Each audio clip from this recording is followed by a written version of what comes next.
Chapter 189. A few days after the construction of the Northern Town Primary School was completed, the scholars at the 6 merchant groups had promised also arrived. These scholars were mostly people who did not have a good life in Cult City, but when they arrived at the Northern Town Primary School, they all acted like nobles. Although they were surprised by the development of the Northern Town Primary School as the most prosperous city in the northern provinces, they were only surprised for a moment. After that, they began to nitpick. Why are there so many goblins on street? They stink. Why don't you chase these smelly fellows out? Ah, Knowles. Quick, protect me. What did you say? They're slaves? This is my food. I want steak, wine, truffle cake, not potatoes and salted fish. And I want noble treatment. I want a velvet mattress. This linen is out of the question. You're insulting my noble status. After a day, these scholars were getting more and more troublesome. One of them even went directly to Su Lin and asked Su Lin to arrange a half-elf maid and a drow maid for him. Damn, even the Lord didn't have such fun. You want to eat peaches? Su Lin directly threw all these people to the drows for training. How are they going to cure their bad habits? It was fine. Leave it to the drows. With their skillful skills, they could definitely train these guys to be obedient. As for running away, think about where they were, the northern wasteland. Even the nearest human city was 300 miles away. If those nobles left the city, a few kobolds could kill them. So, when they came to the Northern Town Primary School, their fate was sealed. If they taught according to Sullen's requirements, Su Lin would give them appropriate treatment. If they did not, the drows had 100 ways to train them. After letting the drows educate them, these scholars were much more honest, and then they were sent to the school to serve as teachers. Su Luan selected 30 quick-witted young people from the territory, most of whom were grassroots employees under the city hall. First, he used the system to confirm that their loyalty was above 90%, and then let them enter the school to study. After the training, these people should at least be literate and pass the math test. They should know how to write and count. Naturally, it would be much more convenient for these people to handle affairs. Su Lin planned to train all the grassroots staff in the city hall, including the middle-level managers, in a stricter way. After a few rounds of training, the administrative efficiency of Northern Town City would definitely be improved. With the improvement of the administrative efficiency, they would be able to take care of many small matters in the territory themselves. Sullen's workload would also be reduced by half. With more time, Su Lin increased his training in the training ground. During this period of time, he felt that his body had become more agile and he was very close to mastering the dodging skills. After the training, Su Lin would often check on the bodies of the 2 maids. The half-elf maids were a little weak, so Su Lin wanted to give them special training. After the special training, they would go to the hot spring to relax their muscles and speed up their recovery. Sometimes, Su Lin would ask Chris to come over and help with the massage. The little succubus technique was superb. After enjoying the service, Su Lin would reward her with a plasma cannon. Northern Town City once again ushered in a great development. Because Su Lin spent money to recruit refugees from various lords, the population of Northern Town City began to grow rapidly again. Because of the increase in population, Su Lin once again recruited an army. This time, Su Lin recruited a total of 1,000 people. 500 of them were selected from a militia with excellent performance, and the remaining 500 were recruited from the refugees who were physically strong. After the Northern Town Castle was upgraded to Northern Town City, the system notified him that the ordinary buildings in his territory could be upgraded. However, because of time constraints, most of the buildings in Northern Town City were not upgraded. This time, to recruit more troops, Sullen's barracks were upgraded. After the upgrade, the barracks had tripled in size, and the facilities were more complete. Most importantly, the original attributes were strengthened. Barracks, a place in the city to train soldiers. It can speed up the training of soldiers. A good training officer and a good barracks can help soldiers complete their new recruit training faster. Training intensity +5, training speed +10, discipline +10, territory stability +10, prosperity -3. After the upgrade, the training time of the new barracks was shortened to a month. A peasant who didn't know anything would only need a month to be reborn and become an official soldier. The soldiers recruited this time were also divided into spearmen and archers. The total number of soldiers in Northern Town City had reached 1,500. In order to let the new soldiers in Northern Town City become a fighting force as soon as possible, Su Lin asked the veterans to lead them to clear out monsters in the wilderness. At the same time, for the prosperity of the trade, Su Lin had also started clearing out monsters on the road from Cult City to Northern Town City. The new soldiers were not very strong, but they were all equipped with shields, iron scale armor, and long spears. Under the leadership of the veterans, they formed a battle formation to deal with the bandits in the wilderness. Every small team was equipped with a mixed team of half-elves and human archers. Relying on this method, the veterans led the new recruits to gain experience.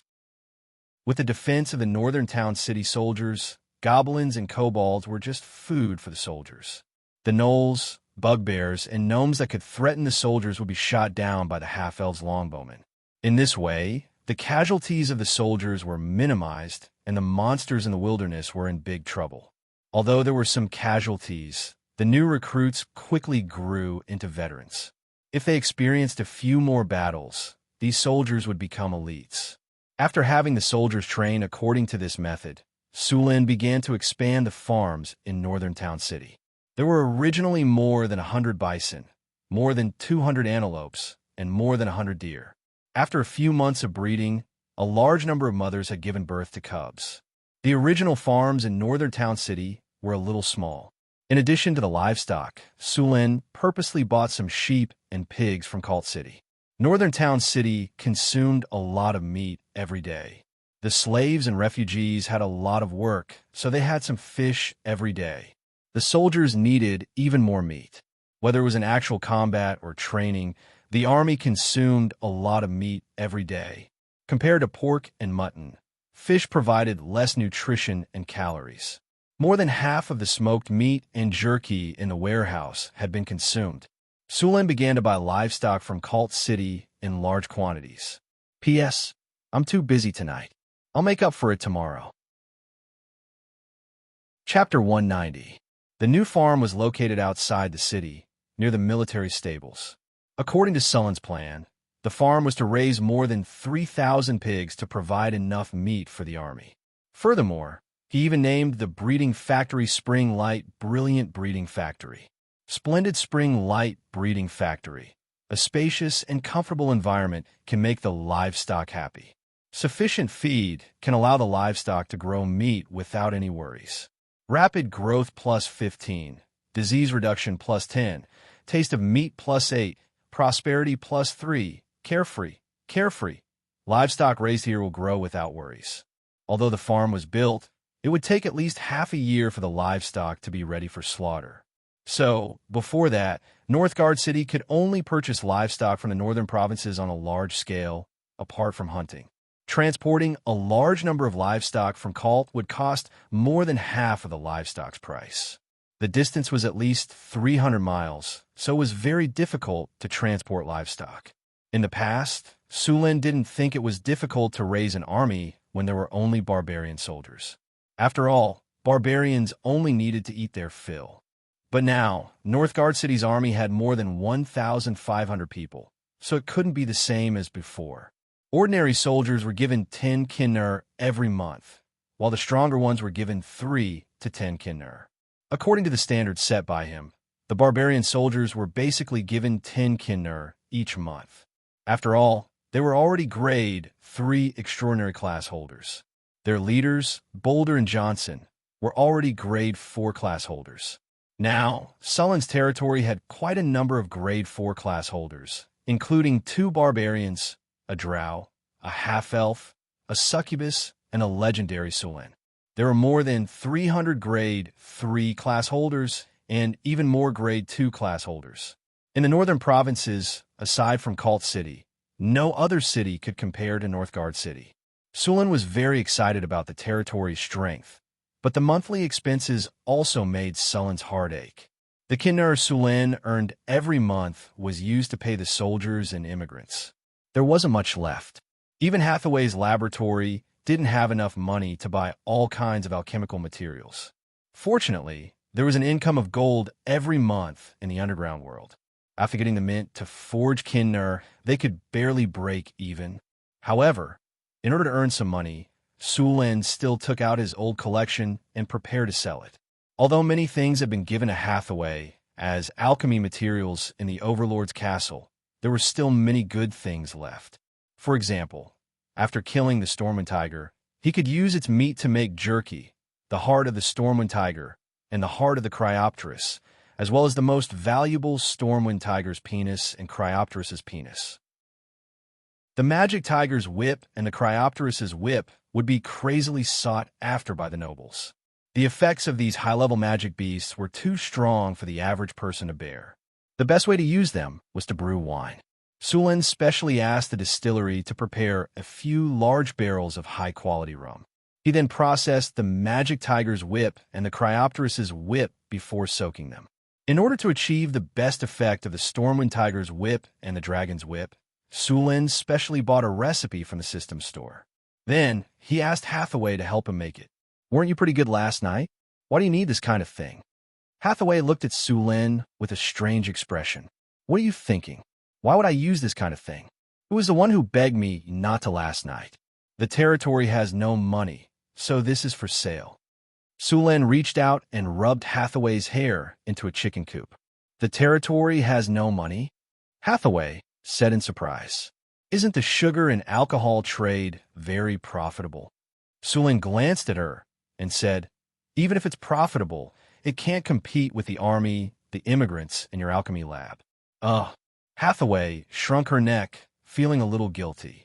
Ever since she came to Northern Town, she had never had to worry about the various materials in her laboratory. She only needed to list out all the materials, and someone would buy them for her. She had almost forgotten that these things were expensive. "Then I'll be more frugal in the future. I won't buy anything for the lab this month," Hathaway said weakly. "No need. Just do what you need." Sulin waved his hand and said, "What a joke." Hathaway's lab would produce a large amount of magic equipment every once in a while. This was not something that could be bought with money. "Help me make this Dragon Tiger wine first. The money from selling this wine is enough for your lab to use for a few months." Sulin waved at Hathaway and said. He took out several large barrels of rum from the distillery from the storage space. These barrels were all made of fine enamel wood. The barrels were 2 meters tall and 60 centimeters in diameter. They were tightly bound by iron hoops. Such a large barrel would weigh more than 300 pounds after being filled to the brim. Hathaway processed all the tiger and dragon penises and soaked them in the barrels. After about a week, the Dragon Tiger wine was ready. However, this Dragon Tiger wine was still not something that ordinary people could enjoy. The nobles' bodies were all hollowed out by wine and women. This kind of Dragon Tiger wine was too strong for their bodies to bear. It also needed to be diluted according to the ratio of 1:5. This kind of Dragon Tiger wine was the best for them. Moreover, after soaking the tiger and dragon penises, the effects were still very strong. They could be used to soak in the wine. After soaking them 5 more times, the medicinal effects were finally exhausted. After putting in all the ingredients, Sulin sealed the barrels and stored them in the wine cellar in the Lord's castle. After a week, Sulin opened one of the barrels. For a moment, the fragrance of the wine was rich. The wine showed a kind of amber color and looked crystal clear. The wine in the entire wine cellar was several times richer. Sulin poured a cup of wine with a grape and drank it. The wine was sweet and had a lingering aftertaste. After entering the stomach, a warm current quickly rose. Then this warm current continuously spread throughout the body. Soon, Sulin's entire body became warm. His originally loose pants became a little tight. After sealing the barrels again, Sulin left the wine cellar and found Chris, who was still dealing with the affairs. He then directly pulled the little succubus to the room upstairs. He stepped to the stomach and tried the ancient way of passion, lashing into the stomach. Among Sulin's maids, only the little succubus could go in and out with him. However, she was still no match for him. Moreover, Sulin had the ultimate skill, plasma cannon, soul shot. Therefore, even the succubus who was proficient in all kinds of skills and had unique skills was no match for him. 2 hours later, Sulin left the room feeling refreshed. The air was still filled with the smell of heather. The little succubus had already exhausted her strength and fell asleep. It seemed that today's affairs could not be dealt with. After trying the Dragon Tiger wine, Sulin began to mix the wine according to the ratio. A barrel of 150 caddies of Dragon Tiger wine would be 1,500 caddies after mixing. Then, he asked the craftsman to bottle half a caddy of wine. The bottles used to hold the wine were also specially made according to Sulin's requirements. They must be exquisitely made. After half a day, the 3,000 bottles of wine were finally filled. Sulin casually picked up a bottle of Dragon Tiger wine and looked at its attributes. Dragon Tiger wine, a special wine brewed by using the high-grade Magic Bee Storm Tiger whip and your own Cryopterus whip, with more than a dozen kinds of precious magic plants and high-grade rum. After drinking it, it can restore the masculinity of a man. Aphrodisiac plus 25, body strengthening plus 10, energy recovery plus 15, dragon vigor plus 15. After mixing and dividing the 4 barrels of Dragon Tiger wine, Sulin had 12,000 bottles of Dragon Tiger wine. Of course, the price of this wine could not be sold cheaply. The best sacred blood wine in the Kingdom of Florence was 50 kinner per bottle. Sulin was going to double the price of the Dragon Tiger wine, 100 kinner to test the waters. If the response was strong, he planned to raise the price. Sulin was very professional when it came to making money from the nobles. But now, he needed to let the nobles know the effects of this wine first. The best way was to let them experience it for themselves. After all, no matter how good the wine was, it would be useless if they didn't experience it for themselves. Sulin couldn't leave the northern battlefront city and go to the northern provinces to sell medicinal wine. It would be too degrading. So he directly held a wine tasting party in the northern battlefront city and invited all the managers of the caravans to attend. To be honest, being a merchant at the level of a chamber of commerce in this country basically meant that they had the support of the nobles. Merchants without support couldn't do well at all. They would soon be eaten by other caravans. So, as long as the merchants knew, the nobles would know too.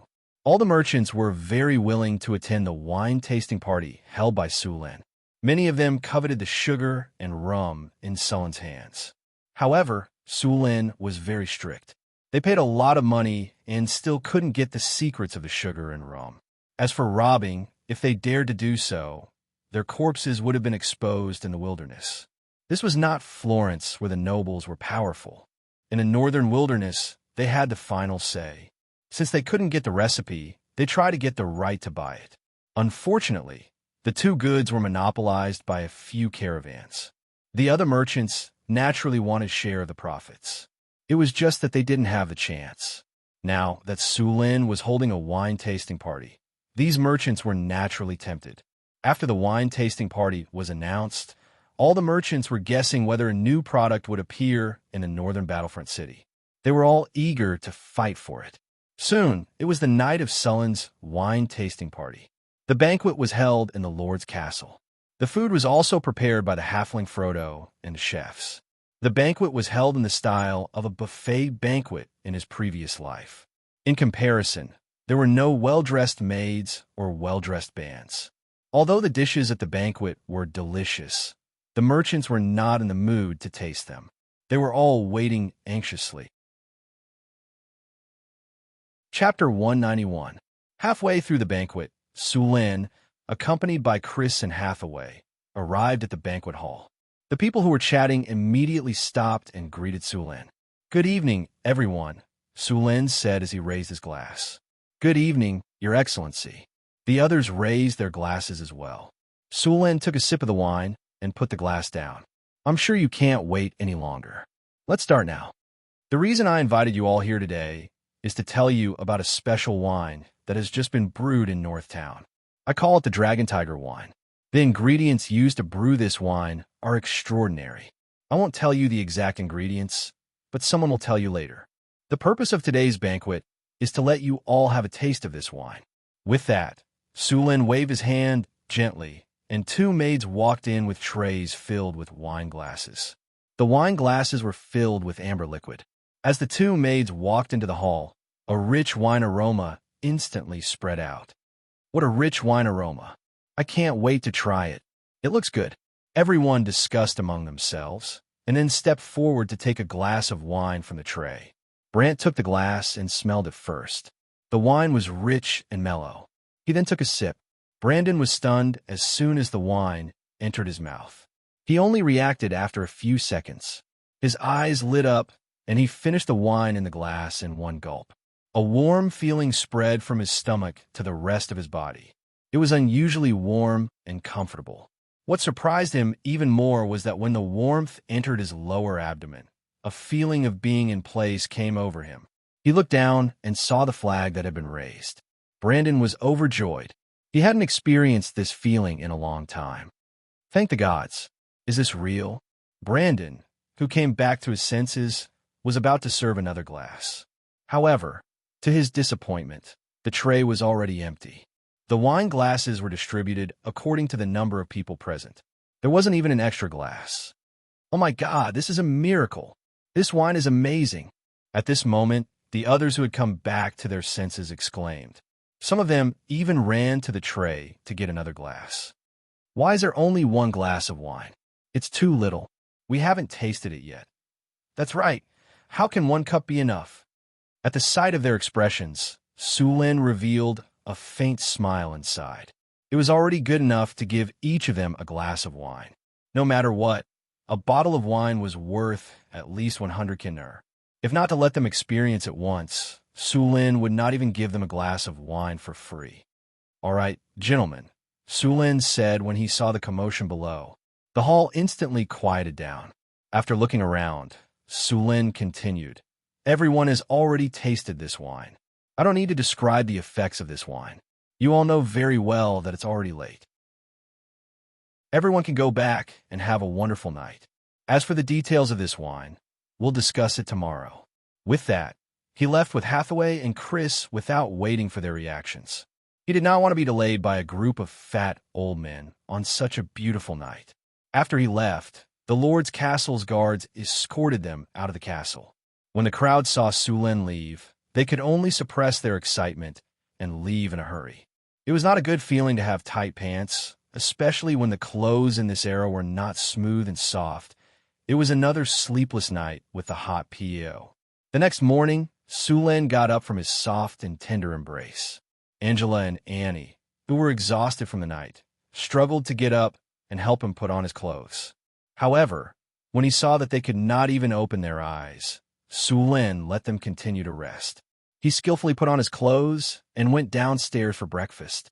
After Sulin finished his breakfast, a guard came to him and said softly, "Sir, the caravan managers are already waiting outside the door." That's fast. The corner of Sulin's mouth curled up slightly. He picked up a towel and wiped his hands. "Bring them to the meeting room. I'll be there in a while." "Yes, sir." The guard bowed and took 2 steps back before he got up and left. After breakfast, Sulin did some simple exercises before he wobbled toward the meeting room. "Good day, Sir Sulin." "Good day, Sir Overlord." "Good day, Sir Overlord." As soon as he entered the meeting room, the caravan managers who had been waiting impatiently went up to greet him. "Good day." Sulin waved his hand perfunctorily. He glanced around and said, "Looks like everyone had a good night last night." "Haha, Sir Sulin, your wine last night was amazing." "Yes, it's unparalleled. I swear this is the best wine I've ever had." "Sir Sulin, this wine is amazing. I'm willing to buy it at the same price as the Sacred Blood wine. Please give me a chance." Su Luan came to the main seat and made an inviting gesture to everyone, asking them to sit down quietly. Looks like everyone knows about the magical effects of the Dragon Tiger wine. Today, let's talk about the sales and price of this wine.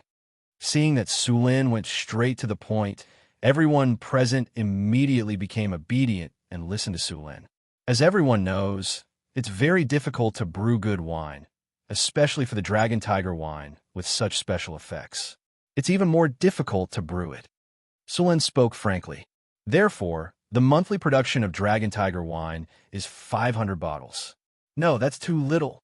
It's definitely not enough.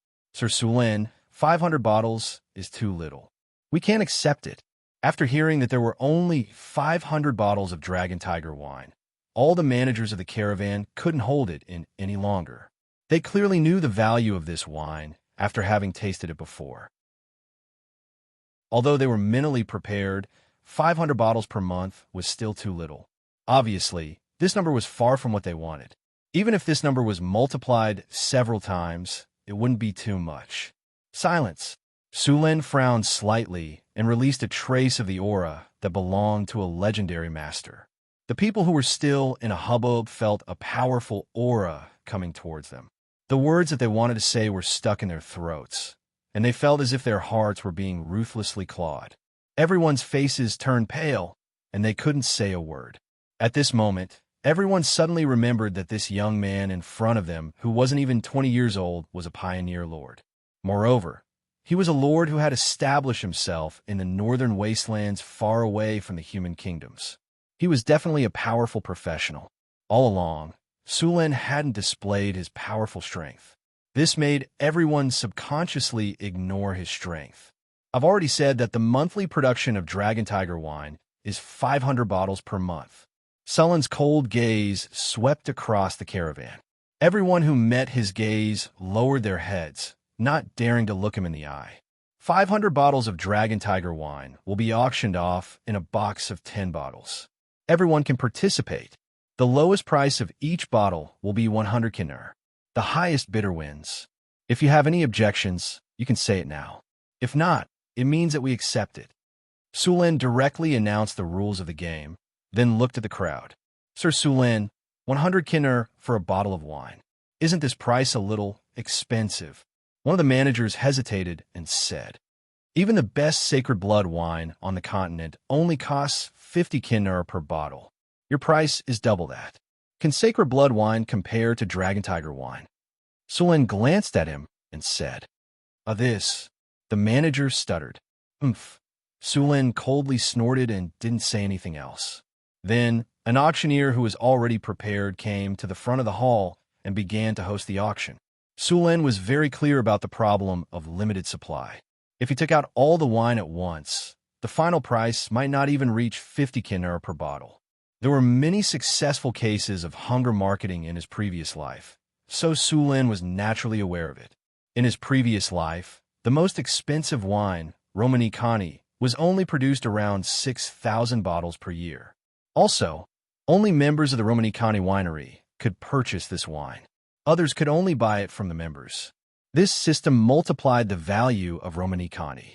Most of the nobles were actually cheap. The more limited the wine was, the harder it was to buy, the crazier they would be. Moreover, Dragon Tiger wine had such a miraculous effect. Those nobles would do everything they could to buy it.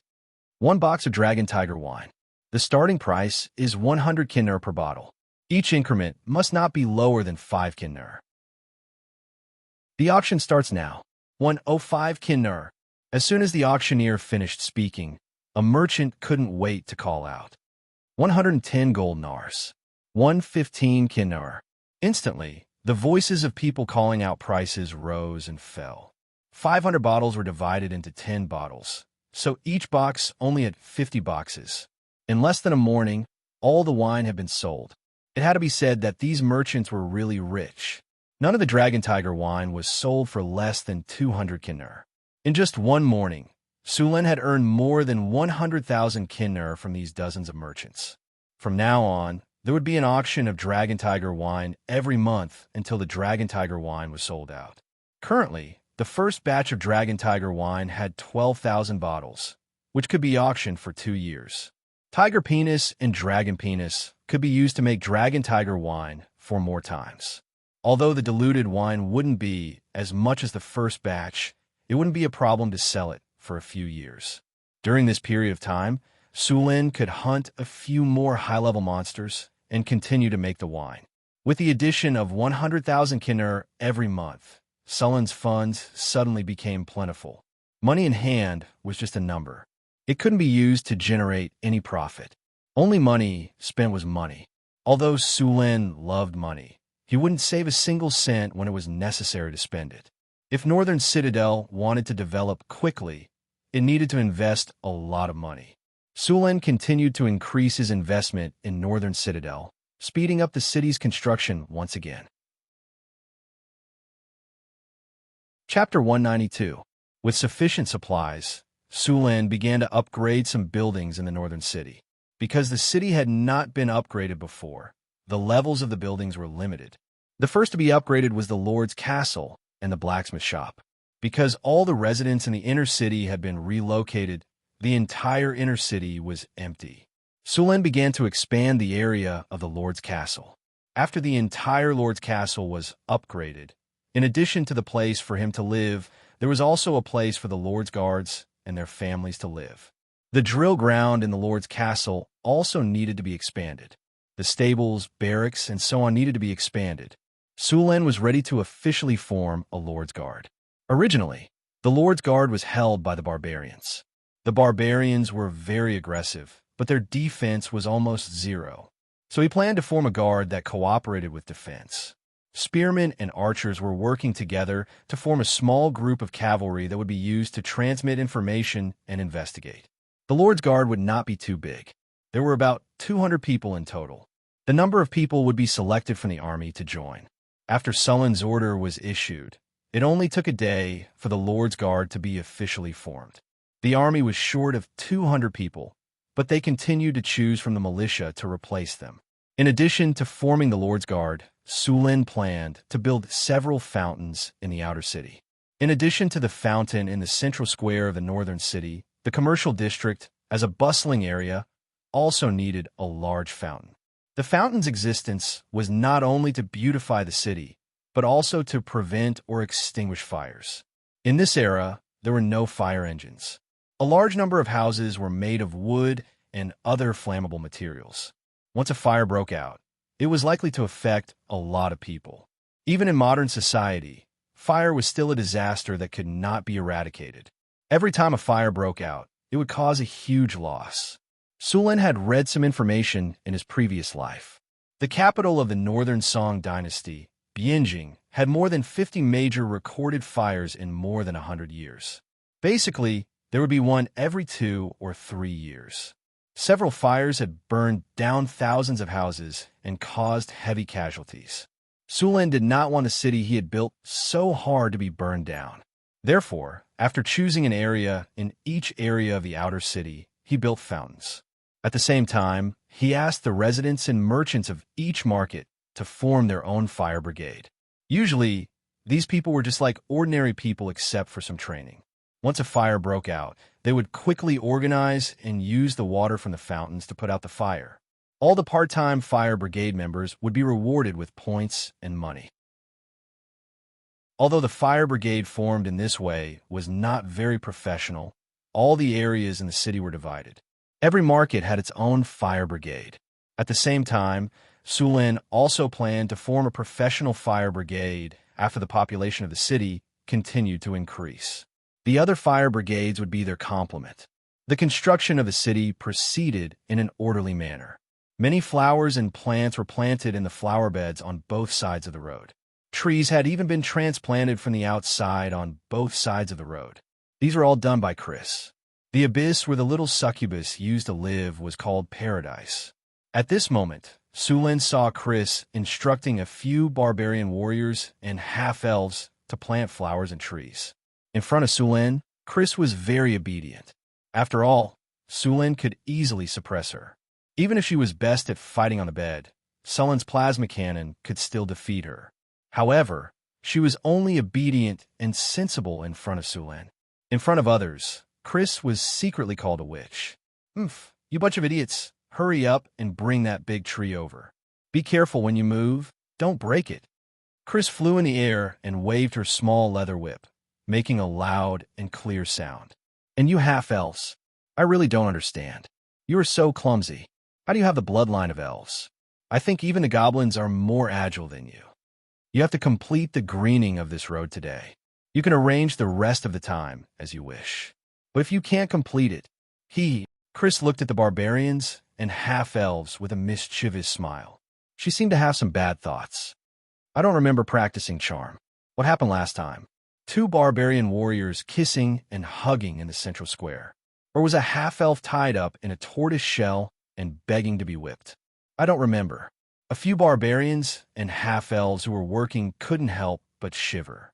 These barbarians and half-elves were afraid of Chris, not because of her strength. On the contrary, Chris rarely used force. It was because her charm was too strong.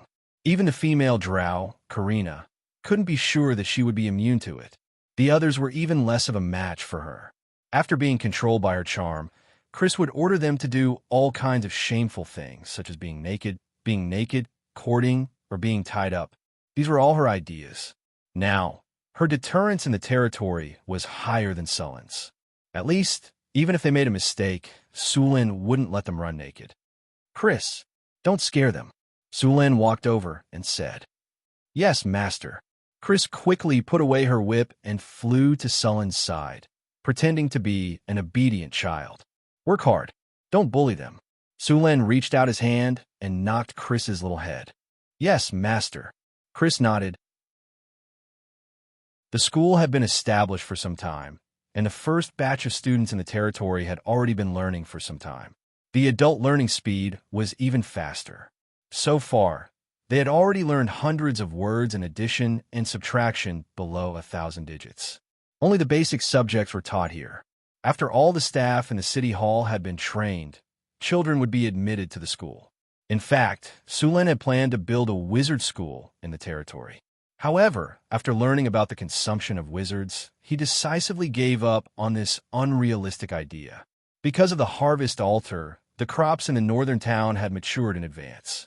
Crops like potatoes took a little more than 100 days to grow, but with the harvest altar, the potatoes in the territory only needed 70 days to mature. Other than potatoes, the sugar beets in the territory had also been shortened from a year to a little more than 200 days. Now that half of the harvest had passed, the sugar beets in the territory would be harvested in a while. Now that the potatoes had matured, Sulin temporarily stopped developing the land and focused on harvesting the potatoes. The importance of food in the wasteland was self-evident. If the harvesting speed in the territory slowed down, the goblins and kobolds would take the risk to come and dig. Because of the harvest altar and the farm manure, the yield of all the farms in the northern town had increased. The yield per moo had increased from 300 kilograms to 400 kilograms. In total, 2 million kilograms of potatoes were harvested from 5,000 moo of land. Such a large amount of food was enough to feed the northern town for a year. As for the wheat, oats, and other crops, they still needed a few more days to mature. After the harvest, Sulin realized that the original granary was a little too small.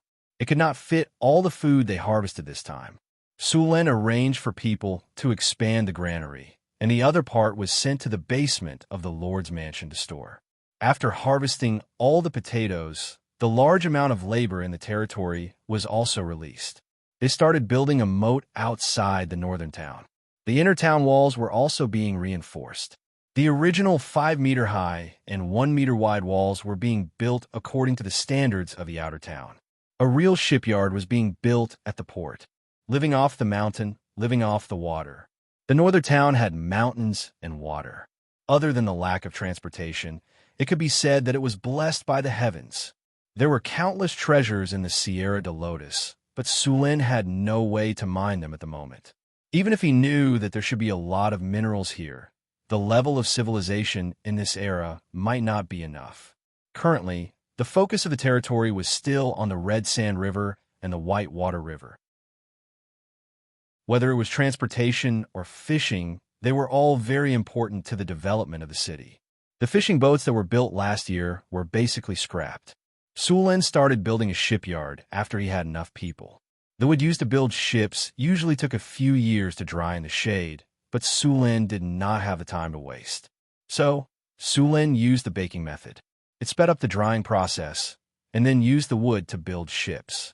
Fishing boats were no longer the only way to fish in the northern town. They used fishing nets to block the river, and then worked together to catch the fish. In the evening, Sulin returned to his territory after a busy day. The construction of the moat had started. The moat of the northern town was a branch of the Red Sand River, and then the water was diverted into the moat. It was a huge project and would take a long time to complete. Phew, Angela, come massage my shoulders. Sulen was too lazy to move after lying down on the chair. Sulen's rocking chair was carefully made by the craftsman under his guidance. It was very comfortable to lie down on. The little maid was very obedient today. She obediently walked over and massaged Sulen with her chubby little hands. In terms of massage skills in the Lord's castle, Annie was still the best. Her technique was the best. However, Angela was not bad either. Her hands were soft, and her chubby little hands were very comfortable to massage. The soft little hands pressed on his shoulders. Sulen was so comfortable that he almost cried out. After a while, he realized that something was wrong, because he felt a pair of bulging little bare breasts on his back, and then gently rubbed against him. He could even feel the little cherry on top of them. With a soft cry, Sulen turned over and pulled the little maid into his arms. Looking at Angela's blushing little face, Sulen's heart warmed up, and he used his hand to gently hold her plump breasts. She's a little girl. He carefully measured her breasts, and then went upstairs to check her body. Chapter 193. In the North Town city, Su Luan had just guided a fountain out of the ground in a market with the help of the underground spring. The clear water rushed up 5 or 6 meters into the sky and turned into countless water droplets. Under the sunlight, the water droplets reflected colorful colors. It was very beautiful. I'll leave the maintenance of this fountain to you. Don't be careless. It's used to put out fires in the market nearby. Su Luan washed the mud on his hands with water and then said to a manager of a market square next to him, "Don't worry, my lord. We'll definitely protect this fountain." After hearing the function of the fountain, the market leaders became more serious. In this era, fire was very serious. It was related to their lives. These people would naturally pay more attention to it. "My lord, Lord Aiton is back." A guard hurriedly ran to report. "Aiton is back. Did something happen?" Sulen had a bad feeling. Aiton had been monitoring the movements of the large tribes around the territory. It had only been 3 days since the last report. Did something happen? Since the last time the orcs sent a division to attack Northtown City, Sulen had increased the collection of information from the surrounding tribes. However, since the orcs retreated, the other tribes had been resting and didn't find any big movements.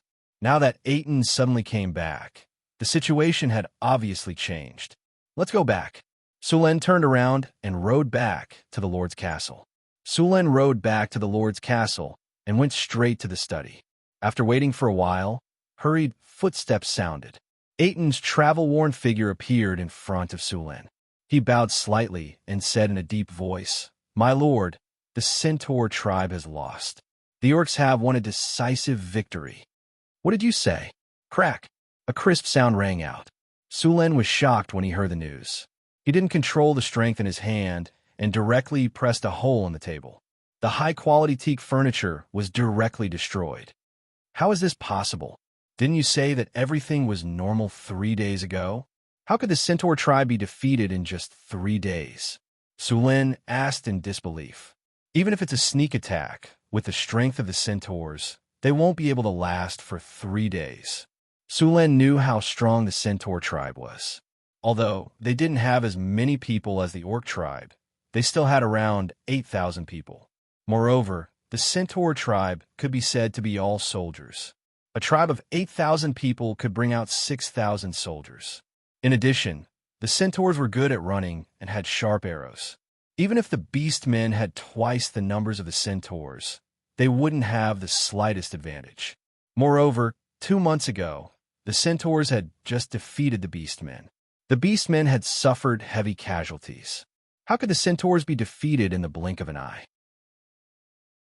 Although he knew the consequences of the Centaur tribe's defeat, this defeat was too sudden. On the battlefield, as cavalry, even if the Centaurs lost, the Beastmen wouldn't be able to catch up with them. How could this happen? In 3 days, no, it should be 2 days, the Beastmen had defeated the Centaur tribe. According to this momentum, the Beastmen's next target was likely to be the northern battlefront city. As the only city in this wasteland that could threaten them, Sulen didn't think that the Beastmen would be friendly with them. Do you know why? Sulen quickly calmed down. The centaurs had been defeated. It was too late to say anything now. The most important thing was to find out how the beastmen won and then take corresponding precautions.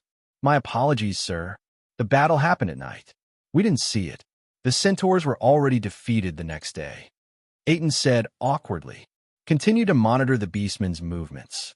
Then send someone to contact the centaurs and ask them what happened that night.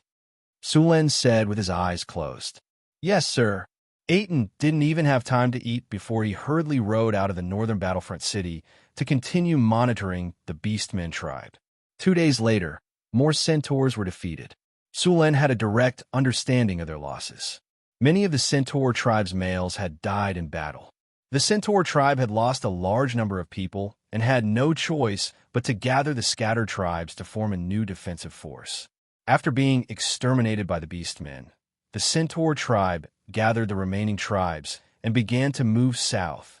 Year 1687 of the Radiant Moon calendar, early April. Just as the northern battlefront city was making preparations for war, the first batch of centaurs to move south arrived on the other side of the Whitewater River. Across the Whitewater River, about 100 kilometers away from the northern battlefront city, was the centaur tribe's nomadic territory. After the migration, the centaurs began to chase away the goblins and other creatures nearby. After the leaping horse plains were taken over by the beastmen, the centaur tribe had no choice but to move southwest. The northern battlefront city, living on the other side of the Whitewater River, also felt an external pressure. The centaurs' westward migration had a chain effect. The balance between the two factions was broken in an instant. Firstly, the humans living in the northern battlefront city were nervous. Secondly, the other tribes living nearby were also on alert. Large numbers of goblins, kobolds, and gnolls were chased away, causing the wastelands to become even more chaotic. Even the number of monsters near the northern battlefront city had greatly increased. Sulen only sent people to monitor the centaur tribe. He didn't show any hostility. Perhaps when the Beastmen army arrived, he would need their help. In fact, the centaur tribe wasn't easy to deal with. Sulen had relied on Owen's merchant group to make a deal with the centaurs. Under most circumstances, the centaurs preferred to rob. These centaurs were proficient in bows and arrows and were famous for their speed in the northern wastelands. No matter who it was, they would rob them.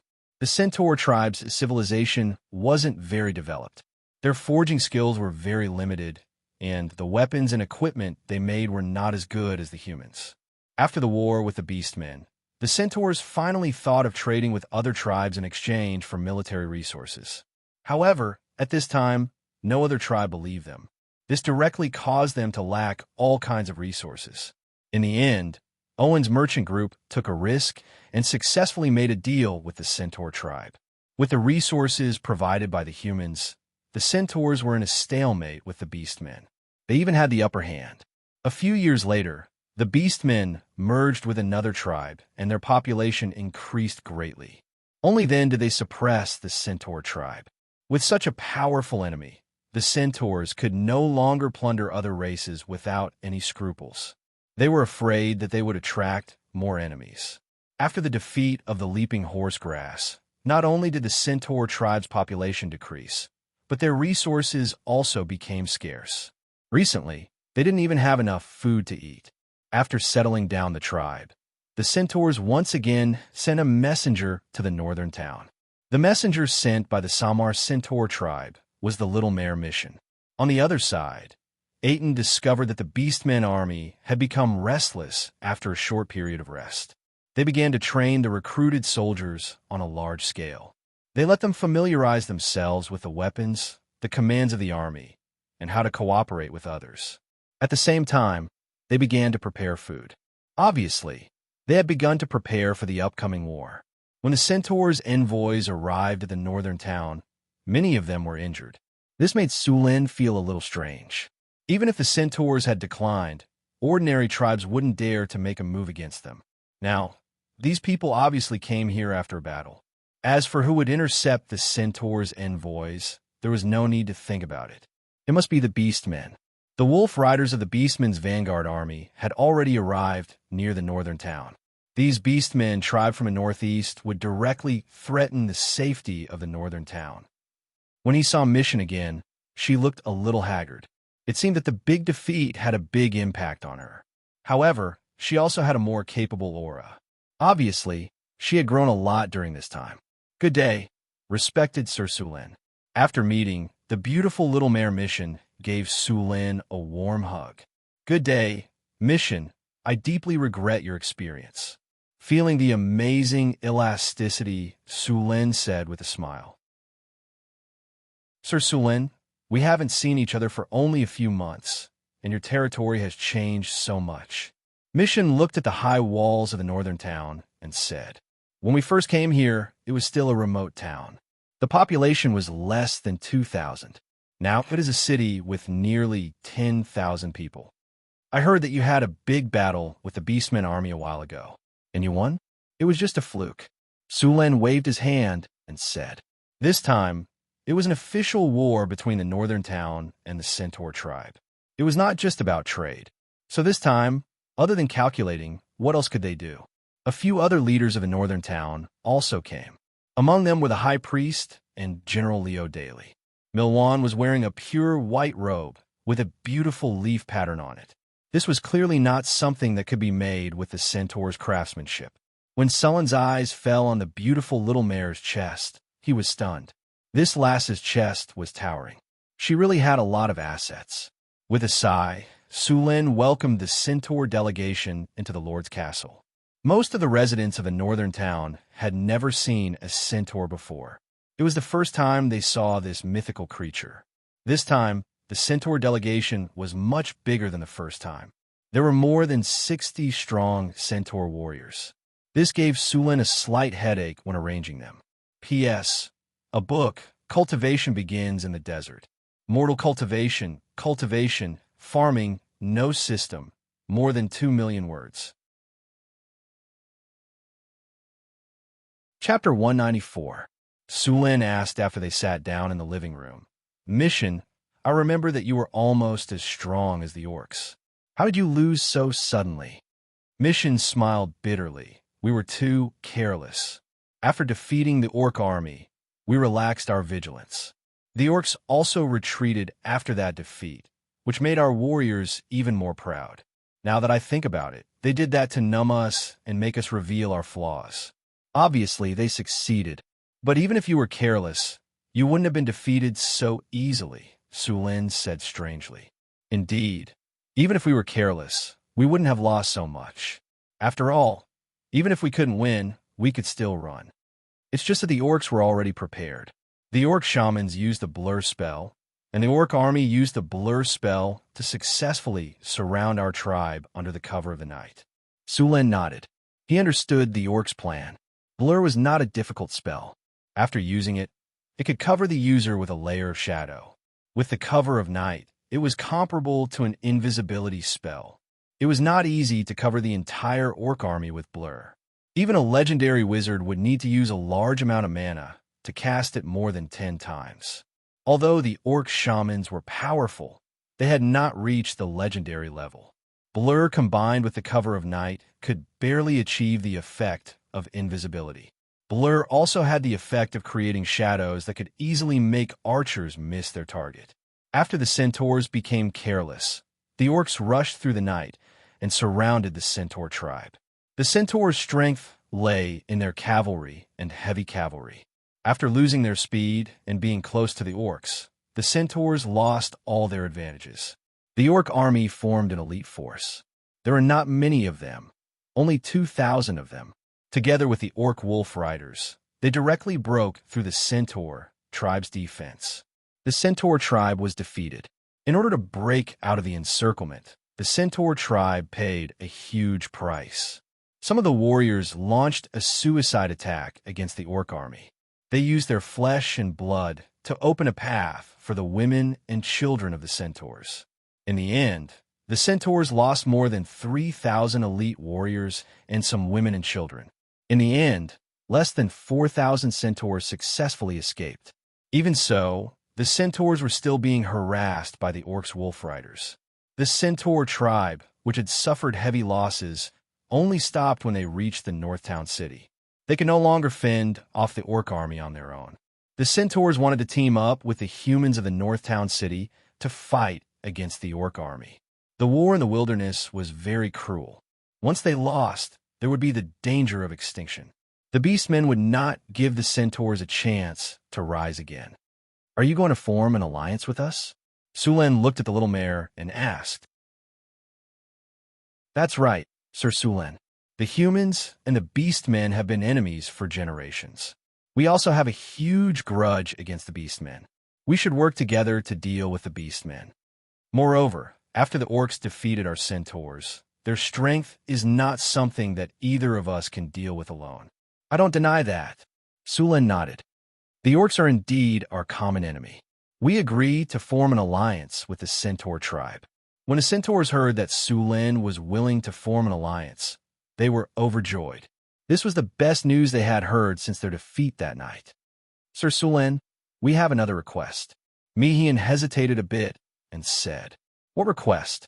"We need the North Town city to give us some food, tents, medicine, and weapons." When the centaurs escaped that night, they did not bring any food. Many of them did not even have weapons. Sulen held his chin with one hand. "Chris, how much food and tents can our territory provide?" "Master, the territory just had a harvest of food. After deducting our own needs and the food for the new population every month, we could provide 30 tons of food," Chris said. Sulen knew that this was only a small portion. She was just putting on a show for the centaurs. "Immediately send 30 tons of food to the centaurs," Sulen said directly. "Understood. Thank you for your generosity, Sir Sulen. You are the centaur's best friend," Meehan said gratefully. "This is our support for our allies," Sulen said with a smile. Suluan said with a smile, "But we are also very limited in weapons and equipment, so we can't provide you with too much." Sulen's territory was not big. The weapons and equipment he had were barely enough to support his army. He had 1,700 soldiers in his territory, and many of them were still wearing leather armor. The equipment he could provide was limited. Moreover, there was another reason.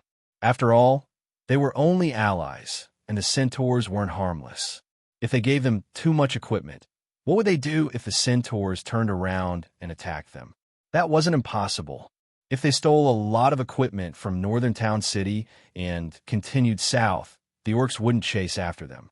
There weren't many rules in the wastelands. They believed in the survival of the fittest and the survival of the fittest. If Northgard City was still the same as Northgard Fortress, without a tall wall, the centaurs might not be looking for an alliance. They might just run away and steal the spoils.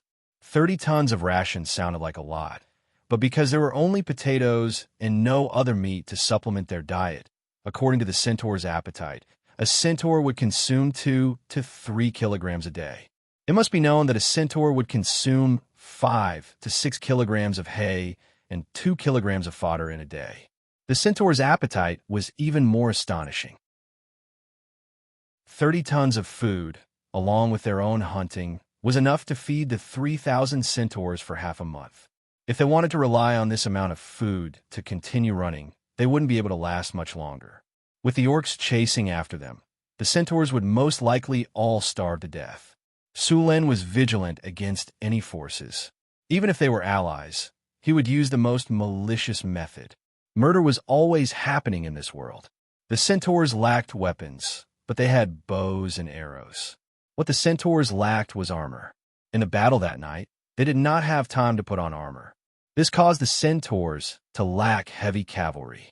Although heavy cavalry was slow, they could not change directions, cost a lot of money, and had many other shortcomings. They were still irreplaceable on a cold weapon battlefield.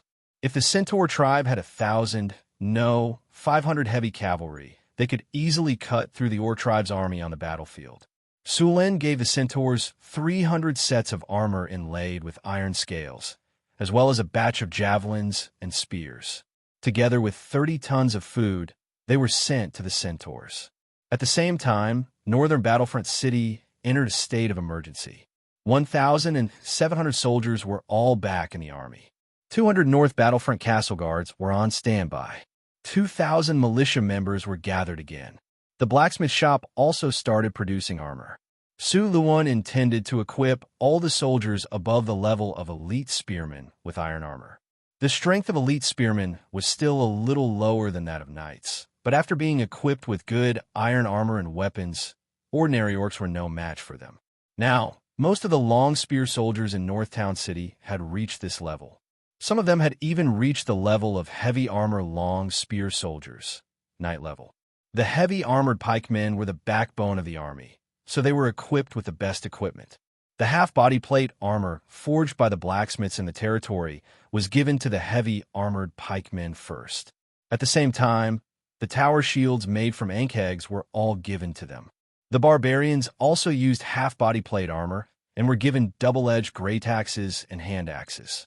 These people could only use them to charge or disrupt the enemy's formation. The archers were all equipped with iron scale armor and longbows. At the same time, they were also equipped with melee weapons. Only a portion of these archers used centaur longbows and elven warbows. The rest of the archers used ordinary birch bows. The birch bow's range was half as long as the elven and centaur longbows. Sulan originally wanted to replace all the archers with centaur longbows and elven battle bows, but the oak would use for elven battle bows wasn't mature yet, so he had to replace it with birch. Although the birch bow's range was short and its power was low, it also consumed less energy. Although it wasn't much of a threat to the armored orcs, the normal orc soldiers didn't have any armor, so the birch bow was still a threat to them. Sulan issued a call for war in the Northtown City. There were still many mercenaries in the Northtown City, and they were all recruited into the army. The half-elves were also in the range of recruitment. Last time, Su Luan promised Grace that he would only recruit 150 half-elves to join the army, but he could continue to recruit when the territory faced a great threat. So this time, a total of 350 half-elves joined the army, and the same was true for the drows. In order to deal with the incoming orc army, Sulan had mobilized all the forces in the territory. But even so, there were only 2,500 soldiers in the Northtown City other than the militia. All of the scouts had been sent out. Every 3 hours, there would be a scout reporting the latest movements of the orc army. The orc army had over 10,000 soldiers this time. Among them, there were about 500 elite orc warriors, 3,000 orc wolf riders, and 8,000 orc warriors. In addition, there were more than 5,000 servants in the orc army. After the orc army defeated the centaur tribe, a large number of gnolls, earth goblins, and bugbears joined the orc army. As for the normal goblins and kobolds, they didn't even have the right to join the army. The only ally of the Northtown City was the centaur tribe. Chapter 195. On the third day after the centaurs left, they appeared at the White River. They were only about 10 kilometers away from the northern citadel. The total population of the northern citadel and the centaur tribe was only about 10,000 people. This number was about the same as the orc army, but most of them were civilians with no combat ability. Sulan also officially announced that the territory had entered a period of war. All commercial activities were stopped. The city was closed, the port was closed, and all kinds of resources were temporarily mobilized. All the merchant groups could choose to leave or stay to help the northern citadel. If they stayed, their guards and mercenaries would be conscripted into the army. Many of the merchants were so scared that their faces turned pale when they heard that the orc army was about to attack. They wanted to leave with their guards and mercenaries. For these people, they had no choice but to leave. Sulan didn't make it difficult for them. He just recorded their merchant groups. In the future, these merchant groups wouldn't receive any preferential treatment when they came to the northern citadel. Their specialties like sugar, rum, dragon tiger wine, and vodka brewed with potatoes would no longer be available to them. At the same time, Sulan also recorded the merchant groups that were willing to stay. The guards and mercenaries of these merchant groups would join the army. Sulan would give these people more preferential treatment. In times of crisis, those who were willing to stand with the northern citadel, no matter what their intentions were, had helped him after all. As soon as the order was given, the merchant groups immediately packed up and left. Of course, there were also some who were willing to fight and let their guards and mercenaries join the army of the Northern Citadel. This battle also showed Su Lin, who was a friend, who was a passerby, and who was trustworthy in times of crisis. A fast horse galloped from the northeast. It passed through the city gate and rushed directly to the Lord's castle. The figure jumped off the horse and hurried into the castle. There were hurried footsteps in the corridor. Soon, a guard's voice sounded outside the door. "Sir, an urgent report from the scouting team." "Come in." The guard came in with a drow. "Sir, Captain Aiton sent me back to report that the orc army is moving toward us. Captain Aiton is still there watching. Thank you for your hard work. How far is the orc army? How many people do they have?" Su Lin stood up and asked. "When I left, the orc army was still 200 kilometers away from Northtown City. According to their speed, they are at most 180 kilometers away from us. They have at least 10,000 men and 5,000 servants. 1,000 wolf riders will be the vanguard," the drow said clearly. "The enemy is at the gate." Su Lin nodded. The range of a strategic map only covered the area where his territory was located. Only those beastmen who entered his territory could see it. "Go and rest." Su Lin waved his hand and dismissed them. Then he said to the guards, "Order the army to get ready for battle. Get ready to fight at any time. Northern Battlefront City is under military management. All resources will be distributed. The security forces are patrolling 24 hours a day to prevent anyone from taking the opportunity to cause trouble. All markets will be closed and a curfew will be imposed. No one is allowed to enter or leave without orders." The attendant beside him replied loudly, "Understood." Soon, the entire Northern Battlefront City began to operate like a sophisticated machine. The battle that was about to begin could be the most difficult one Northern Battlefront City had ever faced. Tens of thousands of orcs were about to arrive. Su Lin did not plan to let them come so easily. If the orcs surrounded the city, Northern Battlefront City would be able to hold them back. What if the centaurs retreated? Therefore, he planned to fight at Whitewater River or Red Sand River, relying on the river to defend. Attacking halfway was a well-tested tactic. Although it was simple, it was useful. As for fighting with one's back to the river, it was not something normal people could do. If it was used well, it could stimulate the morale of the soldiers and allow them to fight to the death. However, if it was not used well, it would become a dead end. It was not something normal people could do. Outside Northern Battlefront City, 2,500 soldiers of Northern Battlefront City lined up neatly. Su Lin led Chris, Hathaway, Karina, Boulder, and Johnson at the front. Grace and Harrison stayed behind to guard Northern Battlefront City. Aiton led the reconnaissance team to monitor the orcs' movements. The centaurs had also finished gathering.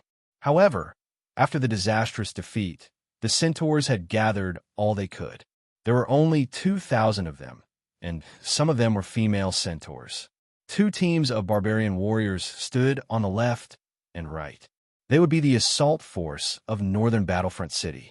They would tear down the enemy's defense when the machine was turned off. Two teams of half-elf archers stood on the outside. They were Sullen's guards. A low horn was blown, and the flags that were flying high in the air were fluttering in the wind. Su Lin mounted his horse and knocked on its belly. The big black horse took a few steps forward. Clang! Su Lin unsheathed his sword and looked around. "Soldiers, we've been through a lot to come to this barren land.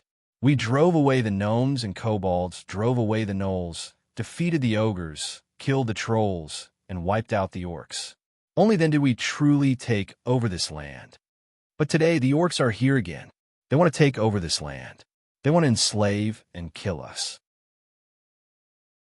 Now tell me, what are you going to do?" Su Lin roared. "Fight to the death! Fight to the death! Fight to the death!" Roars shook the sky. All the soldiers raised their weapons and roared to the sky.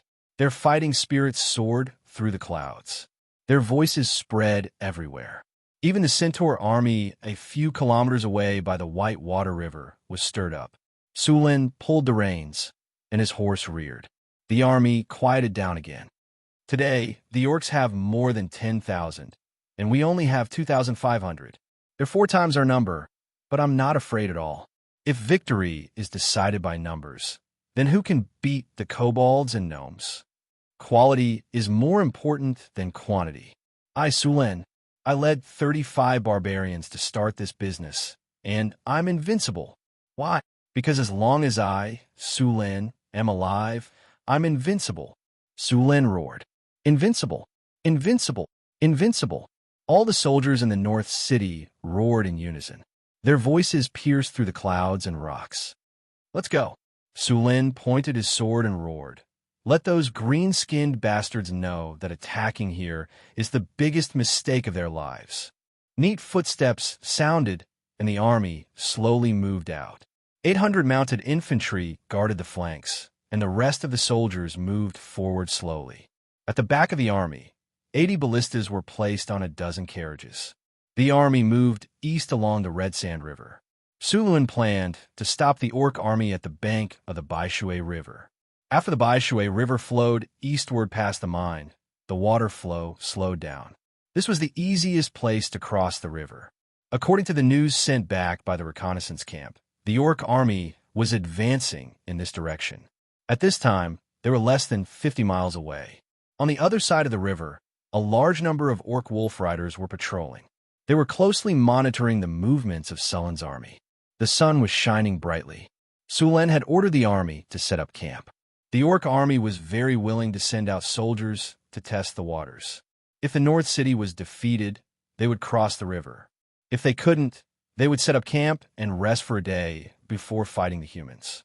After knowing that the North City's army had set up camp again, the orc army didn't change their direction. Instead, they headed straight here. It was obvious that the orcs had decided to completely defeat the North City's army here. To the orcs, this was a very good opportunity. They weren't good at sieges. If they could wipe out the human army here, then the North City would be within their reach.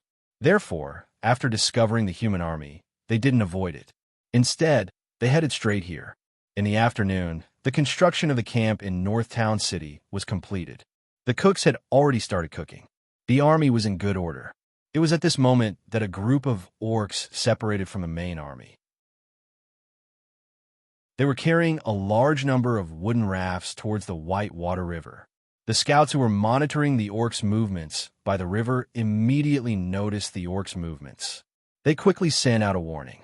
Sulen immediately led 2 squads of spearmen and 2 squads of archers out of the camp. The orc soldiers carried the wooden rafts and rushed towards the river.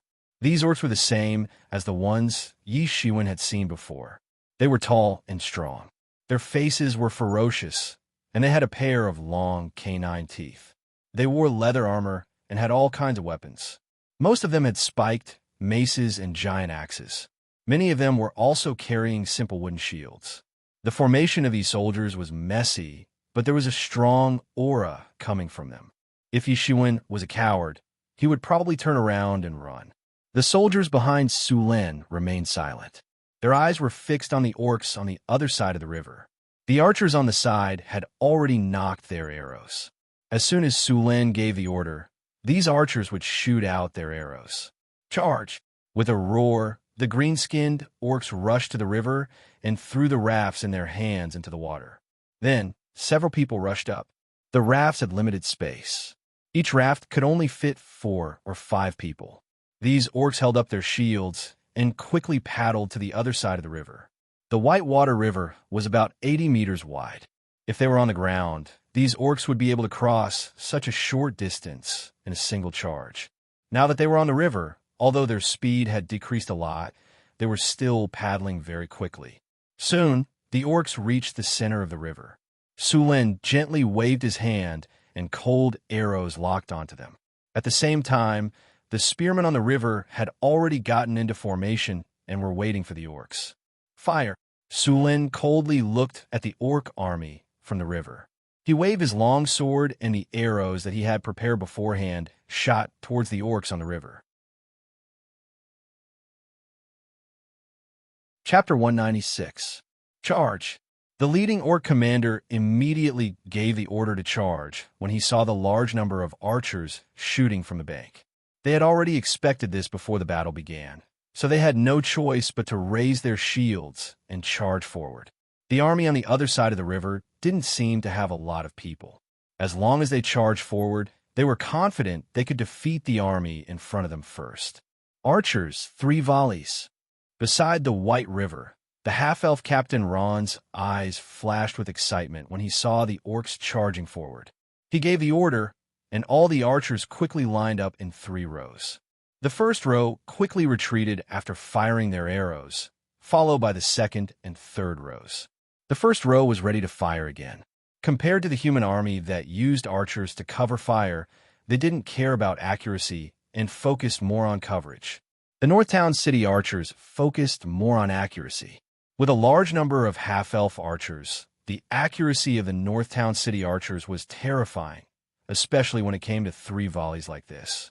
The Elven war bows and Centaur longbows had a long range and were extremely powerful. The White River was less than 100 meters wide. At such a close distance, the arrows could easily pierce through the wooden shields made by the orcs and continue to shoot through their bodies. The orcs kept falling under the rain of arrows. Many of them directly fell into the river, and the river was soon dyed red. The orcs began to fight back. Many of them picked up their bows and began to shoot at the Northtown City army. However, since they were standing on the wooden rafts, they couldn't stand steadily, so the power and accuracy of the arrows were greatly reduced. These orcs that were shooting with bows quickly became the priority targets of the archers.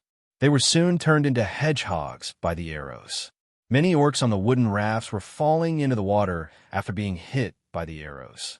However, these orcs continued to charge forward under the lead of the orc commanders. The endless rain of arrows was like an invisible line of defense. The orcs fearlessly ran into the impenetrable line of death. The flood of orcs fearlessly charged into the line of defense. Blood-red waves bloomed all of a sudden. Cold arrows fell from the sky and pierced through the bodies of the charging orcs. The wooden shield had completely lost its defensive effect. Be it Centaur longbows or Elven war bows, they could be easily pierced through. Even if he was wearing metal armor, the arrows would still be able to enter through the gaps. Blood splattered everywhere and dyed the surface of the river red. At this moment, life was being harvested like grass. After paying a huge price, the orcs were finally 20 meters away from the shore. These orcs jumped over 5 to 6 meters into the water and continued to swim towards the shore. At this time, the river water had already reached their waists. A distance of 10 meters would only take a breath on land, but in the water, their speed was greatly limited. Many of the orcs were shot to death before they could even reach the shore. The orcs behind them began to throw their javelins. Although they weren't very stable, they were still very lethal. The longbowmen retreated one after another, and the elite spearmen, who had been waiting at the side, quickly stepped forward.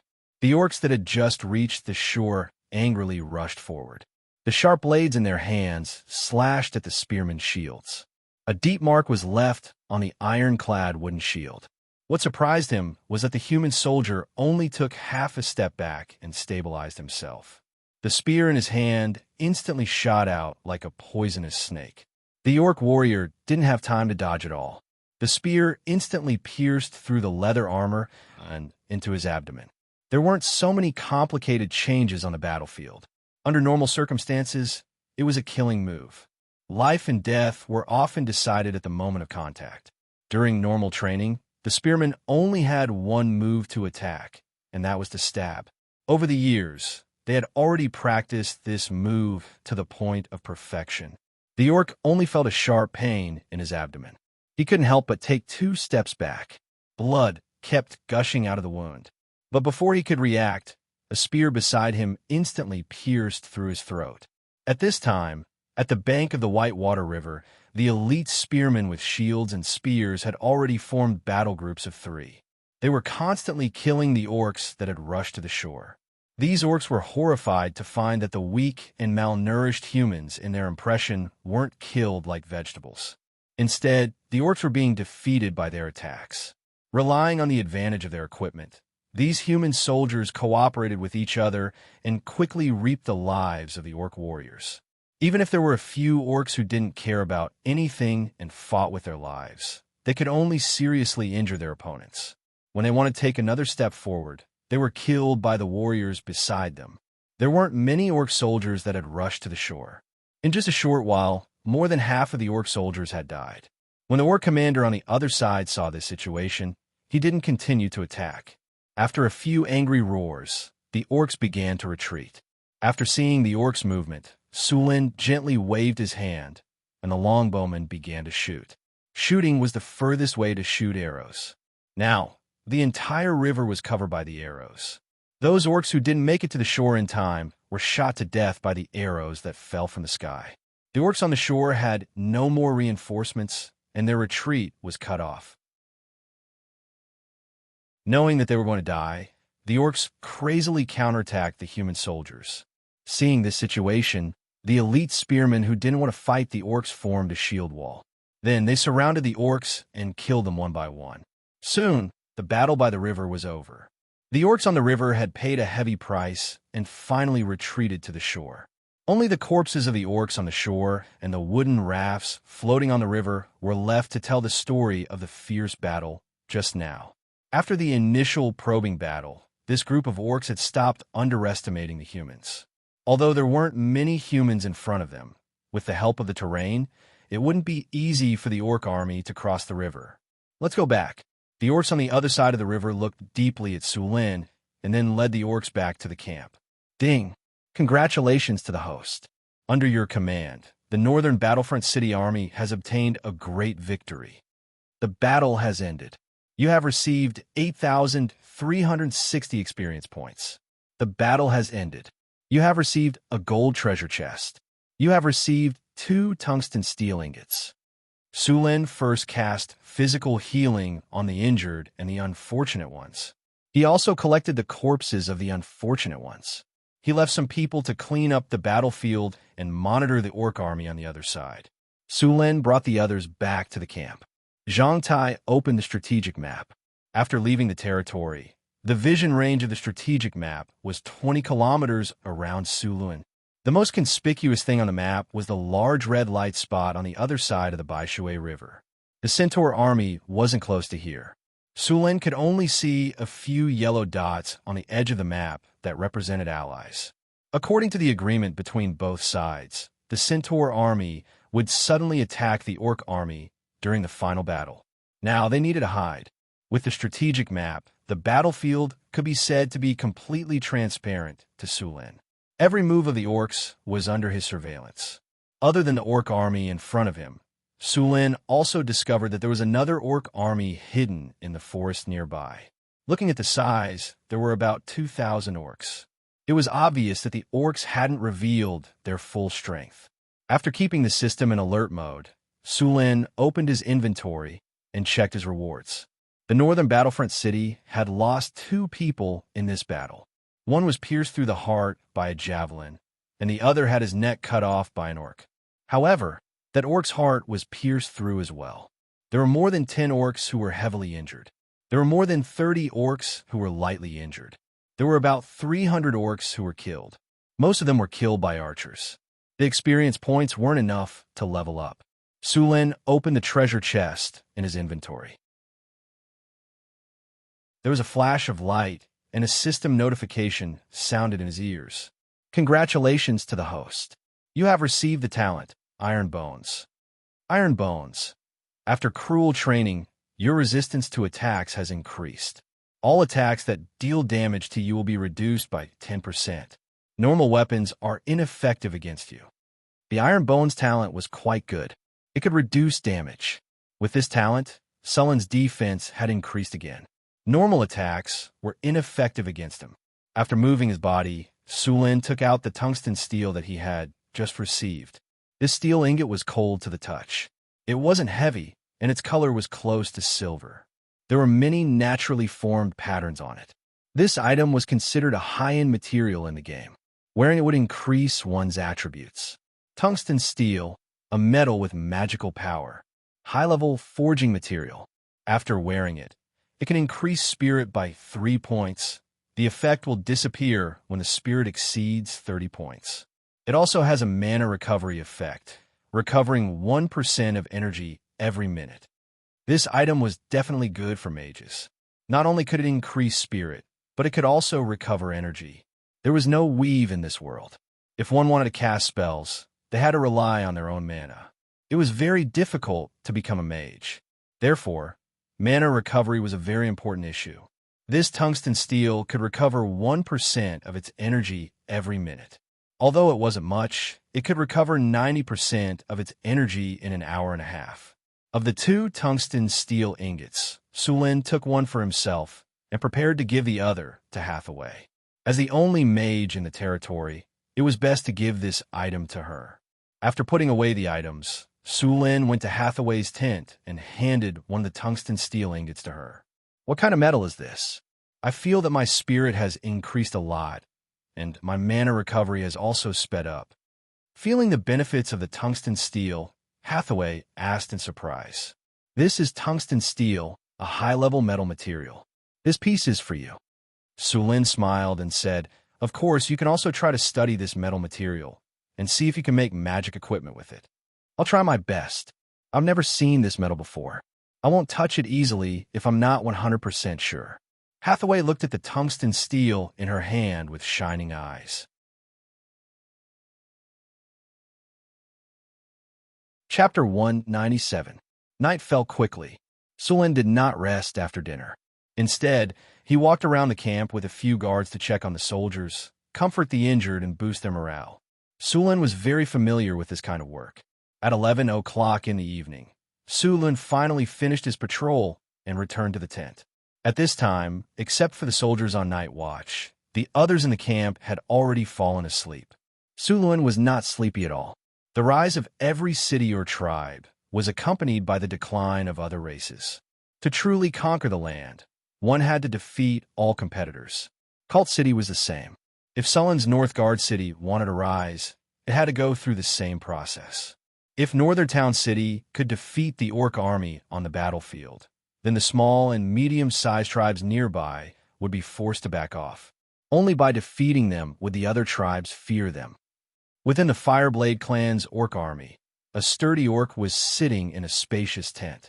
In the center of the tent was a bonfire, roasting a fat pig that weighed at least 200 to 300 pounds. The rich aroma of the meat filled the tent. "Did you find a centaur army?" The orc used a small knife to cut open the roasted pig. The fat dripped onto the firewood and ignited a flame. "We've scouted the surrounding 30 miles. There are no centaurs," another orc said. "Could the centaurs have taken the chance to escape?" "Probably not." Gordon shook his head. "Should we carry out tonight's operation?" Another old orc, who seemed to be a shaman, asked. Gordon took a big bite of the roasted meat and said, "The plan is the same. Even if the centaurs are hiding nearby, we'll leave some people here and wait for them to come." "Great shaman, it's up to you tonight. I will tear those humans apart and avenge my children." "Cough, cough." "Leave it to us." The old shaman coughed twice and said in a hoarse voice. Time passed quickly. It was already 1 in the morning. At this time, the wilderness was very quiet. Even the nocturnal animals would avoid this place. The orc camp looked very messy. Some of the orcs on night watch were also sleepy. The torches around the camp swayed back and forth in the night wind, reflecting all kinds of twisted and strange shadows. In this quiet night, a group of orcs walked out of the territory. These orcs didn't stop and directly walked into the forest on the other side of the camp. In the depths of the forest, 2,000 orcs silently squatted on the ground. There were no flames here, only some moonlight shining through the leaves. These orcs didn't make a single sound. The 2,000 orcs were like 2,000 statues. After a long time, the strongest orc looked at the sky and made a gesture to the orcs beside him. The orcs around him began to take out their dry rations and slowly chew. Even when eating, these beastmen didn't make too much noise. The leader of the beastmen sat down again and took the wineskin from a strong beastman warrior beside him. He took a big gulp and passed the wineskin to another beastman. In the dark forest, a group of orcs arrived. "Great shaman, is everything ready?" "Ready." "Then let's begin." With a slight magic fluctuation, an invisible shadow shrouded these orcs. As the shadow spread, the figures of the orcs in the shadow became abnormally blurry. These shadows quickly stopped expanding, and the shaman continued to cast spells.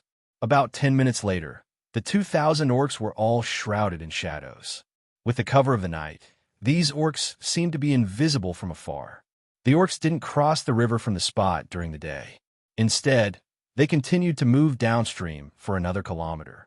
They planned to cross the river from here. Warning! Warning! A large number of enemies have begun to move. Warning! Warning! A large number of enemies have begun to move. Su Luan was suddenly awakened by the alarm in his mind. He opened the strategic map and saw that the orcs hiding in the woods were moving downstream of the Whitewater River. Obviously, these orcs were planning to cross the river downstream. Seeing this, Su Luan immediately got up and sent someone to inform everyone to gather immediately. It took 15 minutes for all the soldiers to gather. After seeing all the soldiers gathered, Su Luan took out the sky illumination lamp and activated the ability of this item. Group Invisibility. A glass-like item quickly spread out from Sullen's hand. The glass cover quickly covered the entire army in the camp. By the time everyone was shrouded in, the camp had become empty from the outside. Everyone marched silently. At Su Luan's order, the whole army of the North Town quietly moved downstream of the Baishui River like horses and hooves. More than 2,000 people were all enchanted with invisibility. The orc scouts on the opposite side didn't notice anything strange. The distance of 1 kilometer wasn't close, but it wasn't far either. Soon, the northern battlefront city army arrived at the river where the orcs were crossing.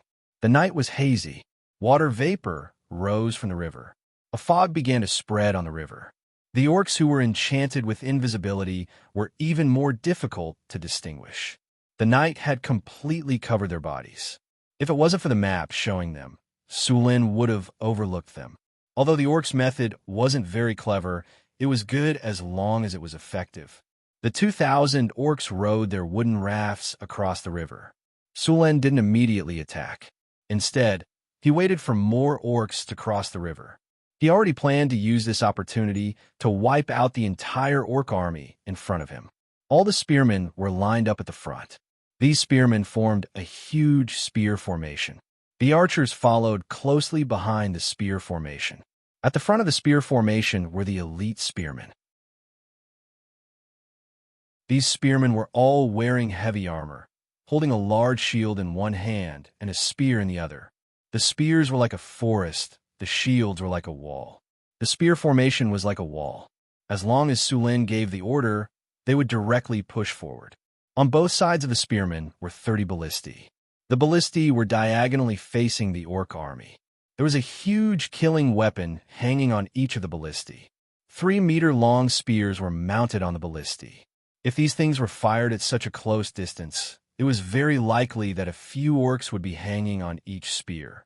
All the archers were ready. Su Luan stared at the red dots on the map. Soon, 1/3 of the orcs had reached the shore. The rest were quickly approaching the river. Sullen's eyes were cold. He took out the sky lamp and directly used its other function. Break invisibility. An invisible energy wave swept forward in a fan shape with Su Luan as the center.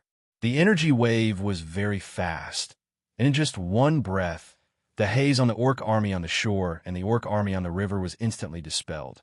All the orcs were instantly exposed to the orcs in front of the orcs. The orcs all looked ferocious and murderous. They were all wearing heavy armor. There were about 500 to 600 orcs in iron armor. It didn't take a genius to know that these orcs were the most elite warriors of the Fireblade clan. If these elite warriors were wiped out, it would definitely be good news for Northtown City. Longbowmen, get ready. Su Luan raised his right hand. More than 700 longbowmen immediately knocked their arrows.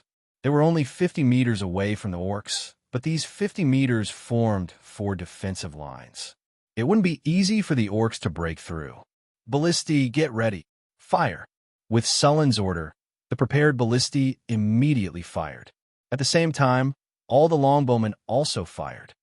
Boom! The beastmen soldiers crowding the shore were cut down like wheat, but the most shocking thing was the crossbow bolts fired by the 60 ballistae. The 3-meter-long bolts were like the scariest messengers of death.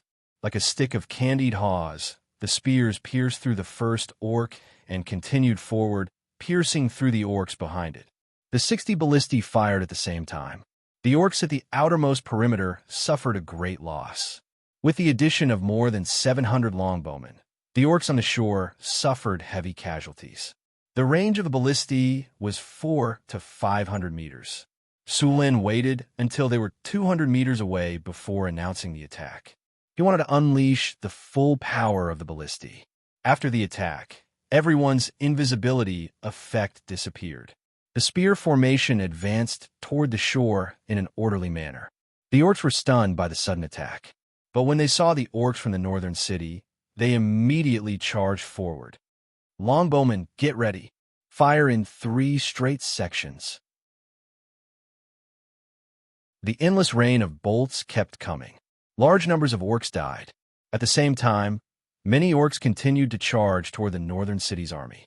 However, although these orcs were quite strong, they were facing a shield wall that had already been set up. Javelins and axes were thrown at them. The shields made a lot of noise. Then, some orcs with maces and axes smashed at the shields.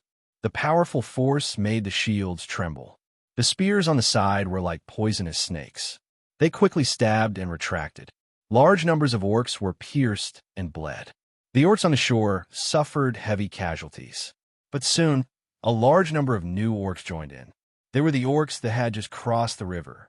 As soon as they came ashore, they immediately met up with the other orcs. As the elites of the orc army, although they were stunned by the previous attack, they quickly adjusted. After seeing that it was difficult to break through the front, large numbers of orcs took advantage of the time when the ballistae were loading the bolts. They braved the rain of bolts and charged toward the ballistae on both sides. However, to their disappointment, Sulin specifically transferred more than half of the barbarian guards to guard the ballistae to prevent this from happening. Those orcs who managed to charge through the rain of bolts were ready to kill, but they ran into the barbarian guards who were already ready to attack.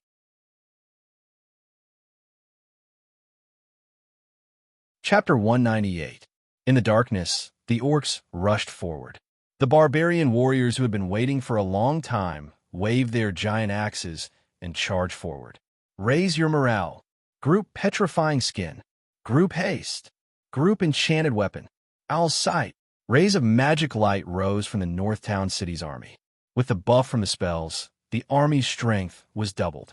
In addition, the Owl's Insight was a weakened version of Weakness Insight, so the Northtown city's army's lethality increased once again. Their defense, speed, and strength were all strengthened. Even their weapons were strengthened. The battle was intense from the start. The orc warriors who were surrounded had no choice but to fight to the death. Roar. The leader of the orc warriors was one of the few elites in iron armor. After a roar to the sky, he rushed towards Sulin while brandishing his heavy axe. Sulin didn't care about him at all. After all, anyone under the legendary level was nothing more than an ant. With a sweep of the violet dragon halberd, he was sent flying. Blood poured out of his mouth, mixed with chunks of his internal organs. His body was twisted into a strange position, and before he even landed on the ground, he was already dead. Orcs could be said to be the strongest of the middle-sized humanoid races. Trolls and ogres belonged to the giant race. In this world, intelligent life still abided by the law that the bigger the body, the stronger the strength. Barbarians were already the largest humanoid race, but in front of the orcs, they were still nothing. But these seemingly weak beastmen barbarians easily overturned the beastmen warriors. On a large-scale battlefield, the clash of strength was common. The orcs were the tyrants of the wilderness. They weren't weak. They didn't lack strength or bravery. They were born with the ability to survive with violence. The most common orc warrior could easily take down 3 to 5 fully armed human soldiers with their bare hands. They could even take on the charge of a warhorse with no problem. Back then, the humans were able to defeat the orcs not only because of their strategy, but also because of the help of the elves. Unfortunately, they had bitten off more than they could chew. The soldiers of Northern Citadel weren't weak. Moreover, their strength equipment, techniques, logistics, and willpower were superior in every aspect. Moreover, they had the support of the adepts as well. This slight advantage accumulated into an insurmountable gap. Moreover, half of the orcs were still crossing the river. The fact that they didn't collapse while crossing the river was already a testament to their bravery. The current battle had turned into a fueling tactic. Perhaps there were miraculous spells in this world that could turn the situation around, but it obviously wouldn't be these orcs. Su Luan led Boulder, Johnson, and a team of barbarian Greytax berserkers to launch a charge. These barbarians went berserk and turned into killing machines. Whirlwind Slash didn't stop for even a moment. Army Spirit plus Haste plus Enchanted Weapons plus Berserk plus Whirlwind Slash plus Owl Sight. These barbarians turned into windmills. Their killing efficiency was so high that it left people speechless. Everywhere they passed, corpses were strewn everywhere. In fact, the windmill of these barbarians was only a weaker version. The real windmill could only be used by legendary warriors. It required legendary endurance, legendary berserk, whirlwind slash, aura slash, weakness detection, advanced battle reflex, and legendary strength.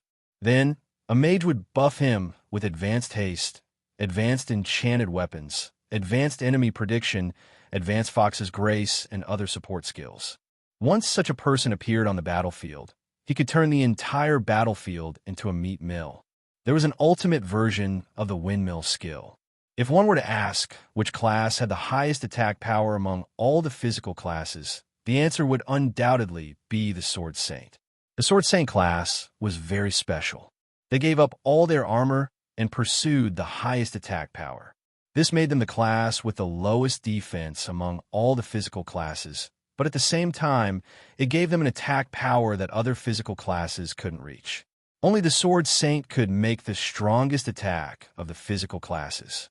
With a series of skills such as Blade Storm, Aura Slash, Weakness Detection, Cleave, Whirlwind Slash, Advanced Haste, and Enemy Prediction, the Sword Saint could burst out a powerful force in an instant. It was said that in the era of the legendary Arcane Empire, those great arcanists drove the floating city and the Sword Saint to kill the gods. But this kind of thing had not been confirmed until now. Sulin casually pulled out a javelin, leaned back, and threw it toward the orc crowd in front of him. At such a close distance, the orc warrior didn't have any time to react.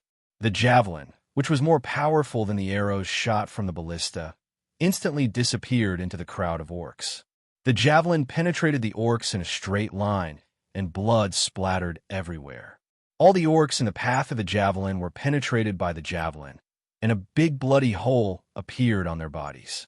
Screams of pain could be heard endlessly. Charge!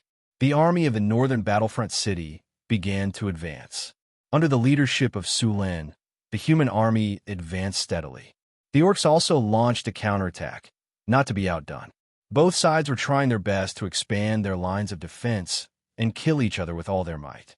The orcs surged forward like a tide, and the army of the northern battlefront city was like an indestructible reef in the sea.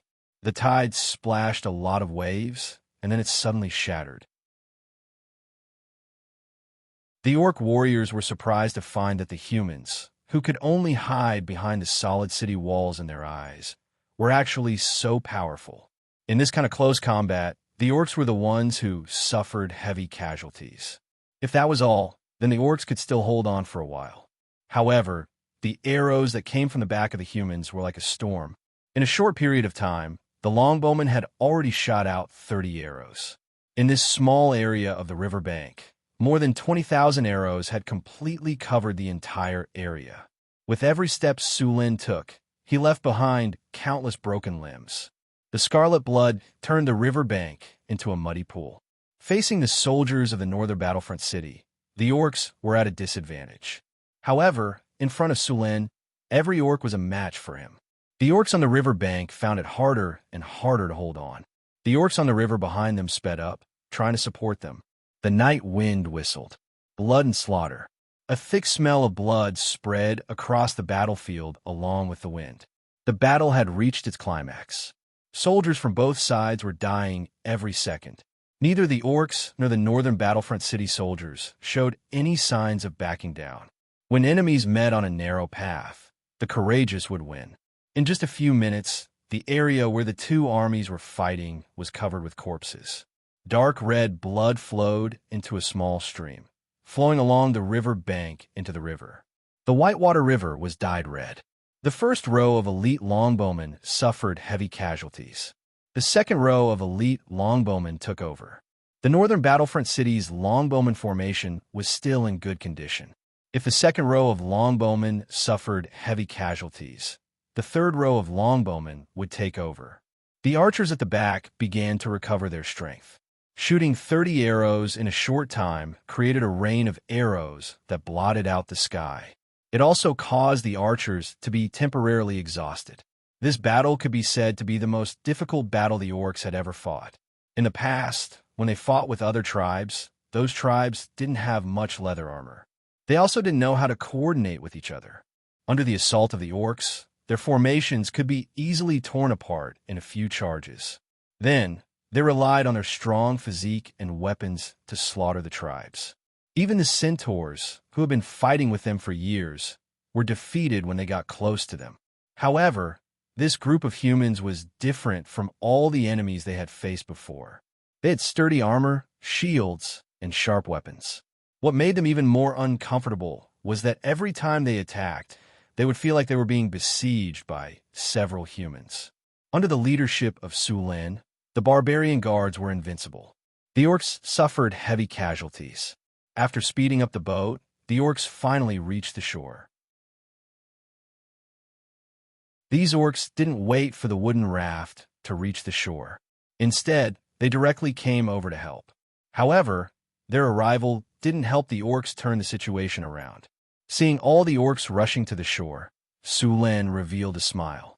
He was worried that the battle here was too fierce and scared the orcs away. In the end, he wasn't disappointed. The orcs sped up and rushed to the shore. "Since you're all here, then stay here." Sulan smiled.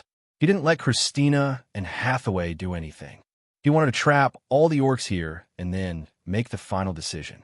At the same time, he didn't want to give the orc army on the other side time to react. He wanted to kill all the orcs that crossed the river to ambush the orcs. Fireball, chain lightning, exploding flame, chain fireball, pain whip, ice storm. Hathaway, Karina, and Chrissy were on a small hill behind Northgard City. They had prepared a long time ago and cast all the spells they were going to cast. The narrow shore was filled with all kinds of elemental powers. Frost, lightning, and fire wreaked havoc in this area. The orcs that had just rushed to the shore and hadn't made contact with the northern city soldiers, yet were drowned by the elemental powers. The flames melted the steel and ignited the beastmen's bodies. Lightning danced back and forth in the crowd of beastmen. All of the beastmen's bodies were charred black by the electricity. Pieces of ice blades suddenly appeared and spun rapidly. The sharp ice blades directly cut the beastmen's bodies into countless terrifying wounds. As soon as blood flowed out, it was frozen into ice. It wasn't just physical damage. These orcs felt like their brains were being stirred with a red-hot iron. Blood flowed out of their nostrils like water pipes. Even their eyes and ears were bleeding.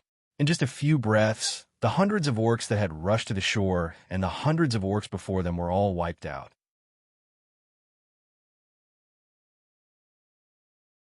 Chapter 199. The battlefield was silent. The soldiers of North City were also shocked by the series of explosions. The power of the spellcasters was not just for show. It was only 2 4th-level spellcasters and a 3rd-level spellcaster, but they were able to kill 1,000 orcs in a short period of time. Sulan had only seen this kind of scene in modern battlefields in the movies from his previous life. The smell of burnt flesh filled the air, accompanied by the thick smell of blood. It was nauseating. Other than the orcs, a few barbarians who rushed too quickly were also affected. Some of them were burnt black by the lightning, while others were burned quite badly by the flames. However, these barbarians were wearing dragon leather armor and had intermediate toughness. They had high resistance, so their injuries were not too serious. After the battle, Sulin arranged for people to help the injured soldiers and clean up the battlefield. He began to treat the seriously injured soldiers. The green light of the physical healing spell kept rising, and the green life energy merged with these seriously injured soldiers. Soon, these people recovered from their serious injuries to light injuries. Just as the soldiers of North City were cleaning up the battlefield, the orcs finally gathered their troops and moved towards the river. However, they were too late. From the beginning of the battle to the end, it lasted less than half an hour. With the orcs' ability to organize their troops in such a short period of time, it could be said that they were well trained. Of course, Su Luan was very clear about the organizational ability of the army in this world. Even the elite troops of the Kingdom of Florence could not assemble in 20 minutes. He successfully used this time difference to take down the elite troops that the orcs used for the sneak attack. After the orc army saw that the battle was over, they roared angrily and left with their troops. This surprised Sulin. He did not angrily order the soldiers to continue to cross the river. Sulin was ready to earn some experience, but he did not expect the orc commander to hold back. However, since they left, Sulin was not in a hurry to fight with them. In order to end the battle in a short period of time, the soldiers of North City had expended a lot of energy. Those longbowmen had basically used up all their strength in a short period of time.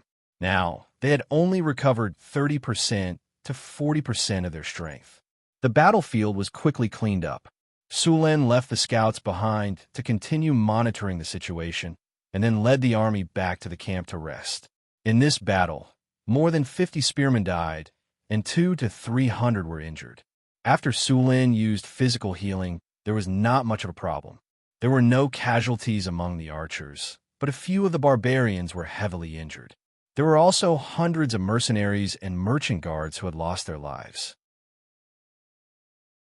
Because these people had not undergone any training, they were not suitable to fight with the spearmen.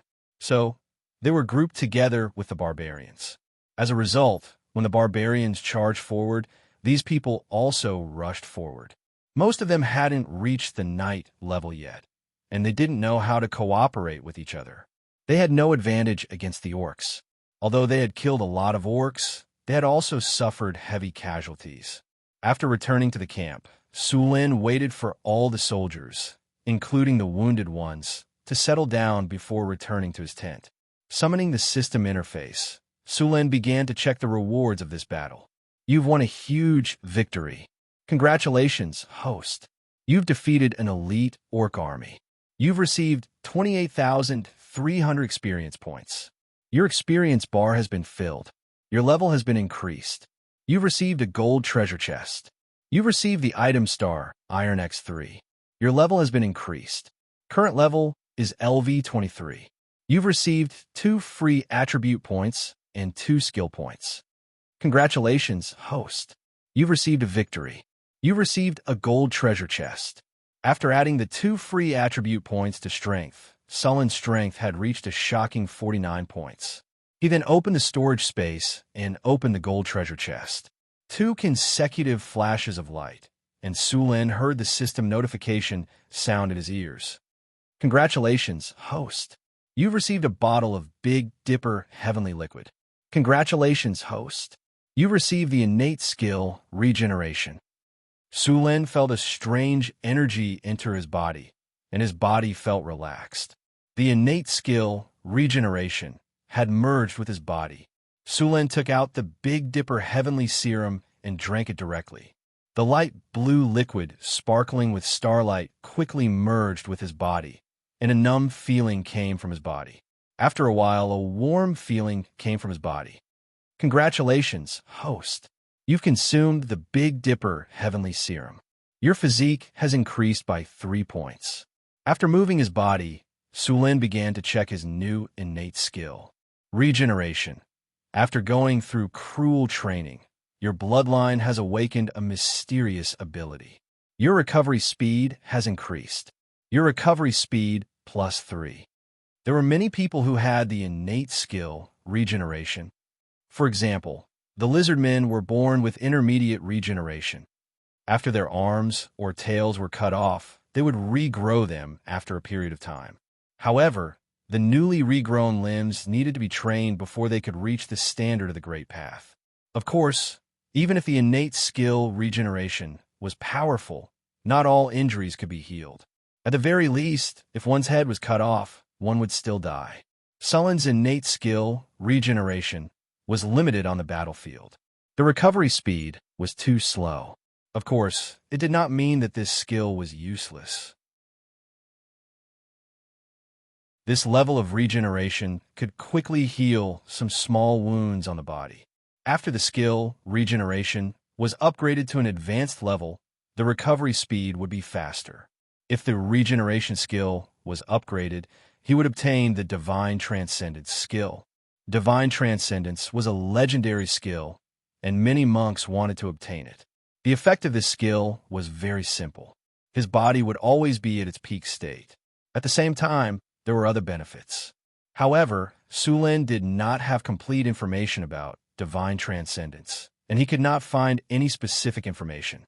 In addition to the innate skill, Sulin added 2 attribute points to physical healing, and the skill was upgraded to living healing. The healing effect of living healing was strengthened again. One use could restore a heavily injured person to their normal state. The healing effect of living healing was indeed very strong, and this skill could continue to be upgraded. However, if he wanted to continue upgrading, he would need to fuse some other skills. For example, the 7-star lamp would become resurrection after fusing. Of course, the conditions for this resurrection were very harsh. The corpse had to be more than 90% intact, and the time of death could not be more than 2 days. There were other requirements, but they were not too important. Sulin casually opened the system interface and looked at his attributes. Name, Sullen race, human level, LV23, 88546000, divinity, 210, demigod, strength, 49 agility, 32 spirit, 27 plus 3, tungsten steel, vitality, 36 charm, 21 command, 81 characteristics, innate skill valiant, thunderbolt, Pegasus, legendary sturdy, legendary tenacity, calm, elemental affinity, advanced lightning affinity, iron will, body hardening, beast face armor, advanced battle reflex, roll dodge, iron bones, regeneration, mana regeneration, tungsten steel, skills, mystic ice slash, living healing, life healing, crimson flame, forbidden magic, mechanical control, stone to mud, boost morale, beginner, earth spring, army rouse ultimate skills, whirling cherry, mastery, heroic master, torrential storm advanced, chaotic dance beginner, silver dragon inverse scale spear, beginner, weapon proficiency, sword weapon 170, gun weapon 255, bow 122, throwing 108, horsemanship 160, thunder domain. Beginner, you have begun to control the power of lightning. When you use lightning power again, it will be even more powerful. You are immune to normal lightning damage. The cost of all lightning skills will be reduced by 30%, and the power of all lightning skills will be increased by 30%. Lightning absorption. Beginner, you can absorb any form of lightning attack, as well as electricity from the outside world. The absorbed lightning can strengthen your next attack, or be converted into your energy. Note, you cannot exceed the absorption limit. Thunder domain. After consuming a large amount of energy, you can create a world of lightning within 15 meters of yourself. All people or monsters that enter this area will be damaged by lightning. In this domain, your skills and strength will be increased by 100%. War Roar, divine ability. Beginner, you have successfully fused with the divinity of the Ancestor Soul Troll. When you focus your mind and channel the energy to your throat, you can release an unimaginable sound wave attack. Everyone around you will be affected by the sound wave attack. They must pass the Constitution test with a difficulty of 10 plus divinity. At the same time, everyone will be affected by the sound wave attack, 10 plus divinity. If you fail to pass the test, you will be stunned. The effect will decrease as the distance increases. After dealing with everything, Sulin yawned and prepared to rest for a while. A high-intensity battle would make people nervous. The best way was to relax. Sleeping was the best way to relax.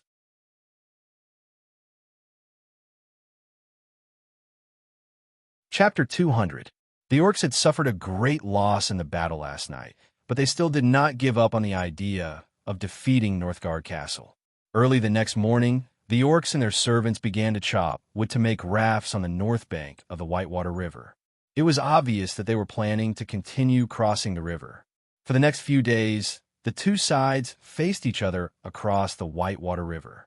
The orcs made many rafts. Finally, on this morning, the orcs began their attack. To Suluin's surprise, these beastmen actually split up into several teams and crossed the river from different areas. There were only 2,000 beastmen in Northern Town City. If they split up like the Beastmen army, they would all be defeated by the beastmen except for the team led by Suluin. In other words, the orcs knew that Northgard Castle had fewer people, so they used this method to cross the river. Even after the orcs split up, each group was still outnumbered by Northgard Castle. Even if Sulin wanted to defeat one group, it would take some time. The orcs would use this time to finish crossing the river and regroup. It didn't matter which team the Northgard fort attacked. The orcs had crossed the river in the end. Although Sulin was not happy, he did not attack the orcs again. Instead, he began to get into formation and prepare for the final battle. He planned to have a final battle and defeat the orcs with his true strength. When he saw the orcs crossing the river, Sulin called 2 scouts and told them to contact the centaurs. It was time to decide the outcome of this battle. Because they had enough rafts, the orcs only needed less than half an hour to cross the Whitewater River. The other scouts also sent the news. Sulin threw away the ice scale fruit that only had the core left. He then asked Aiton, "What's the situation? Where are the centaurs?" "They have already moved to the back of the orcs from the flank. They will reach their destination in an hour." Sulin nodded. "Is there any movement from the orcs?" Aiton said with a serious expression, "Not much movement. They are gathering." "All right, they didn't bring any supplies.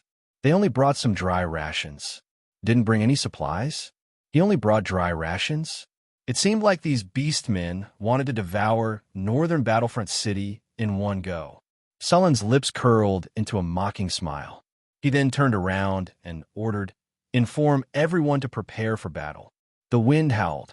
The flag fluttered in the wind. The muffled sound of the horn echoed across the land. Amidst the low and deep sound of the horn, a huge army slowly approached. The army was a black mass that stretched as far as the eye could see. There were more than 10,000 people in the army, and there were at least 15,000 people in the army of orcs and servants. In the middle of the army, a flag was raised high and fluttering in the wind. The flag looked very simple, with some beastman characters drawn on it. There were also a few strange-looking skeletons on the flagpole. Those were probably the heads of the other tribe leaders that the beastmen had defeated. The beastmen in front of them could be said to be at their strongest. After defeating their nemesis, the centaurs, the beastmen tribe was invincible in the wilderness. However, Northern Battlefront City occupied the best place in the wilderness. Of course, the beastmen didn't want to accept such a situation. Of course, they didn't know that the Northern Battlefront City's environment had become better because of the harvest altar. However, Sulin didn't think they would care even if they knew. In the northern wilderness, this was the only place that wasn't covered in snow during winter. The beastmen had lived in the wilderness for hundreds of years, and so did the Burning Blade clan. They knew what this meant. This piece of land could prevent them from dying in the winter. They didn't have to worry about the old and weak in the tribe surviving the winter. It also meant a lot of food. Therefore, once they knew that Northern Battlefront City was in Sulin's hands, the conflict between them couldn't be resolved. One side had to be defeated completely. The two armies were about 2 miles apart. Neither side spoke. The entire battlefield suddenly became silent. A strong, murderous aura was brewing on the battlefield. Roar! Warriors of the Burning Blade clan, we have defeated the trolls, the ogres, and the centaurs. I am proud of you. Now, we will defeat these humans in front of us. They have occupied the best land in the wilderness. As long as we occupy it, we will never starve again. The old and weak in the tribe will never freeze to death in the winter. This land was given to us by the great Father God Gawushan. Now we will take it back. Take it back. Kill all the humans. Dong, dong, dong. The war drums made of Kodo beast skin sounded loudly. The Beastmen army and their servants began to slowly advance. Sulin chose a plain as the battlefield. On the left was the White Water River, and on the right was a swamp with lush water plants. The swamp was filled with reeds that were as tall as a man. It could easily hide thousands of people. However, Sulin didn't leave anything behind. Although the reeds were easy to hide, the people hiding inside would be burned alive if they were set on fire. The width of the battlefield limited the number of beastmen that could participate in the battle. A tall beastman in iron armor appeared on a high platform. Behind him was the flag of the beastmen army. Beside him were a few old beastman shamans. Ancient beastman language came from their mouths. Their voice was low but penetrating. The entire battlefield could hear them clearly. Battle song, frenzy, a strange energy swept across the battlefield. The beastmen's eyes turned red, and their breathing became heavier. As the beastman army approached, Su Luan could clearly see the first row of beastman warriors. They were wearing simple leather armor, and some of them didn't even have leather armor. They only wore a breastplate to cover their vital parts. The weapons in their hands were also a variety of weapons. There were crude maces, spiked hammers, rusty axes, and spears. It was clear that these beastmen weren't elites. There were also a large number of gnolls, bugbears, and earth goblins among them. It was clear that this army was the Beastmen army's cannon fodder. They wanted to use the cannon fodder to deplete the strength and morale of the Beastmen army. On the strategic map, Sulin could clearly see that behind these Beastmen was the true main force of the Beastmen army. At the same time, a large number of yellow dots were quickly circling around the edge of the map. Those dots were the centaurs. Over 60 ballistae were already loaded. When the Beastmen cannon fodder were 500 meters away, they fired. Bong, bong, bong. The sound of bowstrings rang out unceasingly. 62 to 3-meter-long crossbow bolts were shot out in an instant. The crossbow bolts carried great destructive power as they rushed towards the orc army. Everywhere they passed, blood mist rose. Every crossbow bolt pierced through at least 5 orcs' bodies. The barbarians didn't look at the results.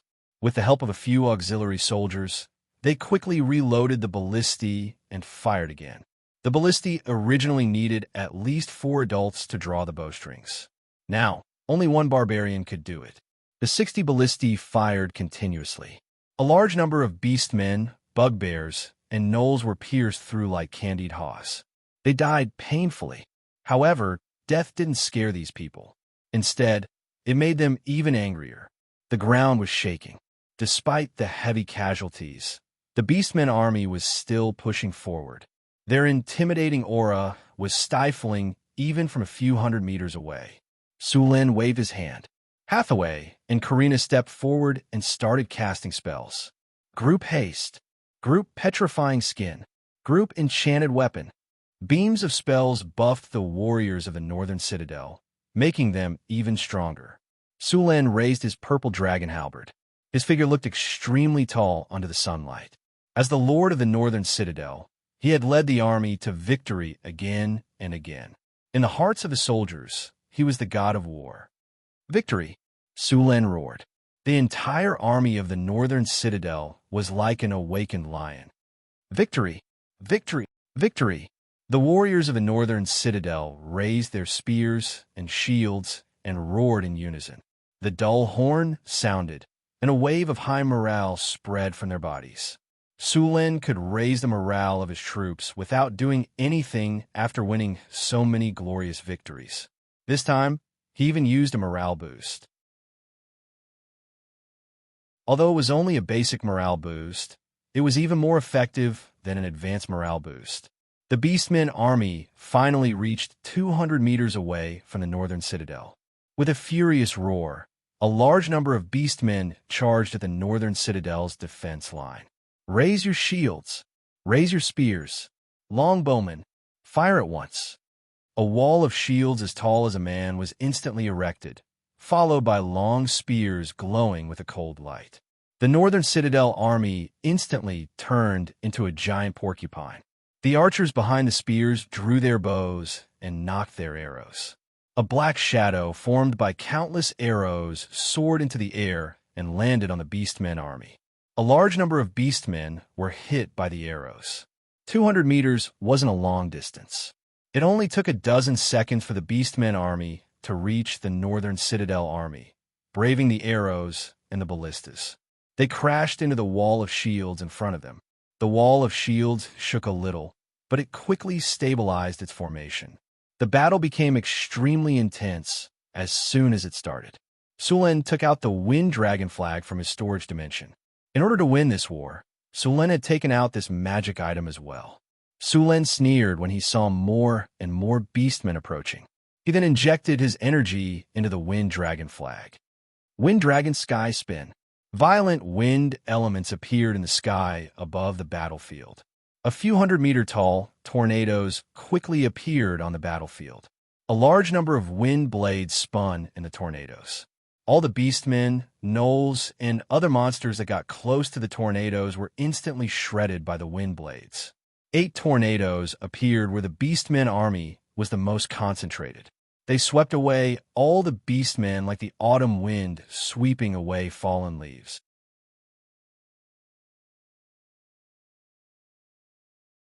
Chapter 201. The tornadoes continued to wreak havoc. Every second, an orc would be sucked into them and sliced to pieces by the wind blades. The formation of the orc army was shaken. None of the orcs could resist the 8 tornadoes. Some of the nearby orcs were even lifted up to 100 meters into the air before being thrown back down. Even if the orcs had strong bodies, they were still smashed into a pile of minced meat at such a high altitude. The orc chieftain's eyes almost popped out of their sockets when he saw the tornadoes wreaking havoc among the orc army. However, there was nothing he could do. Even though the shamans were quite strong, they had no way to defend against such large-scale spells. A strong gust of wind blew across the army of beastmen. The army of beastmen that had been charging forward ferociously suddenly fell into chaos. The gnolls, earth goblins, and earth goblins among the army of beastmen had completely lost their minds. Even the beastmen were panicking helplessly when they saw the rain of arrows from the longbowmen of Northtown City. The pressure on the spear formation was greatly reduced. Under Sullen's command, the orcs pushed forward with their shields. They would thrust forward with every step they took. Every step they took would leave a large number of orcs injured or killed. The orc army's formation was in complete disarray under the effect of the tornado dragon. The orc army had no choice but to back off. The orc chieftain's formation was densely packed. The warriors were using the range of their spears to suppress the orcs. The tall tower shields kept the orcs' attacks at bay. The orcs were used to fighting in a disorganized formation. However, their individual strength was completely useless against the orc chieftain's formation. Their disorganized formation meant they would have to face 2 or more spears at the same time. The orcs had no advantage against the orcs in a battle like this. Even though they had the advantage of their physique, the production level of this era was not high enough for them to equip themselves with high-quality armor. This meant that when they were only wearing leather armor, the advantage of their physique would be greatly suppressed when facing the sharp spears of the Northgard city's infantry. The fact that the orc army did not fall apart while facing the tornado was already impressive. Sulen did not get carried away and asked the soldiers of the northern fortress city to launch a counterattack. Once they launched a counterattack, the infantry formation would scatter. It would be fine if the orc army fell apart and ran away. But if the orc army regrouped and launched a counterattack, the soldiers of the northern fortress city would lose their advantage. Although the orc army's vanguard had collapsed, the orc chieftain was still there. Although the middle of the orc army was hit by the tornado, they still managed to maintain their formation. The soldiers of Northern Town City drove the orc vanguard forward, wanting them to charge into the enemy formation. The Wind Dragon's heavenly spiral wreaked havoc. The gnolls, Earth spirit bears and goblins that served as auxiliary troops had completely collapsed. The remaining orcs also lost the courage to resist and scattered in all directions. For a moment, the entire battlefield was filled with scattered orc soldiers. Faced with this situation, the orc chieftain made a prompt decision. He ordered the orc soldiers to kill the scattered orcs that were charging into the formation. After the wind dragon's heavenly spiral wreaked havoc for a while, it finally ran out of energy and slowly dissipated. The orc chieftain let out a sigh of relief when he saw this. If the wind dragon's heavenly spiral continued to wreak havoc, there would be no point in fighting this battle. Although the wind dragon's heavenly spiral did not last for long, only around 10 minutes, the spell had killed at least a few thousand orcs. The number of orcs that were injured was uncountable. The northern fortress city's army kept pushing forward. Large numbers of scattered orcs were being driven away by the northern fortress city's army. The longbowmen had stopped shooting. They were recovering their strength. The shaman sorcerer's face turned serious when he saw the orc army crumbling on the battlefield. He quickly cast another spell. The awkward voice sounded again. A wild energy began to spread. The scattered orc army was shrouded by the energy. Their muscles began to swell, and their fangs protruded from their mouths. Their eyes were bloodshot. Mass bloodlust frenzy. Bloodlust frenzy was a deadly spell on the battlefield. It would unleash the potential of the target and awaken the bestial nature hidden deep in their consciousness. It was the same as a berserker's berserk. The battlefield was huge. The orc shaman sorcerer had to cast mass bloodlust frenzy together to barely cover the entire orc army. Under the effect of bloodthirsty berserk, the orcs who had already lost their courage stopped running away.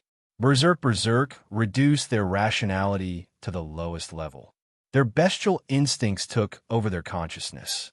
A powerful force emerged from their bodies, making their hearts swell even more.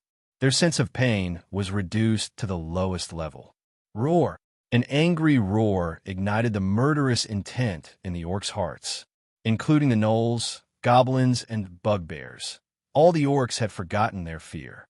They roared and charged at the northern fortress city's infantry again. Stop! Shields! Defensive formation. Sullen's face changed when he sensed the berserk aura. He immediately ordered the infantry to stop. The well-trained infantry immediately stopped moving forward. Tall tower shields slammed into the ground. Sharp spears were raised.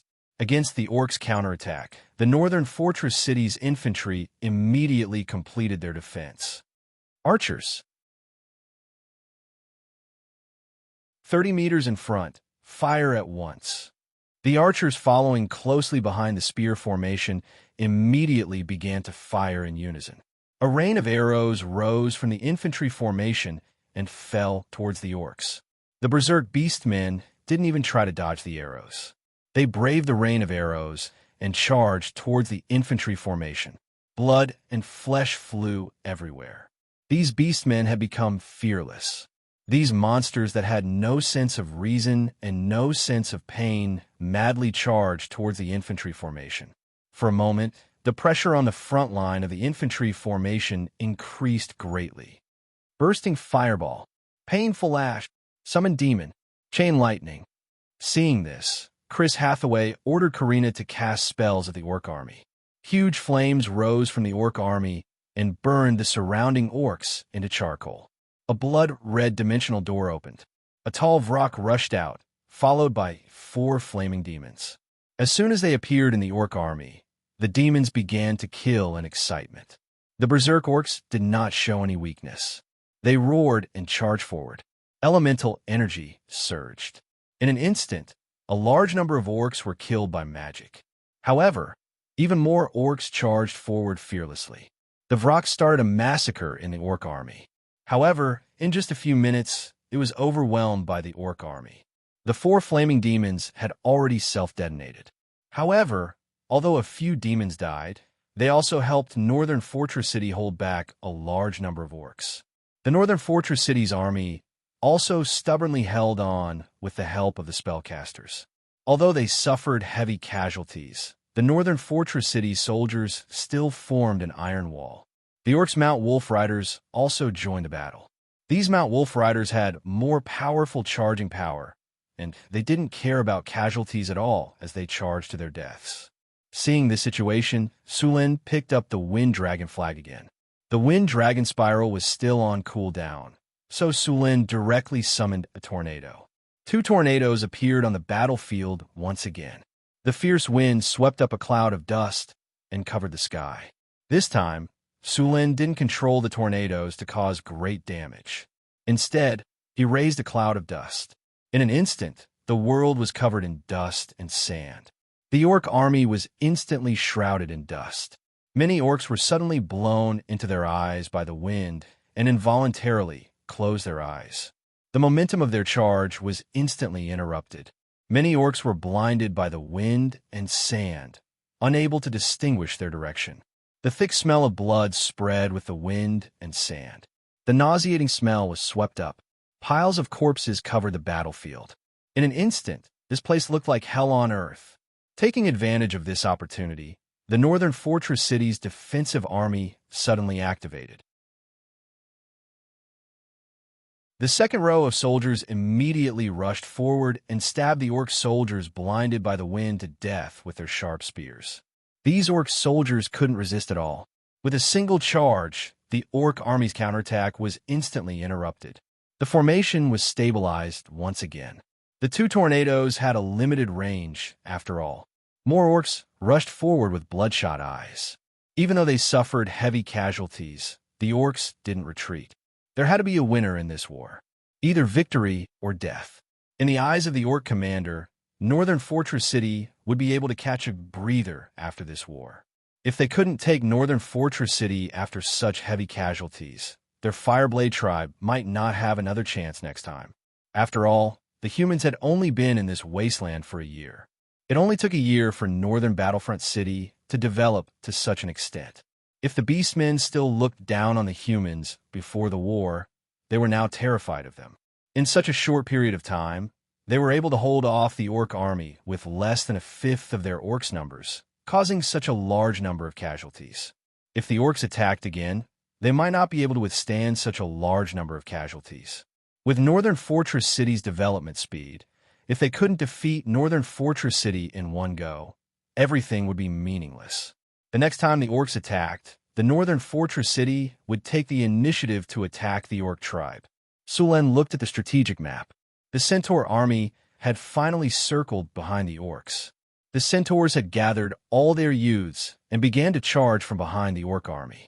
The Centaurs, who had suffered heavy casualties, began to take revenge on their enemies. The heavy hoofbeats were like muffled thunder. The Centaurs quickly crossed the distance of 10 kilometers. There were 3,000 Centaurs, and many of them were females.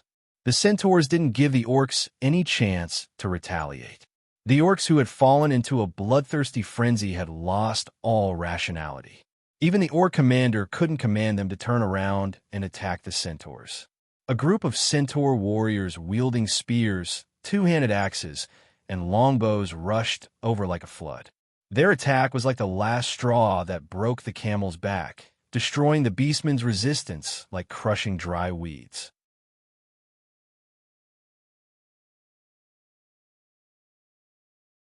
Chapter 202. The Centaur warriors that suddenly appeared tore through the orc army's defense line with ease. The orc soldiers were already exhausted from fighting the Northern Fortress City soldiers, and they did not expect the Centaur warriors to attack them from behind. The bloodthirsty frenzy from before had used up a lot of their stamina. Even with their powerful physique, the orcs still felt tired. Facing these Centaur warriors, who were no weaker than them, they were defeated like a landslide. The orcs might be tough, but they were not fearless of death. The sudden attack of the Centaurs had completely shattered their will to continue fighting. With no hope of victory in sight, the morale of the orc army dropped to the lowest point. The morale of the orc soldiers had also collapsed. The Centaurs did not all charge forward. The ones at the front were all tall and muscular Centaur warriors in metal armor. There were not many of them, only around 200 in total. Following behind them were 400 centaur warriors in metal scale armor. At the very back were centaur warriors in leather armor. Another group of centaur warriors was roaming not far away, firing arrows to help the charging centaurs take care of any threats. The orc army was utterly defeated. The soldiers of Northgard City also began their counterattack. The impatient barbarian warriors swung their giant axes and charged forward. Berserk! Charge! Whirlwind slash! The orcs, who had lost all will to resist, were like lambs waiting to be slaughtered. Wherever the barbarian warriors went, all the enemies were cut down. The barbarians' charge caused the orcs' already disorganized formation to become even more chaotic. The soldiers of Northgard City behind the barbarians were able to harvest the orcs more easily. Orc Chieftain Gottenron's face was ashen. He never thought that the situation would deteriorate to such an extent. A mere 2,000-strong human army actually blocked the attack of his 10,000-strong orc army in a head-on battle. There were actually several powerful spellcasters in this newly developed territory. Weren't the nobles of the newly developed territories all from the side branches that weren't valued? The nobles of the side branches that weren't valued were able to recruit so many powerful spellcasters. Disregarding everything else, the wizard who cast the Wind Dragon Whirlwind on the battlefield was definitely close to or had already reached the legendary realm. With such power, which one of the human kingdoms wasn't a noble? Why would they need to spend so much effort to come to such a remote place to start their own business? How much did it cost to hire a legendary level spellcaster? That was an astronomical figure. In the human kingdoms, legendary magi were all famous masters of their own regions. In the end, a suspected legendary spellcaster had suddenly appeared on the battlefield, and with a battlefield spell, the orc army that had the upper hand almost collapsed. If the shaman wizards had not used bloodthirsty berserk, the orc army would have collapsed long ago. However, the orc army had reached its limit, and just as they had stabilized their position, the centaurs suddenly appeared from behind. Fighting on two fronts was a taboo in the first place, not to mention that the orc army had been ambushed by the cavalry. They did not even have a decent defensive line. Being attacked from the front and the back directly caused the orc army to collapse completely. What Gottenron Fireblade did not know was that the one who cast the spell was not a legendary wizard, but Sulin with the help of a magic tool. There wasn't a single legendary level spellcaster in the northern provinces, but there were a few legendary level warriors. After all, wizards were precious. Even though there were 2 grand wizard level spellcasters in northern Battlefront City, it was still very difficult for them to cross that hurdle. Just by looking at their long experience bars, one could tell how difficult it was to level up. The threshold of becoming a legendary level spellcaster stopped more than 90% of the spellcasters. The one in northern Battlefront City who was most likely to become a legendary level spellcaster was Hathaway. No matter if it was Karina or Grace, they were still lacking. The orc army began to collapse. Up until now, more than 5,000 orcs had died in the battle, including many gnolls, bugbears, and goblins. There were also countless injured. Moreover, with the constant pursuit of the centaurs and the soldiers of northern Battlefront City, the number of casualties was increasing. Now, the only orc army that had not collapsed was the orc chieftain, led by the orc chieftain. Sulin looked at the only orc army that had not collapsed, where the orc chieftain was. Sulin did not plan to let the orc chieftain leave alive. It didn't matter if some ordinary orcs escaped, but the orc chieftain and the orc shaman could not be let go. Without the orc chieftain and the shaman, even if there were many orcs left, they could only struggle at death's door. However, if the orc chieftain and the orc shaman escaped, it would not take long for them to raise a new orc chieftain. Sulin did not want to give them another chance to rise again. With a casual swing of his halberd, Surin beheaded an orc warrior who was still resisting. Scarlet blood spurted out, and with another swing of his halberd, he sent another orc warrior flying. Surin then led the Lord's Guard to charge towards the orc chief. The orc chieftain's strength was not to be underestimated. Other than Surin himself, no one else was his match. The centaurs intentionally avoided the orc chieftain's location. After all, Their chieftain had already died in the night of the battle.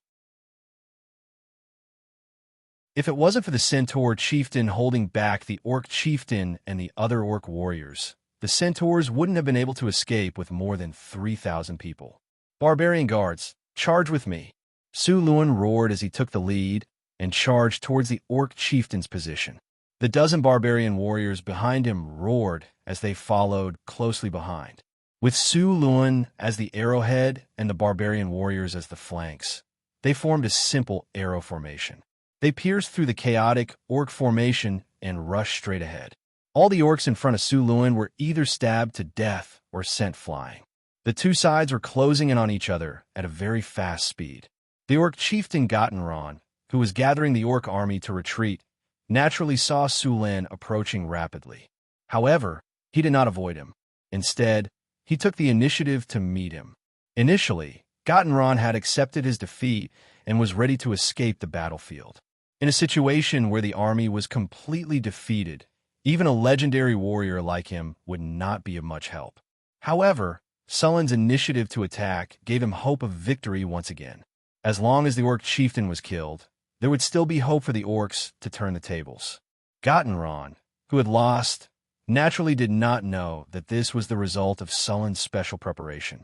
If Su Luan did not fight, Gottenron would definitely lead a group of Orcs to retreat. That was not what Su Luan wanted to see. Berserk, seeing the Orc chieftain and the Orc warriors who took the initiative to meet him, the barbarian guards immediately went into a berserk state.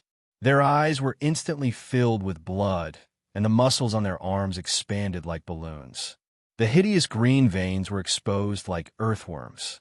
Their chests were like bellows as they exhaled rapidly.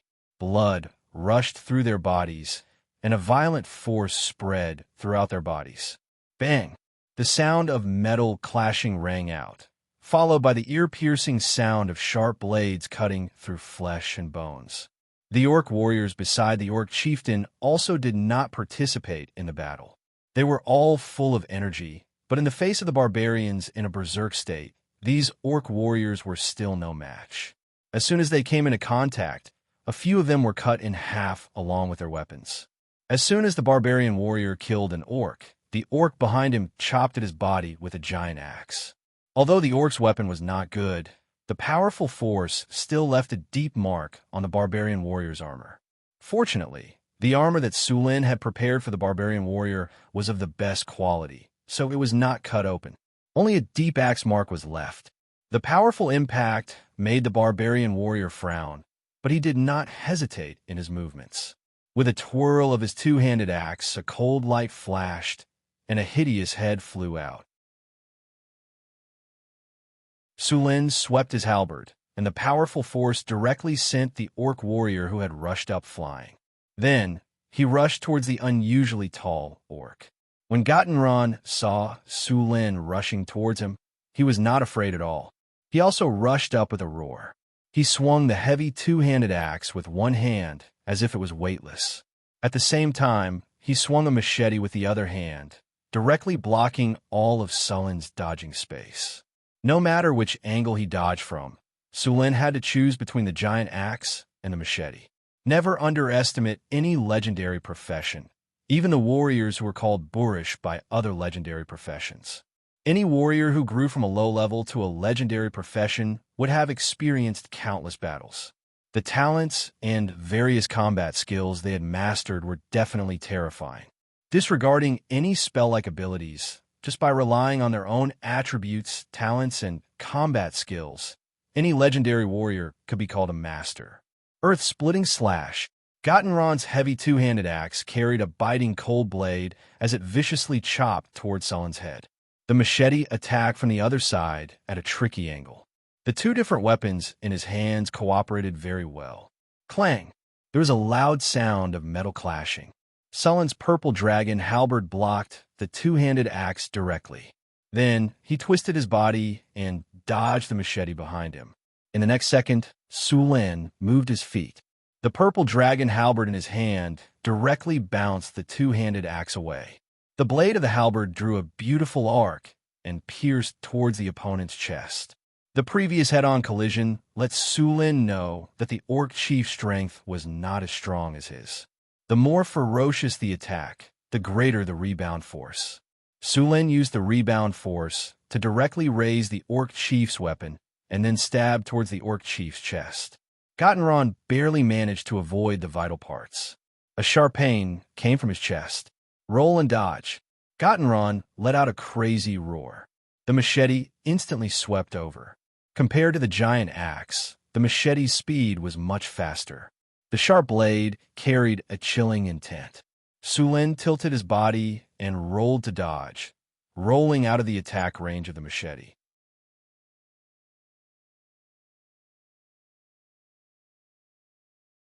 Chapter 203. After dodging the Orc Chief's attack, Su Lin rushed forward again. He did not intend to give the Orc Chief any chance to catch his breath. Thunder Lightning Spear. A surge of lightning energy burst out from Sullen's body. Su Lin did not activate his territory. The continuous use of powerful spells had severely depleted the energy in his body.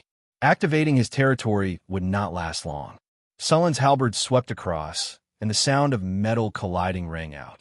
The powerful lightning energy was instantly transmitted to Gottenron's body through the weapon, causing his body to feel slightly numb. After advancing to the legendary rank, there were very few purebred warriors. They were too easy to counter. A wizard could trap him for a few hours with a maze spell. The lightning paralyzed Gottenron's body for a moment. Although it was only for a short moment, in a battle between legendary ranks, such a moment of weakness could be exploited. The purple dragon halberd attacked like a storm, and Gottenron, who was one step too slow, could only parry in a wretched manner. However, with every attack, a bolt of lightning would be transmitted over. Soon, enough lightning had accumulated, and it would explode instantly. Gottenron's body instantly stiffened, and blood gushed out from his mouth. Gottenron's abdomen was sliced open by the purple dragon halberd. The paralysis effect caused by the lightning energy was very difficult for him. Su Lin relied on the paralysis effect of the lightning energy to gain the upper hand in close combat. As long as the opponent's resistance did not exceed the limits of the lightning energy, after a long period of accumulation, it would eventually cause paralysis. Damned human. In just a few exchanges, the Orc Chief had been injured repeatedly. The pain of his wounds had some effect on his body. Sullen's cold gaze was fixed on the Orc Chief. The Orc Chief, who was proficient in dual wielding, swept his giant axe horizontally. At the same time, he swung his machete heavily at Su Lin. He wanted to tear the damned human in front of him into two halves. Under his furious attack, his might became even stronger. Chaotic dance. The purple dragon halberd left behind afterimages as it constantly clashed with the Orc Chief's weapon. For a moment, the sounds of explosions were endless. The battle between the two sides became more and more intense. The ground within a radius of more than 10 meters was filled with deep cracks. A biting cold blade swept past Sullen's eyes, leaving gashes on his body. There were no longer any living creatures around the two of them. Everyone who dared to come close had already become corpses. The Orc Chief was powerful. Although he was injured, Su Lin could not take advantage of his fearless fighting style. The lightning on Sullen's purple dragon halberd shone brightly and then exploded in an instant. The powerful lightning energy once again caused the Orc Chief's body to stiffen for a moment. Seeing this opportunity, Su Lin exerted force on his feet and pounced forward like a ghost. After dodging the Orc Chief's giant axe, Su Lin turned around and was already on his right side. The purple dragon halberd in his hand turned into a stream of light and pierced towards the enemy's heart. The Orc Chief, who had been thwarted time and time again, seemed to have gone mad. He did not dodge at all and swung his machete at Su Lin. Looking at his posture, he was completely prepared to die together with Su Lin. Encountering such a situation again, Sullen's eyes shone with a cold light. Lightning Spear.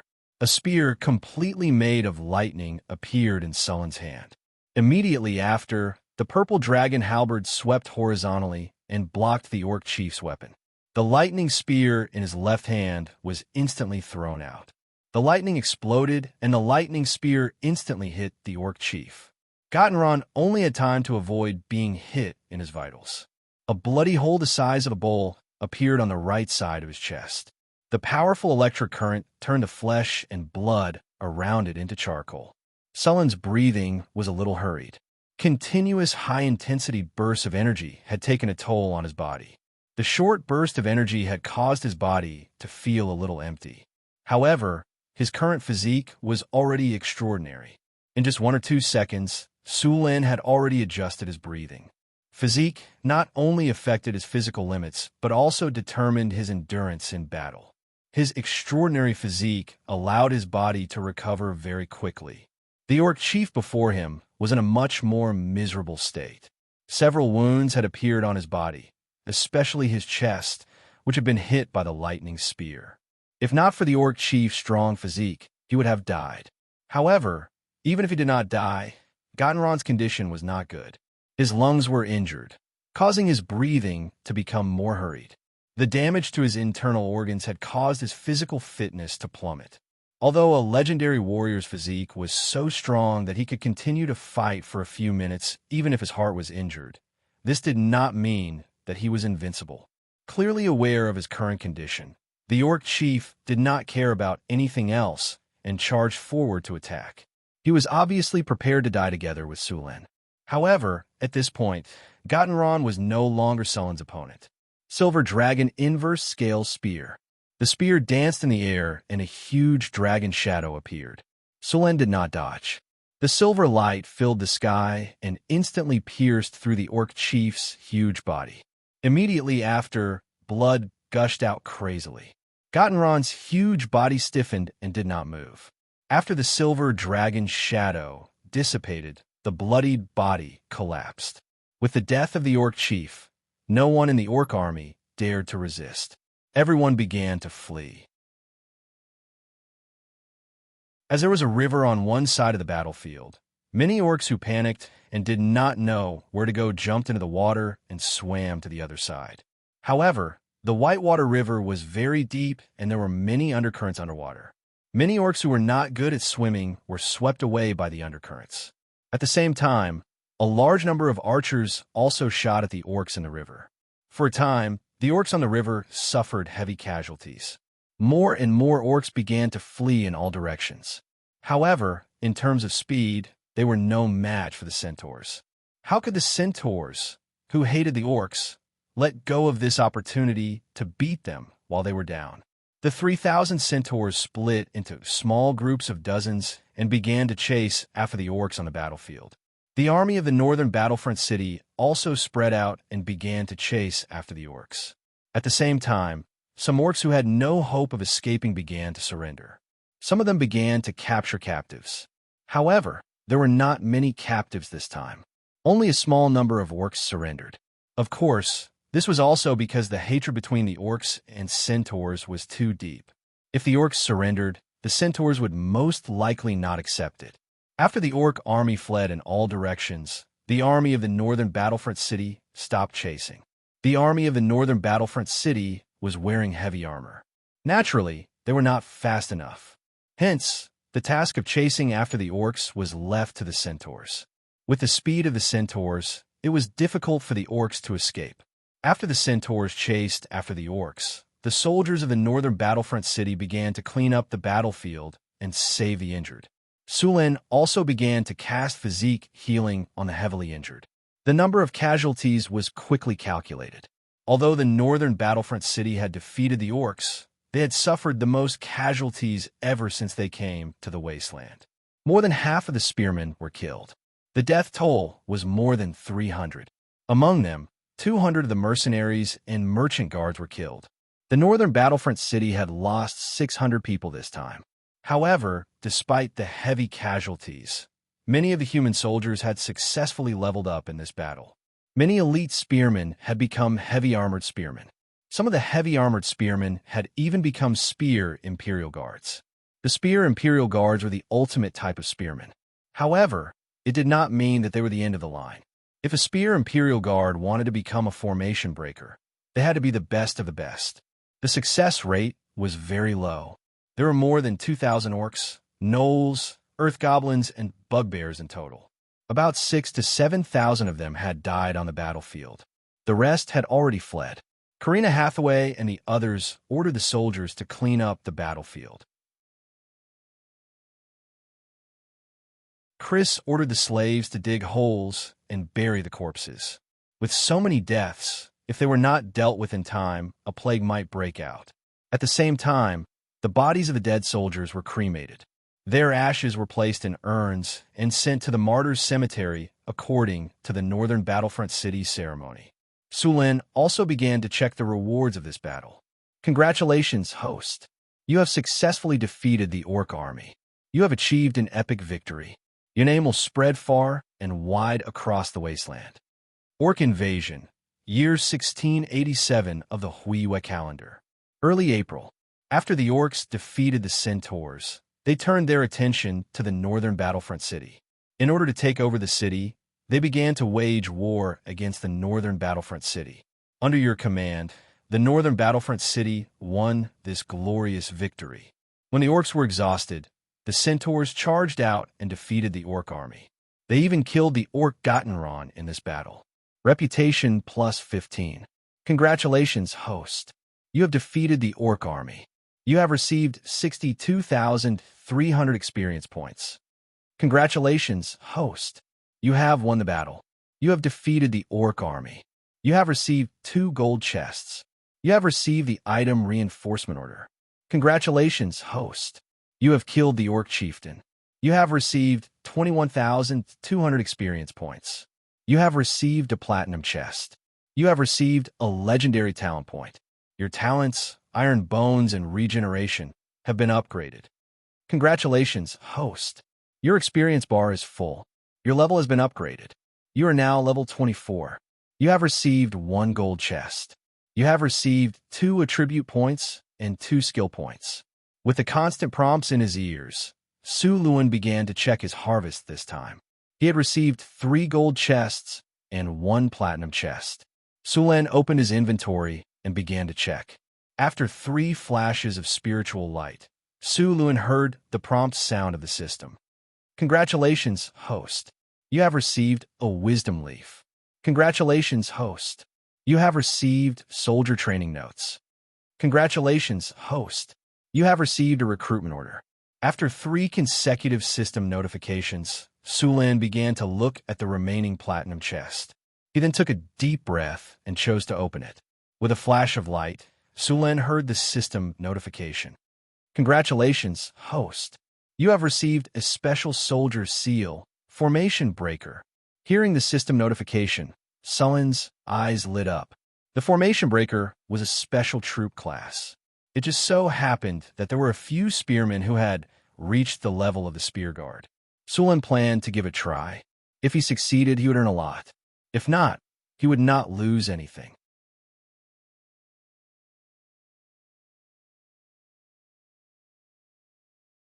Chapter 204. After this battle, Sullen's strength increased once again. Similarly, although the Northern City Army suffered heavy casualties, they also gained a lot of experience.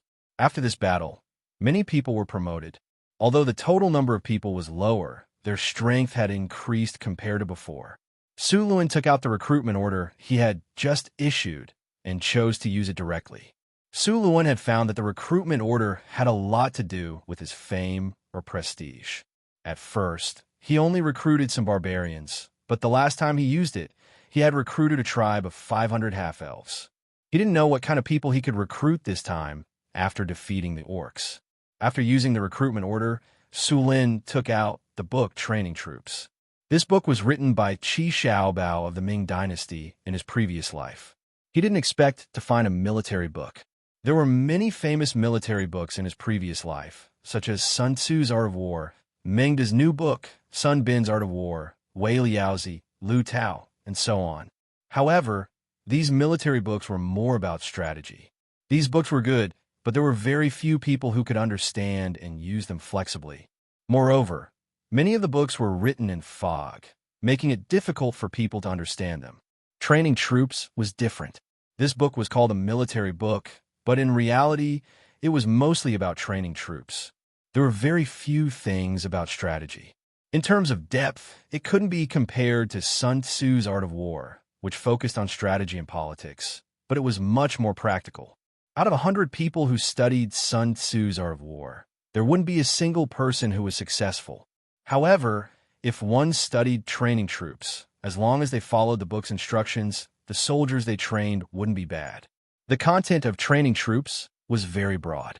It covered the selection of soldiers, the organization of troops, flags and drums, weapons and equipment, the training of generals, military etiquette and military law, the organization of chariots and cavalry, as well as the training of soldiers and soldiers. In ancient times, there were very few military books that were so detailed. If one followed this book, they could definitely train an elite army. Training Troops, a book that records the training of soldiers, battle, command, and other military skills in detail. After using Training Speed plus 15, Elite plus 5, Command plus 15, Discipline plus 20. Obtain skill, like Arm Command, command like an arm. After using it, you can quickly command the army to get into formation and deploy troops. Su Lin chose to use it immediately. In the next second, soldier training records turned into a stream of light and merged into Sullen's body. Suddenly, a large amount of training methods and experiences appeared in Sullen's mind. There were even some videos. What surprised him even more was that the videos were all of Qi Xiaobao's training. What better way to learn than to personally experience Qi Xiaobao's training? This military training record really gave him a big surprise. Furthermore, he could access these images at any time. They would only disappear after he had mastered them. Su Lin opened the system panel. In the commander column, his commander points had increased from the original 81 to 96. Iron Bone and Regeneration had also been raised to the intermediate level. Middle Steel Bones. After the brutal training, your resistance has been increased. All attacks that deal damage to you will be reduced by 20%. Normal weapons are ineffective against you. Intermediate Regeneration. After the cruel training, your bloodline has awakened a magical ability. Your recovery speed has increased. Your recovery speed has increased by 5. Su Lin was still preparing to add the 2 free attribute points to his strength. Sullen's strength broke through to 50, but the remaining attribute point indicated that it was not enough and could not be added. After the attribute point reached 50, if he wanted to add another 3 attribute points, he would need to add another 3 attribute points. Seeing the situation, Su Lin directly added the remaining attribute point to his spirit. The 2 skill points that he did not learn any new skills were also kept. As for the legendary talent points that he had obtained from killing the Orc Chieftain, Su Lin used them to upgrade his talent, Advanced Battle Reflex. After using it, the original Advanced Battle Reflex became Legendary Battle Reflex. Legendary Battle Reflex. After a long period of hard training, your body's reflexes have become instinctive.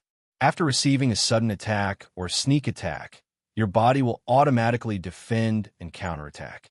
Obtain skill, Reactive Attack. Reactive Attack. After receiving an attack, seize the opportunity to counterattack. This counterattack will ignore 50% of the target's defense, and attack speed will increase by 50%. Reactive Attack. With this effect, it could be said that he was no longer afraid of sneak attacks. Those who attacked him had a higher chance of being counterattacked by him. With his current attack speed, if he increased it by 50%, how many people could dodge it? After Su Lin finished adding the attribute points, he closed the attribute panel and took out the remaining items. There was only the Wisdom Leaf, the Reinforcement Order, and a Special Formation Breaker. Su Lin planned to leave the Wisdom Leaf for Hathaway. This item would be more effective for her. The Reinforcement Order could be used to recruit war spirits from the other world. Now that the war was over, he did not need it for the time being. He would use it when he returned to Northern Town. The last item was the Special Formation Breaker. This was the first special troop that Su Lin had obtained. The Formation Breaker's Formation Breaker was a Tiger Formation Breaker. It looked very delicate. Formation Breaker, after using it, you can train a special elite troop of the Formation Breaker. They are brave and good at fighting. They are unstoppable. They have the determination to break through enemy lines. Recruitment, 700 people. Recruitment requirements, Spear Guard. Recruitment requires 100 units of food. Kinder 200. Training success rate is 20%. After seeing the recruitment requirements of the formation breaker, Sulin frowned. According to the requirements, if he wanted to gather 700 formation breaker, he would need at least 3,500 spear guards. Although the spear guards were leveled up from the spear guards, it was not easy to reach level 5. After going through so many fierce battles, there were only 3 or 4 spear guards in the spear guards. He now had no more than 400 spear guards. If he wanted to form the formation breaker, he estimated that he would need to recruit at least 10,000 spear guards.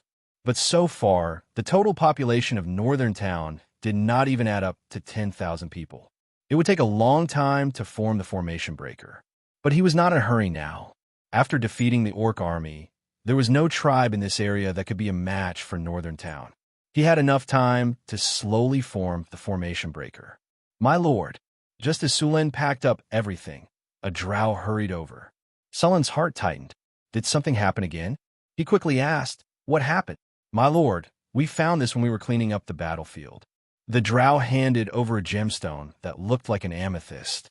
But compared to the amethyst, this gemstone was more beautiful. There was also a strange power in it.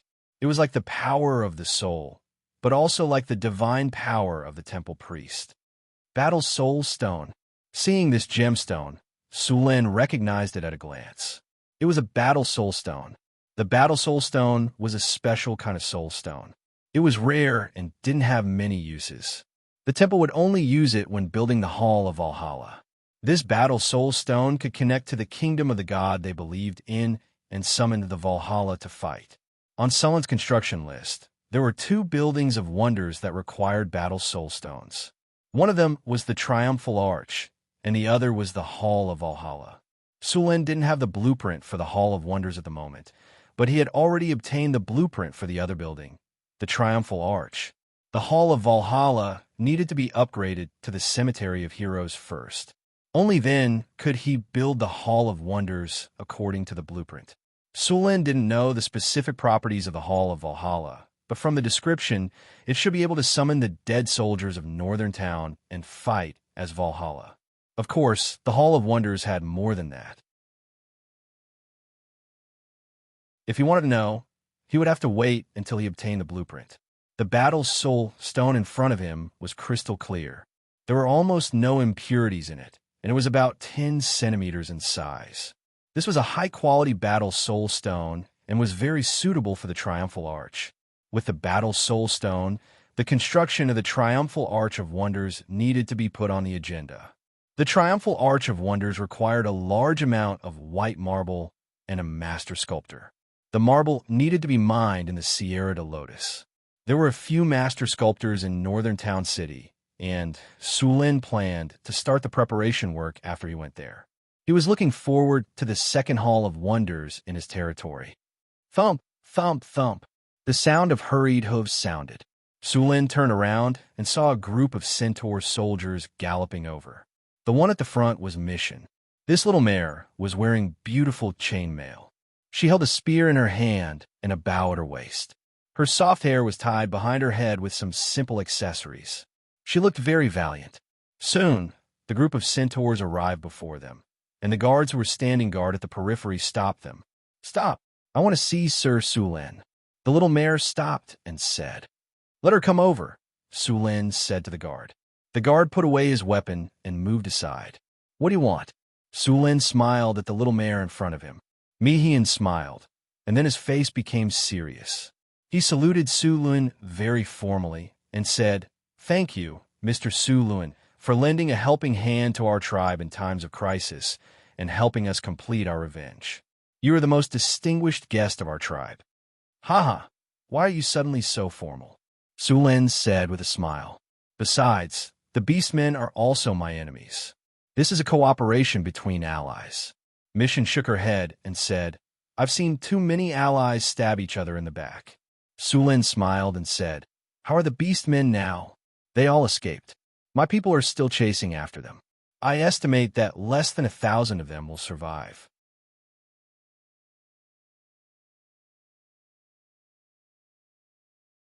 Chapter 205. The war is over. I can give you 30% of the loot. Sulin pointed at the weapons and equipment he just picked up from the battlefield. Sir Sulin, we don't need these things.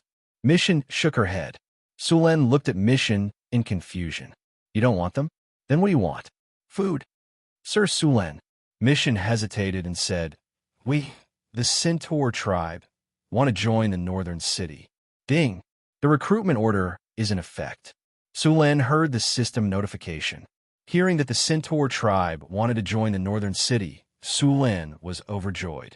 With more than 3,000 centaurs joining, the northern city's military strength would double. More importantly, these centaurs were the best archers and heavy cavalry. The northern city's lack of cavalry would be made up in an instant. Join the northern city? Sulin held back his excitement and continued to ask. Now that the orc tribe has been destroyed, you can go back to where you were before. Why do you want to join the northern city?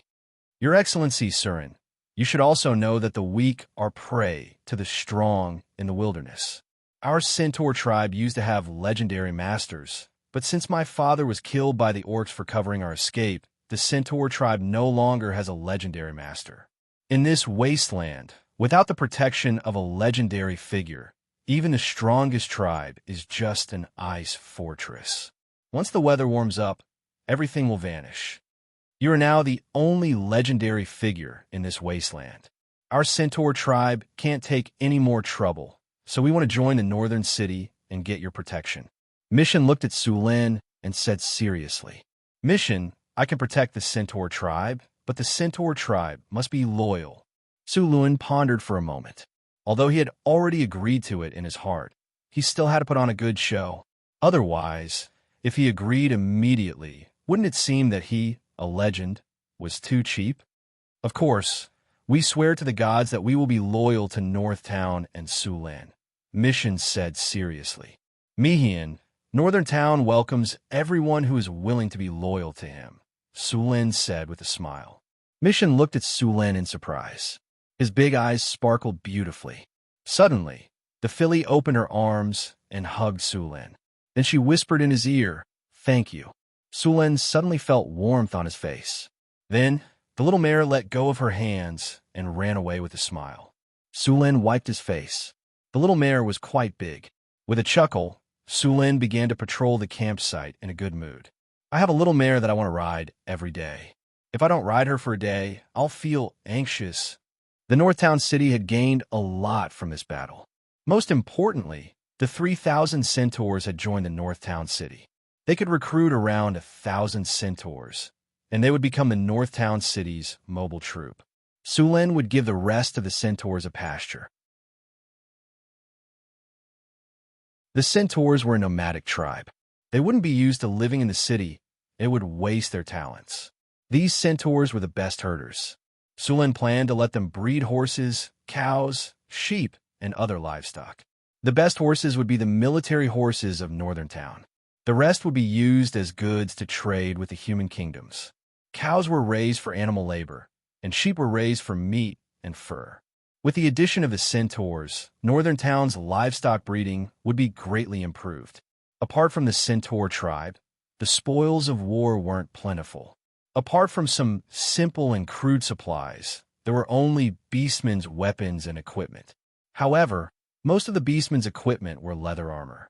There were only a few pieces of iron armor, and the quality was also poor. It was too heavy and didn't have enough defense. Naturally, Sulin wasn't satisfied with this kind of armor, so they were sent back to the forge. As for the beastmen's weapons, due to their limited skills and strong bodies, they used heavy weapons. Most of them were two-handed axes or spiked maces. They were all brought back to the forge. Sulin planned to modify the leather armor into metal scale armor.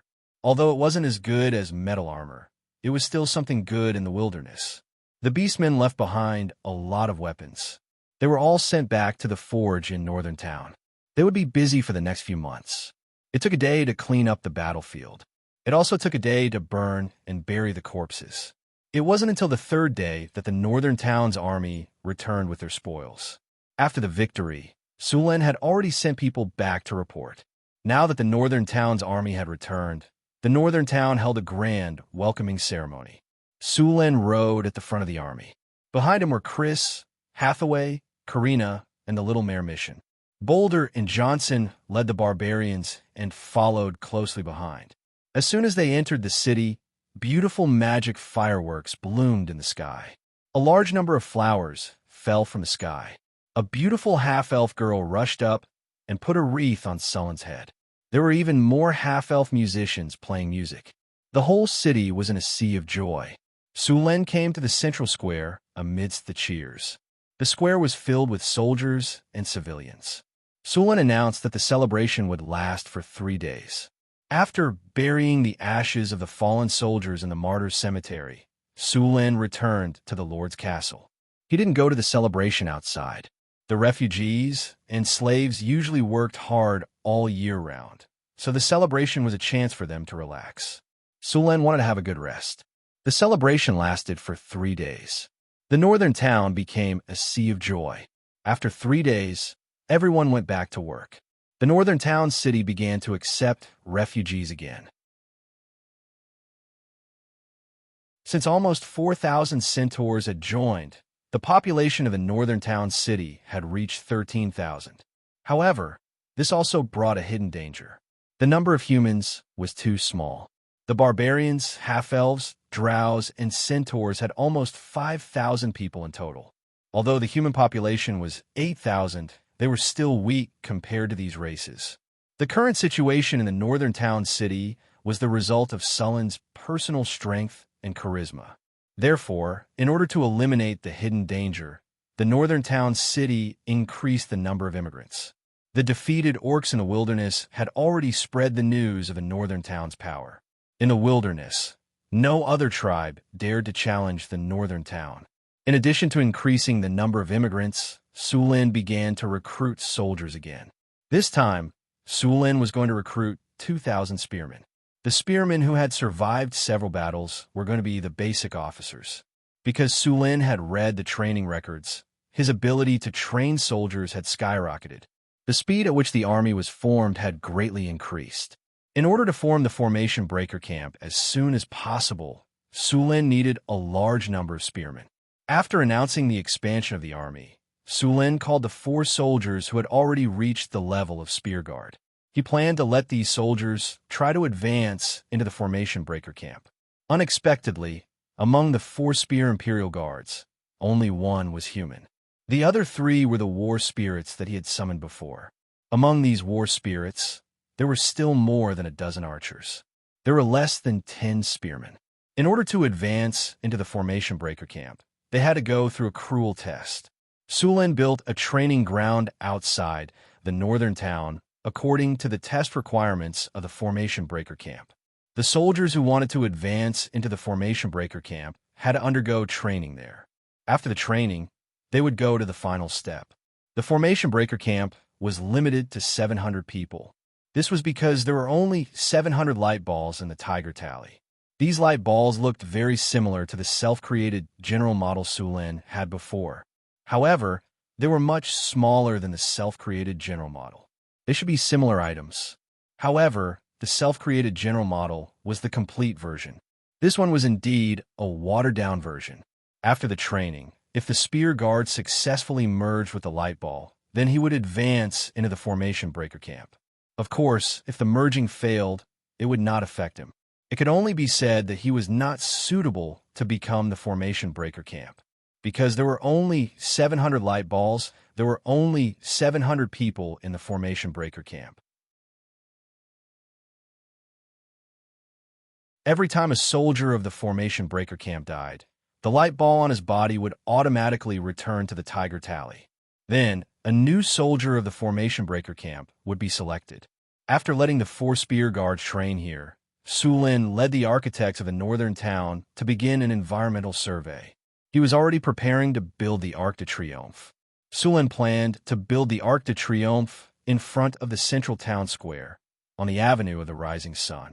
From the gate of the northern town square, along the Avenue of the Rising Sun, all the way to the central town square, and then to the City Lord's mansion and the Harvest Altar.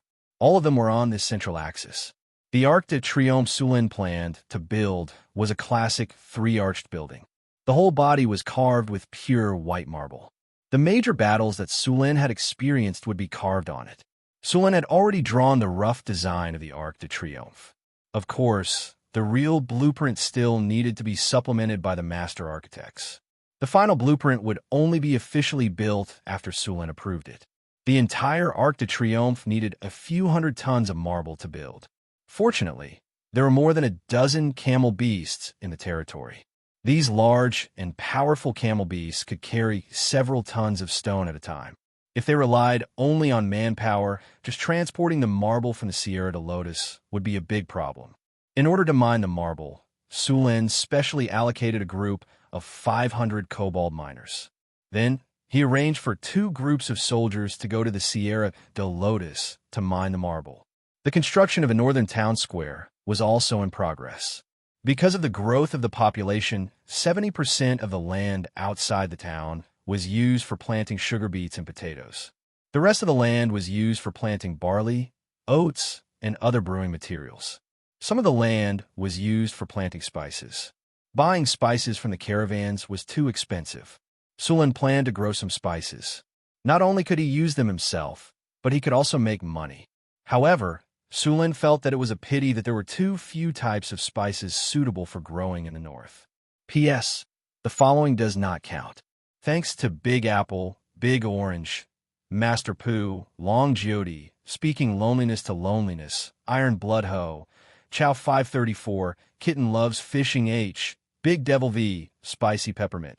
Let him Fragrant Lemon Tea. There's actually a Master. Goodbye to you, Master the Heavenly Court, Mysterious Mr. X, a share of Sunshine, Meng Xintian, and other book friends tips.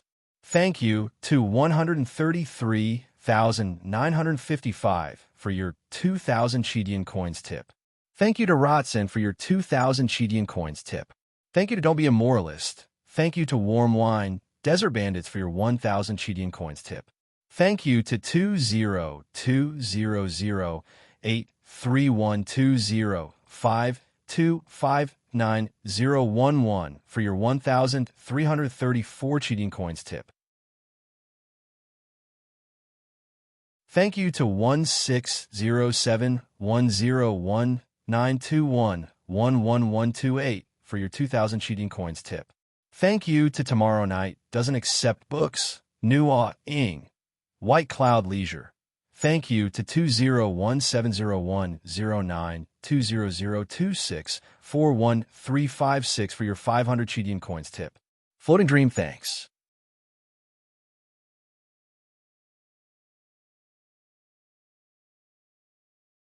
Chapter 206. After confirming the location and shape of the Arc de Triomphe, the construction of the Arc de Triomphe began. Other than checking on the progress every day, Sulin went to the training grounds of the Formation Breaker outside the city. After a week of training, the Spear Guards were ready to try to fuse with the Ball of Light of the Formation Breaker. The 4 Spear Guards were sitting cross-legged in a quiet room. Sulin took out the Ball of Light from the Tiger Tally and chose to fuse with it. After the fusion began, the virtual images of the 4 Spear Guards appeared in front of his eyes.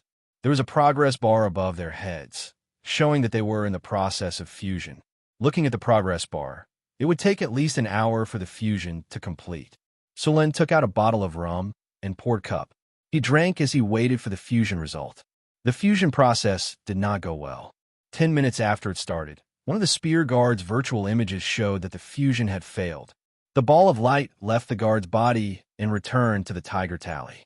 Although Su Luan was prepared for this, he was still upset that one of the guards had been eliminated in less than 10 minutes. The fusion continued. The remaining 3 Spear Guards all lasted for half an hour. Then, 2 of them also showed that the fusion had failed not long after. In the end, only 1 Spear Guard successfully fused with the Ball of Light of the Formation Breaker and became a soldier of the Formation Breaker. Formation Breaker. The number of people at the front is 1,700. After a cruel selection from the elite Spear Guards, they successfully become soldiers of the Formation Breaker. They have a stronger body and attack power. The determination to break through the enemy lines, death without life. The soldiers of the Formation Breaker had many talents, including strength, tenacity, iron bones, agility, and other basic talents. There is also an additional talent of the Formation Breaker. Formation Breaker. Formation Breaker. The determination to break through the enemy lines, death without life. The soldiers of the Formation Breaker are not affected by morale. Defense increased by 50%, attack increased by 20%. Additional effect. Fight to the death. Fight to the death. As long as the commander does not give the order to surrender, the Formation Breaker will fight to the last soldier. After activating the fight to the death, the soldiers of the Formation Breaker will have their attack power increased and their defense lowered. After successfully advancing to the Formation Breaker, Sulin still needed to give them new equipment. According to the requirements of the system, all soldiers of the Formation Breaker needed to be equipped with full body armor. Their weapons were either spears or swords. They also needed to be equipped with a shield. At the same time, all soldiers of the Formation Breaker were equipped with crossbows.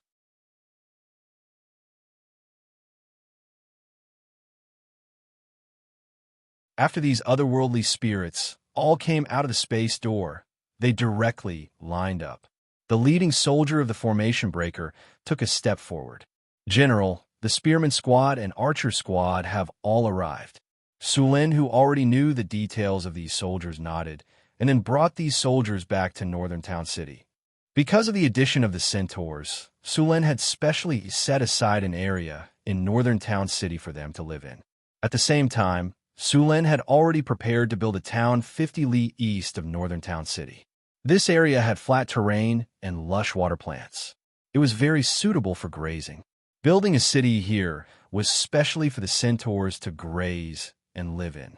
The Centaur tribe used to live by water plants, but after joining Northern Town City, these Centaurs would become semi-nomadic. After the annual harvest in Northern Town City, the leftover stems and leaves would be mixed with some grain and husks to be used as fodder for breeding. The Centaur tribe would use the city that they were going to build as the center to carry out nomadic breeding. This semi-nomadic and semi-residential breeding method could raise more livestock, and it could also reduce the mortality rate of the livestock in winter. In the past, the Centaur tribe would have large amounts of livestock die every winter because of the cold and lack of food. After changing their nomadic lifestyle, they would graze by water plants during the summer and return to the city after the winter was covered by ice and snow. In the city, there would be a large number of houses with good thermal insulation. At the same time, there would be a large amount of green fodder stored. In this way, not only would the livestock not die, they would even gain weight. Northern Town City was undergoing construction every day, and the soldiers were undergoing strict training.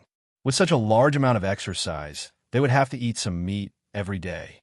It could be said that Northern Town City's food consumption was very high. The previously stored jerky and salted fish had almost been used up. Now that the Centaurs had joined, Northern Town City's meat supply would no longer be tight. After the Centaurs were supplied with meat, they would also receive large amounts of other living materials. After the Centaurs joined Northern Town City, Sulin clearly understood their living standards. They could only make some crude ironware, and their cloth was also inferior sackcloth. When worn, they would prick the skin. They only had salt for seasoning, and food was also very scarce. Even tea leaves were only sold by Fiery Bird in recent years. As for tea leaves, the Centaurs were very fond of them. The Centaurs, who ate meat all year round, needed tea leaves to relieve grease and aid digestion. Although they now had Northern Town City to provide food, their fondness for tea leaves had never changed. The climate in the north wasn't suitable for tea leaves to grow. The tea leaves of Cult City were also sold from the south. In this era, the nobles liked to add milk and honey to their tea leaves. Now that they had Northern Town City's white sugar, they added white sugar to make tea that was very similar to the milk tea Sulin drank in his previous world. However, it tasted better than the milk tea in his previous world. At least the milk here was very pure. After the centaurs joined Northern Town City, Sulin placed a large number of orders for tea leaves. The price of tea leaves in the Florentine Kingdom was considered cheap, but in the northern wastelands, the price would increase by at least 50%. If they were sold to the centaur tribe from before, the price would be doubled. Even so, Northern Town City had to fork out a sum of money to buy tea leaves every month. After the centaurs joined Northern Town City, their quality of life improved by 2 or 3 levels. They didn't have to wear those prickly sackcloth. They didn't have to sleep in the open every day. Tea leaves were no longer a luxury, and their food was much more sumptuous. When the centaurs first joined Northern Town City, their loyalty was between 65 and 70. After a week, the centaurs' loyalty had reached 75. Many centaurs' loyalty had even exceeded 80. At their peak, the centaur tribe had close to 10,000 people. After a great battle, they had less than 4,000. Many of the centaurs had died. Now, most of the centaurs were women and children. There were less than 1,000 adult males. Sullin's original plan was to recruit 1,000 centaurs to form a heavy cavalry team and a light cavalry team. This way, all the centaurs' youths would be recruited. Of course, Sulin couldn't do that. After considering the centaur situation, he changed the recruitment to 400. 200 heavy cavalry and 200 light cavalry. Sulin planned to equip the centaurs with full sets of armor. It wasn't the normal armor from before. It was the heavy armor from the Florentine Kingdom's Red Dragon Heavy Cavalry. 200 sets of heavy armor for the centaurs were not cheap. Each set of armor weighed close to 200 kilograms. 200 sets of armor would cost at least 40,000 kilograms of iron. However, the heavy cavalry's destructive power was shocking. Their charging ability was much stronger than human heavy cavalry. Of course, the centaurs would probably only be ranked in the top 5 when it came to the heavy cavalry with the strongest charging ability. The ground dragon heavy cavalry would be ranked first. Those were the true steel tanks. The ground dragon heavy cavalry was a type of semi-dragon. No other heavy cavalry could compare to the ground dragon heavy cavalry in terms of weight and charging ability. Not to mention, some ground dragons even inherited dragon breath. However, the number of earth dragon heavy cavalry was very small. There were less than 200 of them, but no one dared to underestimate them.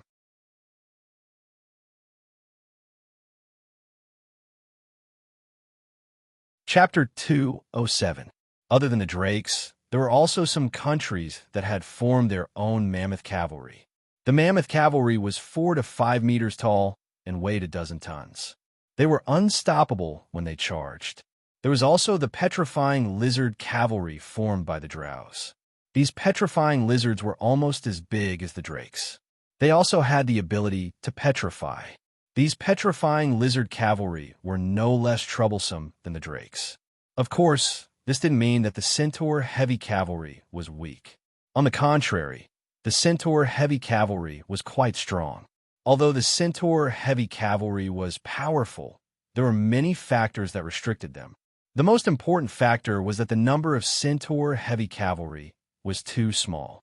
The centaurs were different. As long as the northern citadel continued to develop, Sulin could easily form a centaur cavalry of a few thousand centaurs. After the centaurs joined the northern citadel, Sulin realized that the centaurs had a lot more ways to evolve.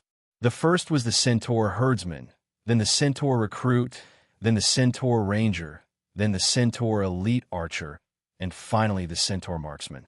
The other advancement path was the centaur guard, the centaur heavy cavalry, and finally the centaur trampler. The appearance of these long-range and close-range cavalry instantly made up for Northern Town City's weakness. From now on, Northern Town City could rely on spearmen and longbowmen to fight head-on, while the centaur archers could circle around the flanks. The centaur heavy cavalry would be able to watch out for any openings in the enemy's defenses. Once they appeared, they would launch a surprise attack to break through the enemy's formation. It would be the deciding factor on the battlefield. Sullin's archers were equipped with iron scale armor with a chain mail inside. They weighed around 30 pounds, which was just right for the centaurs. They were equipped with a scimitar and a centaur longbow. The scimitar was a melee weapon that they used to chase after enemies or when enemies got close to them. Furthermore, they were equipped with iron scale armor and chainmail.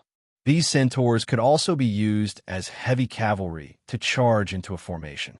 Of course, they would charge into a regular infantry formation. Northtown City had captured more than 2,000 beastmen, gnolls, earth goblins, and earth goblins. The earth goblins, and gnolls were sent to the quarries and mines. Sulen planned to sell the beastmen slaves to the human world since they were quite strong. One had to know that this world advocated force. Basically, there would be buildings such as the Colosseum in every city. Every day, gladiator performances would be held there. However, ordinary gladiator performances could no longer arouse the interest of the audience.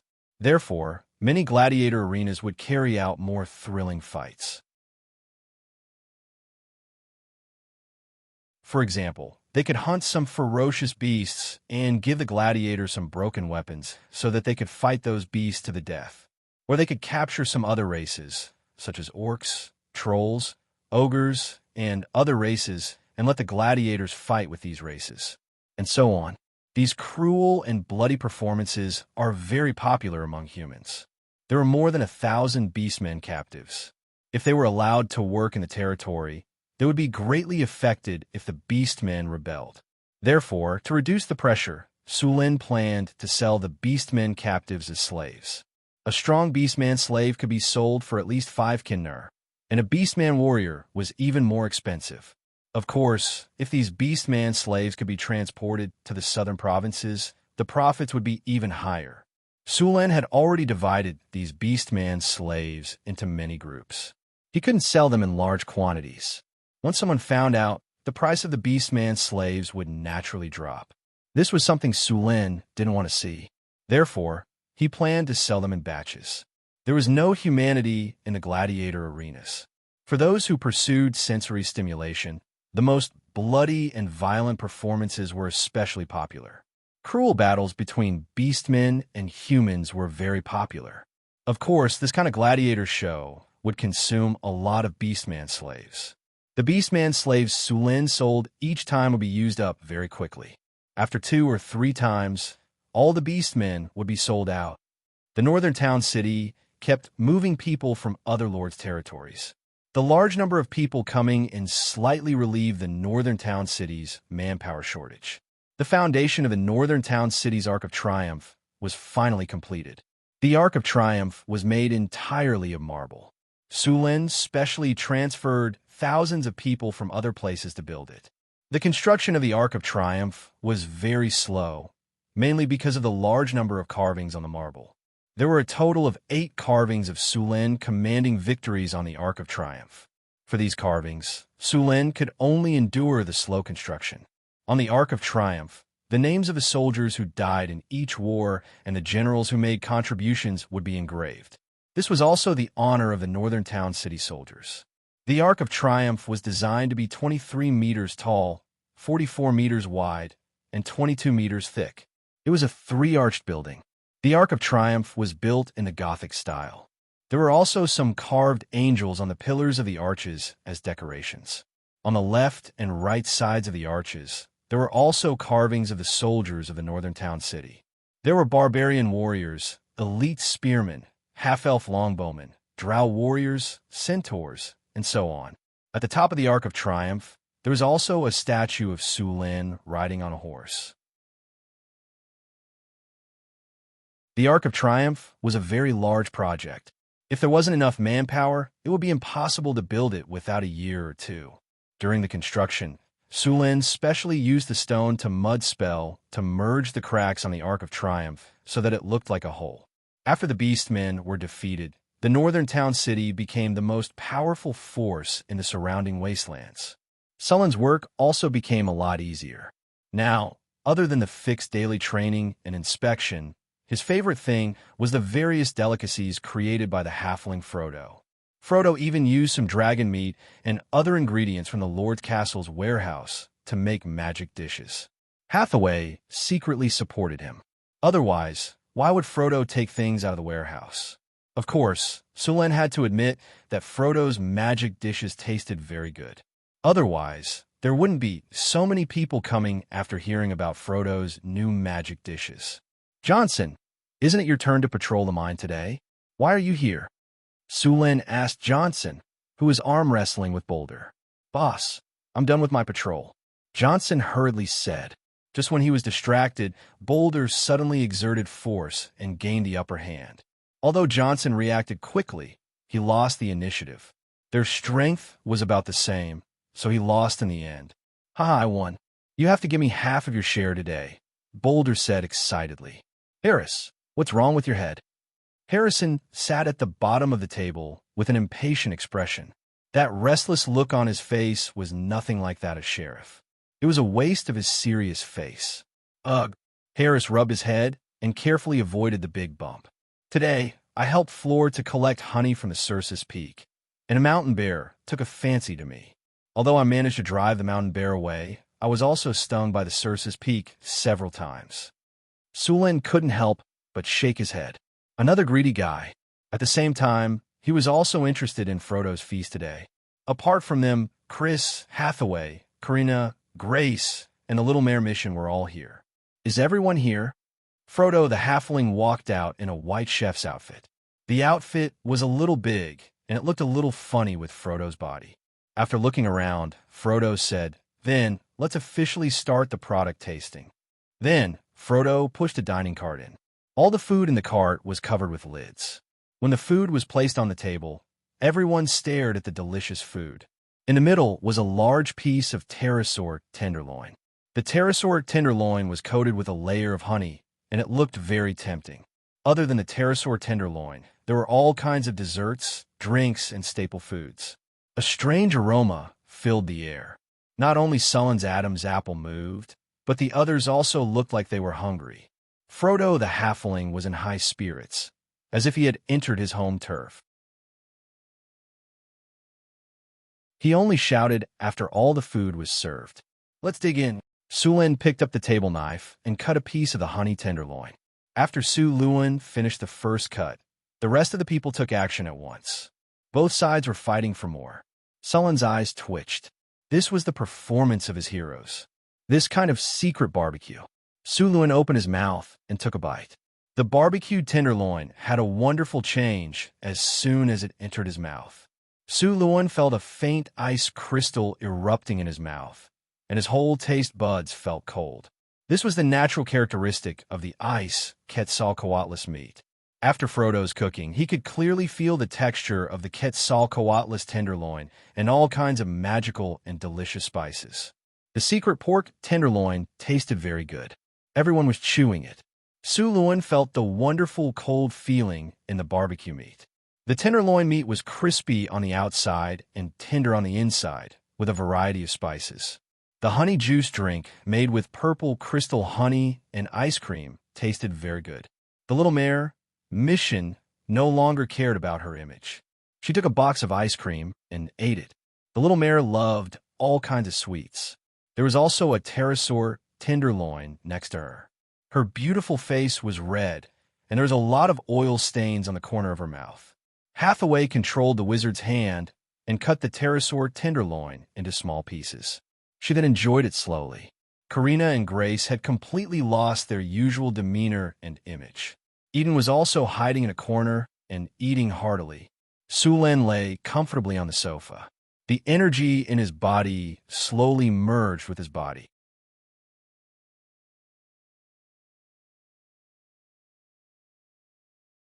Chapter 208.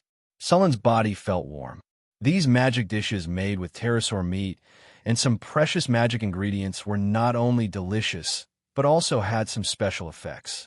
However, because Sullen's physical fitness was too strong, these magic dishes could not strengthen his body again. Although they could not increase his physical fitness, they could let his body recover quickly for a period of time and temporarily increase his magic resistance. Although these magic dishes did not have much effect on Sulen, they were still very effective on others. Hathaway had the best effect. These magic dishes were very effective on people with low physical fitness. As their physical fitness increased, the effect would gradually decrease. This time, the main ingredient was cryopterous meat. It increased Sullen's ice resistance and doubled his physical recovery speed. The ones who ate the most were the two gluttons, Boulder and Johnson. However, magic dishes were not something that could be eaten casually. After seeing these two guys eating until their faces were red and their foreheads were covered in sweat, their whole bodies were like cooked prawns. Sir Sulen, these two can't eat anymore. The halfling Frodo looked at the two and quickly reminded, if they eat too much, their bodies won't be able to bear it. Sulen stepped forward and directly knocked out the two gluttons who were still fighting over the food. Then, he threw them to the other barbarian guards and asked them to send the two guys back. This time, the food made by Frodo was very sufficient. Although the group of people ate and drank, they still did not finish eating. However, everyone was almost full, especially the few female spellcasters. They had small appetites to begin with. Don't waste the rest. Pack it up and take it back. Sulen looked at the people who were full and said, although the food was not made by him, the ingredients were provided by him. After hearing Sullen's words, the originally lazy people immediately became energetic and began to discuss the distribution of the food. Even Grace, who was always calm, did not give in. She argued until her face was red. However, they soon agreed on the distribution plan. Chris and Hathaway got the most food. The rest of them did not have much difference. Frodo was now the chief gourmet consultant of the northern town. Of course, this was recognized by Sulen. Every month, Sulen would give him some money and various magic ingredients for experiments. At the same time, he would also teach him a few new dishes. This former adventurer had been completely led astray by Sulen. Although Sulen was not a chef in his previous life, as a veteran of the foodie nation, he knew how to eat even if he did not know how to cook. In his previous life, there were 8 major cuisines and other minor cuisines. Although he did not remember all of them, he still knew dozens and hundreds of them. After distributing the food, Sulen left with Chris and Hathaway. After eating a magic dish, it was necessary to exercise. Sulen had eaten a lot, so he felt a little hot. Of course, this was a normal reaction. He was going to take Chris and Hathaway for an after-meal exercise. With a fast recovery buff, Hathaway and Chris were no match for him. However, they also had their own unique skills. For example, Hathaway's use of grease was absolutely superb. The feeling could only be described in one sentence: indulge in the smoothness of silk. As a succubus, Chris's physical fitness was much higher than Hathaway's. Her coordination was also very good. All kinds of rope skills and postures were perfect. Sulen felt that she was better. However, she was still no match for Sulen. In the end, it was Angela and Anna who came to the rescue. It was a quiet night. Since there were no other threats in the wasteland, Sulen began to prepare to build new cities around his territory. According to the current immigration rate, the city would have 50,000 people in a year at most. Other than the refugees from Florence, the city had also accepted a barbarian tribe. As the new ruler of the wasteland, Northern Town City was not as violent as the orcs. There were many barbarians living in Northern Town City, and the nearby barbarian tribes knew about it. On top of that, the living conditions in Northern Town City were quite attractive to the barbarians. The reason why the barbarians did not submit was because they knew the rise of the city would alert the other 2 large tribes in the wasteland. There would be a great battle when the time came. No one had high hopes for the city back then. No one had expected the situation to suddenly change. No one had expected the orcs to be defeated by the city after defeating the Centaur tribe. Then, the remnants of the Centaur tribe directly joined the Northern Citadel. The Northern Citadel became the only overlord in the wilderness. The other tribes naturally knew what to do. However, these tribes weren't as important as those who had fought alongside the Northern Citadel, so Sulen didn't treat them well. In other words, if they wanted better treatment, they had to contribute to the city. It was the foundation of the city. After the first barbarian tribe submitted and was accepted, the other barbarian tribes were also moved. There were not many large tribes in the wasteland, but there were countless small tribes with 100 or 200 people. These small tribes were always in a precarious situation. Who knew when they would be destroyed or swallowed by other tribes? In addition to other tribes, there were also some powerful magical beasts in the wilderness, such as the ice Quetzalcoatlus killed by Su Luan. If they were targeted by them, those small tribes would have no power to resist. The number of barbarians in the city had greatly increased after the barbarians submitted. Although these barbarian tribes only had 100 or 200 people, they were still a lot. Soon, the number of barbarians in the city had exceeded 1,000, and the growth did not slow down at all. Su Lin ordered the army to start recruiting barbarians. He was going to use them to form a heavy infantry. Although the barbarians had the disadvantage of being uncontrollable after going berserk, they were still very useful for attacking. The Kingdom of Florence did not want to use the barbarians because of the high cost and high casualty rate. They were expensive consumables. However, the barbarians in the city were not consumables. The existence of the system had increased the barbarians' leveling up speed. They only needed to level up a few times, and they would be able to suppress most armies. If they were equipped with armor and weapons, their casualty rate would be very low. The city could afford it. Chris, how much money do we have left in the treasury? How many resources do we have? Su Lin asked after signing an order. Kinar has 30,000. We have 110,000 units of food. It is enough for us to eat for a year. We also have 80,000 pounds of iron ingots. After hearing Chris' report, Su Lin said, "Take half of the money and resources. I'm going to build a small city in each of the 4 directions of the city. Master, we have a limited number of slaves. It will be very slow to build 4 cities at once." Chris reminded him, "I know. Let's build the cities in the south and east first. The city in the east is for the centaurs. They will send some people. Then we will go to the wilderness and capture some slaves. We will send some more people over. They need to raise livestock. It doesn't matter if the infrastructure is not good. The housing and livestock pens must be good." Su Lin said with a smile, "Let's move the refugees from the northern provinces to the city in the south next month. At the same time, send out a 500-man army and some slaves to build the city. We will try to build the houses and walls before winter comes. Also, send a newly formed army out for actual combat training. At the same time, capture the slaves." Chris recorded Su Luan's request and assigned it to others to carry out later. "Master, if we capture slaves on a large scale, we will run out of food quickly," Chris said worriedly after doing some calculations. "Don't worry about that. In a month and a half at most, the food in the city will be ripe again. I can't guarantee meat, but we will have enough potatoes. The slaves will be lucky if they have something to eat. Compared to their lives before, I think I am too kind. Come to think of it, what did the kobolds, gnomes, and other monsters in the wasteland eat? Wild vegetables, insects, plant roots, other animals, and other goblins. They were always hungry and hungry." Working for Northern Town City was tiring, but at least they had enough to eat, and no one would kill them for no reason. The construction of the new town quickly began. All kinds of money, resources, and manpower began to be transferred. The first to move were the centaurs. They were looking forward to the construction of the new town. At least with the protection of the city walls, they would have more time to react if they were ambushed again. The construction of the city in the south also started. The new city was about 50 miles south of the city. It was not too far away.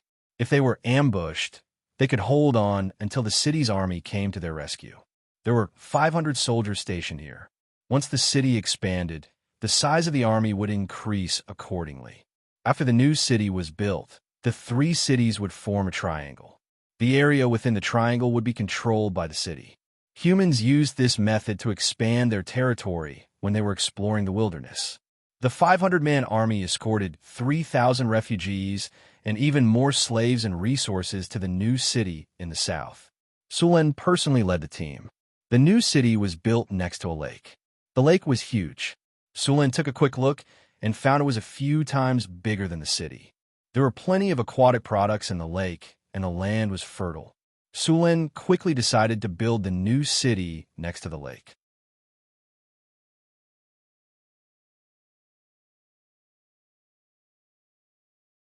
Chapter 209.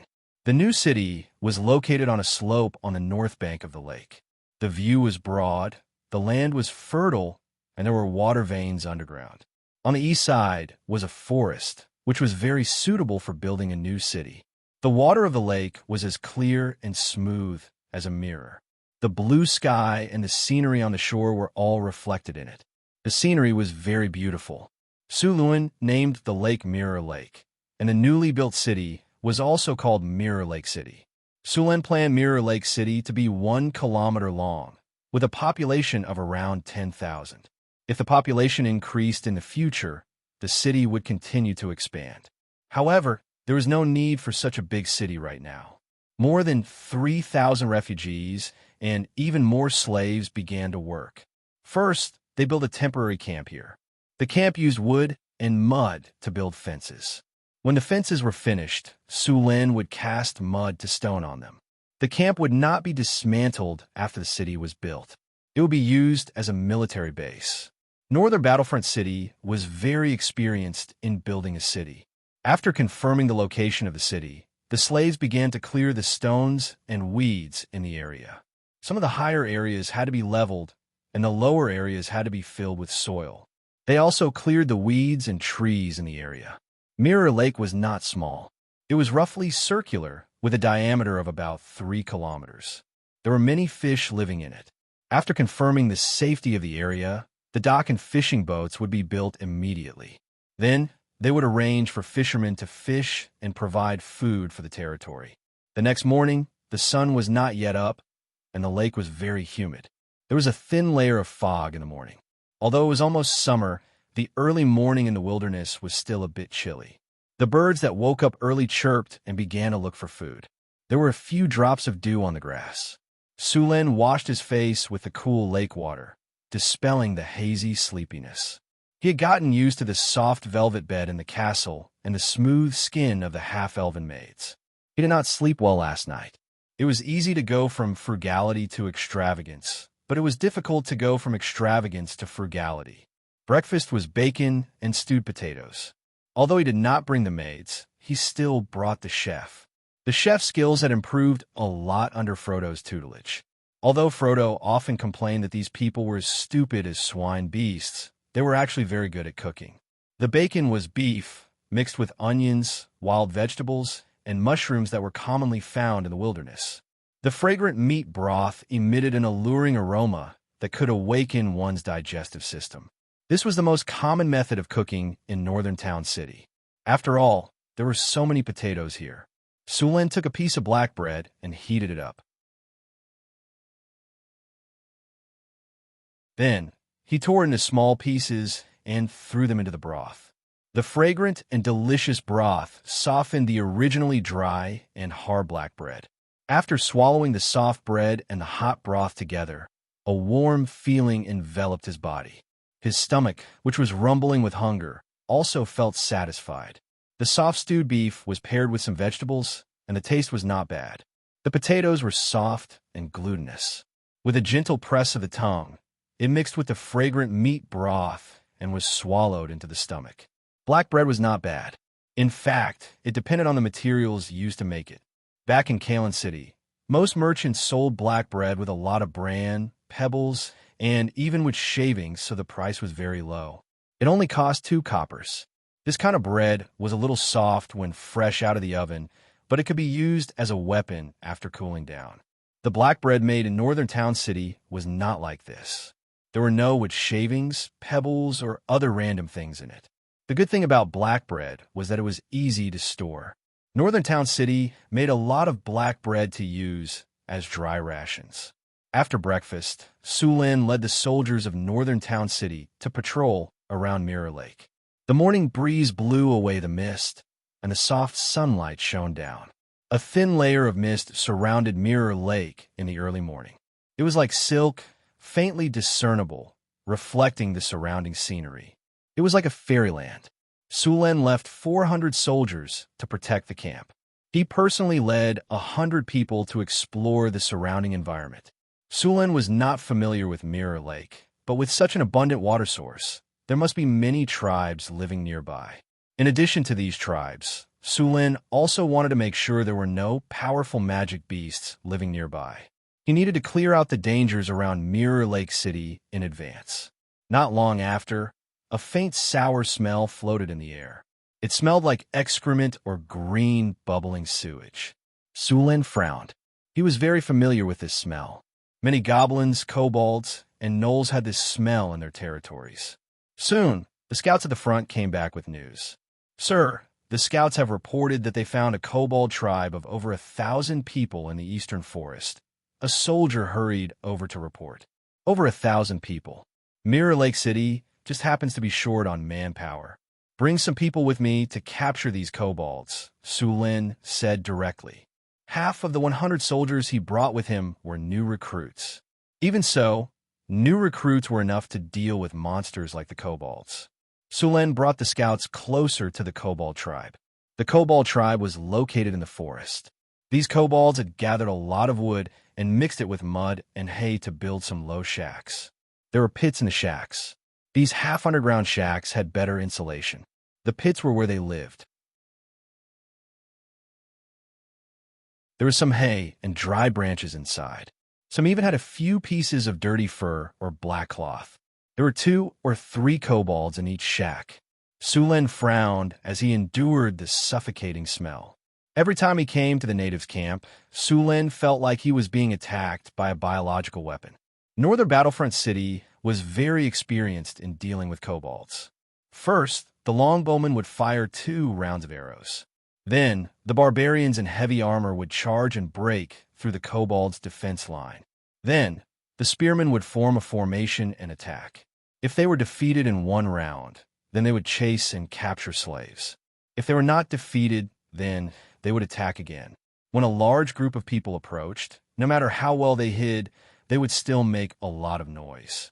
At the very least, the birds and insects would alert them. Some kobolds had already noticed the commotion around them. Then, many kobolds picked up their weapons and prepared for battle. "Sir, should we make a move?" A captain came to Sulan's side and asked in a low voice. "Go. Take care of it quickly." After the order was given, the northern Battlefront City's army began their attack. First, there were 2 waves of arrows. Then, the barbarians charged, followed by the spearmen. The kobold camp, which did not even have a wall, was in chaos. The barbarians charged into the kobold tribe like a gust of wind. The spearmen behind them quickly formed a formation and formed 2 groups of spears. They began to push forward. The soldiers of northern Battlefront City were a lot stronger than these kobolds. After training in the military camp, they had mastered all kinds of military skills and fighting techniques. After being strengthened by the system, even the new recruits were quite strong. As long as they went on the battlefield a few times and killed some kobolds, goblins, and gnolls, they would quickly level up. Among all the classes in Northern Town, the human spearmen gave the lowest experience points. The other classes, such as archers, barbarian warriors, centaur knights, half-elf longbowmen, and drow warriors, had more experience points than him. Of course, their overall stats were also the lowest. Of course, for the army, besides personal strength, discipline was more important. Pure bravery and violence were not popular in the army. This was also why the barbarians in northern Battlefront City always formed their own teams. When the barbarians fought, all their formations would be messed up. Although the barbarians were strong, if Sulan really had to choose, he would choose the weaker spear guard. Moreover, the spear guard could also advance into the formation breaker. The formation breaker's strength was no weaker than the barbarian berserkers. Compared to the berserkers, they were more disciplined. After the 700 formation breaker soldiers formed a formation, even if the barbarian berserkers had twice the number of soldiers, they could still win. Over the years, the Kingdom of Florence had fought against the barbarians, orcs, and gnolls in the north. They did not rely on individual bravery. In battles with less than 1,000 people, the Kingdom of Florence lost more than they won. However, when the number of barbarians reached tens of thousands, The result was basically a huge victory for the humans. The kobolds who had not fully woken up from their dreams were attacked by a rain of arrows. Before they could react, the barbarians rushed up like a meat grinder. The kobolds who had just climbed out of their shacks were immediately slaughtered mercilessly. The charging barbarians and the iron armor on their bodies weighed more than 300 pounds. Coupled with the impact, some kobolds were directly knocked away like ragdolls. Many kobolds' chests were directly broken. Even more kobolds were chopped in half by giant axes. After seeing the northern battlefront city soldiers slaughtering the kobolds like vegetables, the kobolds quickly fled in panic. The soldiers of the northern battlefront city began to capture slaves. After the battle, the number of kobolds who died was at most over 100. Half of the remaining kobolds escaped, and the rest were all captured. In the next 2 days, Sulin led the soldiers of the northern battlefront city to sweep the area around Mirror Lake. In the end, they captured more than 3,000 slaves and came here to reclaim the land. In addition to the slaves from the northern battlefront city and the refugees, there were now more than 10,000 people gathered in Mirror Lake City. The construction of Mirror Lake City began with the city walls. Because there was a lack of stone around Mirror Lake City, they used rammed earth walls. After the brick kiln factory was built, they would wrap the rammed earth walls with a layer of bricks. Mirror Lake City was close to Mirror Lake, so there was an abundance of water. The surrounding land was fertile and very suitable for farming. In the future, large amounts of farmland would be cultivated here. No matter which era it was, food was very important. The construction of Mirror Lake City would take a long time, so Sulin would stay here for a long time.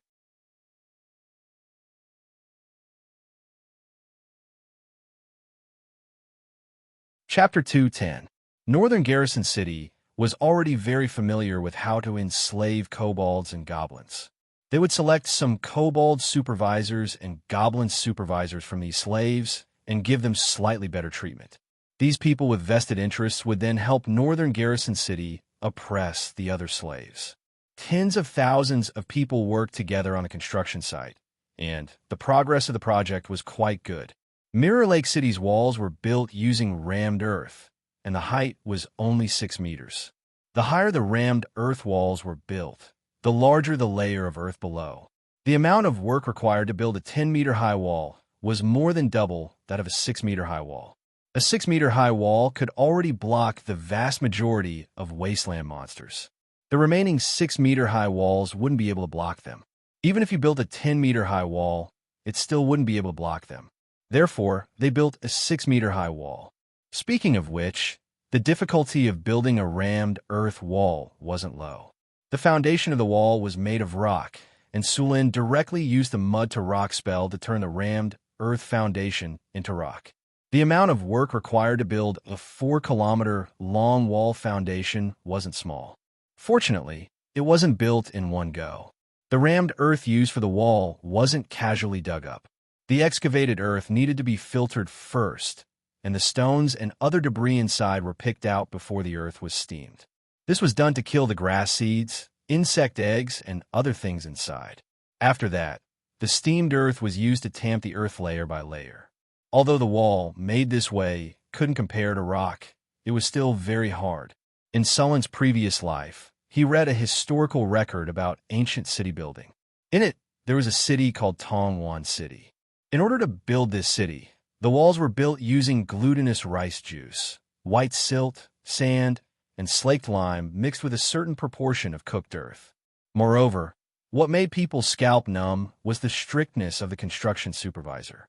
During the inspection, the soldiers were to use iron awls to pierce the wall. If they could pierce an inch into the wall, then they would kill the worker who built the wall and fill the wall with their corpses. If they couldn't pierce the wall, then they would kill the soldier. This city became a famous city at that time. Even in his previous life, 1,000 years later, more than half of the ruins of Tongwan City were still preserved. Of course, this sturdy city did not protect the dynasty. 9 years after Tongwan City was completed, it was attacked and occupied by other countries. Mirror Lake City's rammed earth walls were naturally not that extravagant. Sulin did not have a large amount of glutinous rice to build a city, but they did transport a batch of lime from Northern Town City. Then, they mixed the lime and steamed earth according to a certain ratio to build the city. While Mirror Lake City was being built, the soldiers weren't idle either. Although Mirror Lake City had been cleaned up, there were still tribes from the surrounding areas that were migrating there. This way, not only could these soldiers be used for training, they could also continue to provide slaves for Mirror Lake City. Sulin didn't go there again except for a few days ago when he took the soldiers to wipe out a few tribes. This level of battle was too easy, and there was no challenge at all. Sulin just left it to the soldiers to deal with. Then he asked the craftsman to make a boat for him and went fishing on Mirror Lake. However, his leisurely life was soon disrupted. You said that a pack of wolves attacked the slaves of Mirror Lake City? Sulin handed 2 fish to the guard beside him. Yes, sir, and it's not the first time. The drow nodded and continued. At first, we thought it was a few wild wolves or other beasts that attacked the slaves when they were alone, but there have been continuous attacks in the past few days. Did you find the wolves or beasts that attacked? Sulin frowned and asked, Sir, we have sent all the scouts to look for them, but there is no news yet. Send some of the scouts from Northern Town City over and expand the search area. I don't believe that those beasts will suddenly appear and disappear. Sulin said with a cold gaze. Yes, sir.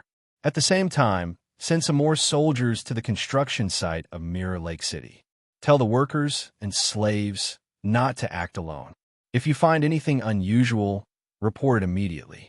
Under Sulin's order, Northern Town City quickly sent a group of scouts, led by Aiton. With more scouts, the investigation area was expanded again. However, as soon as the order was given, Mirror Lake City was attacked again. This time, the attack was more serious than any of the previous ones. Not only did some slaves and workers lose their lives, even the soldiers that Sulin sent to protect Mirror Lake City were injured. 4 spearmen from Northern Town City died from the attacks of the beasts. Moreover, the continuous deaths had seriously affected the construction of Mirror Lake City. The situation was very serious. Northern Town City soldiers had cleared out so many tribes in Mirror Lake City without any deaths, but they were killed by some beasts. Sulin's face was as cold as ice. At first, Sulin thought it was just some normal beasts attacking, but now, even 4 of Northern Town City soldiers had died. After Northern Town City defeated the orcs, there were still people or other species that dared to attack Northern Town City in this wasteland. They were challenging Northern Town City's bottom line. Sulin was ready to give these people the harshest blow. The construction of Mirror Lake City couldn't be stopped, so Sulin sent some barbarian warriors and heavy armored spearmen to guard the city. These barbarian warriors and heavy armored spearmen were much stronger than normal soldiers. With these soldiers guarding the city, the attacks finally stopped. The attacking beasts seemed to have sensed the strength of these barbarian warriors, so they didn't continue their sneak attack. The barbarian Greytack berserkers who had reached the 3rd grade were very powerful. These barbarian warriors who had grown up through cruel and bloody battles were all elites among elites. Although they liked to go berserk and not listen to commands, they still had a strong sense of danger. With the danger sense talent, although the barbarians would charge every time they went berserk, in reality, there weren't many attacks that could really damage them. On one hand, he sent out barbarian warriors to guard the city. On the other hand, he sent more scouts to investigate the surroundings. Construction site of Mirror Lake City. The workers started to get busy again. The fastest part of the city wall was already 3 meters tall.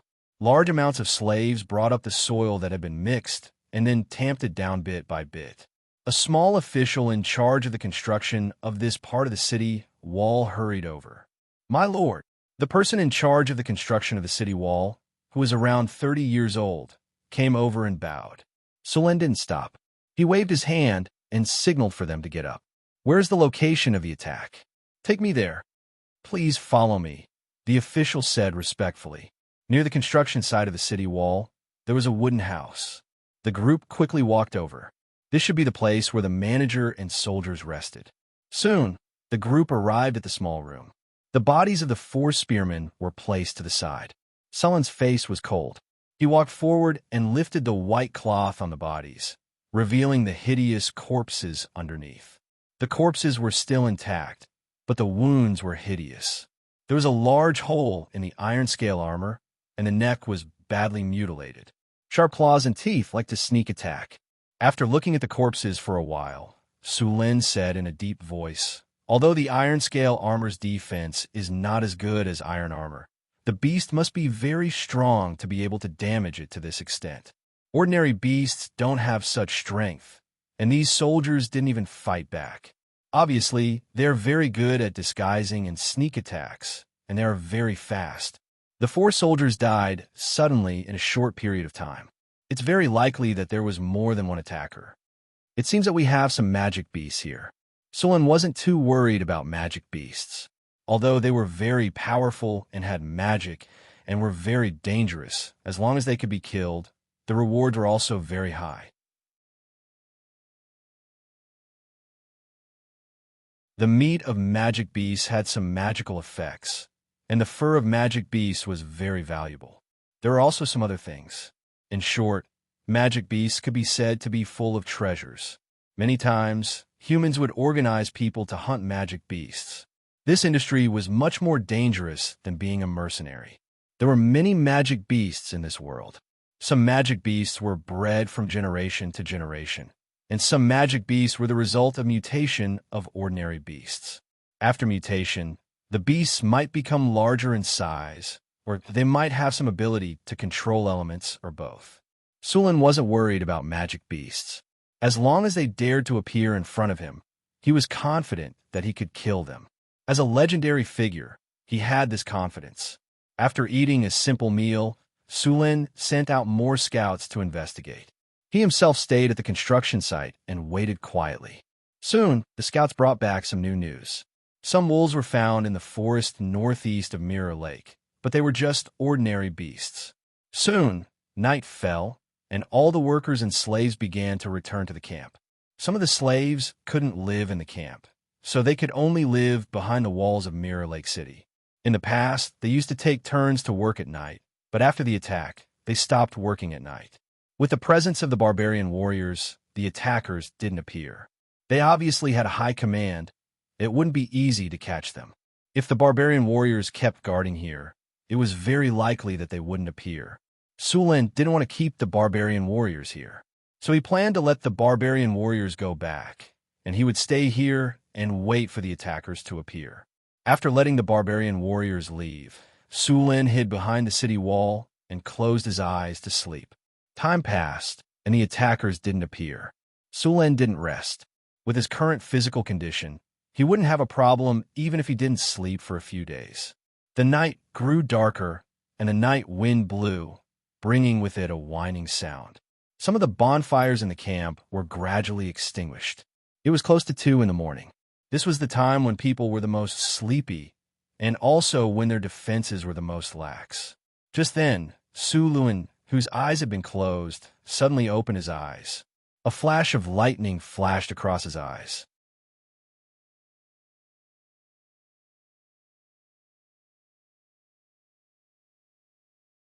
Chapter 211. Finally, Su Lin sneered. Ah! A few screams suddenly sounded in the silent night sky. A lightning flashed, and Su Lin had already rushed up. The hard ground was directly cracked. After arriving at the scene in an instant, Su Lin saw a few ice-blue shadows moving quickly. In the blink of an eye, they pounced on Su Lin. Their sharp claws flashed with cold light as they grabbed at Sullen's neck. The chill made Sullen's skin tighten. He exerted force on his feet, and his body that was originally rushing forward suddenly stopped.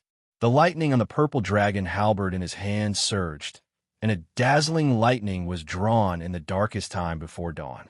Bang!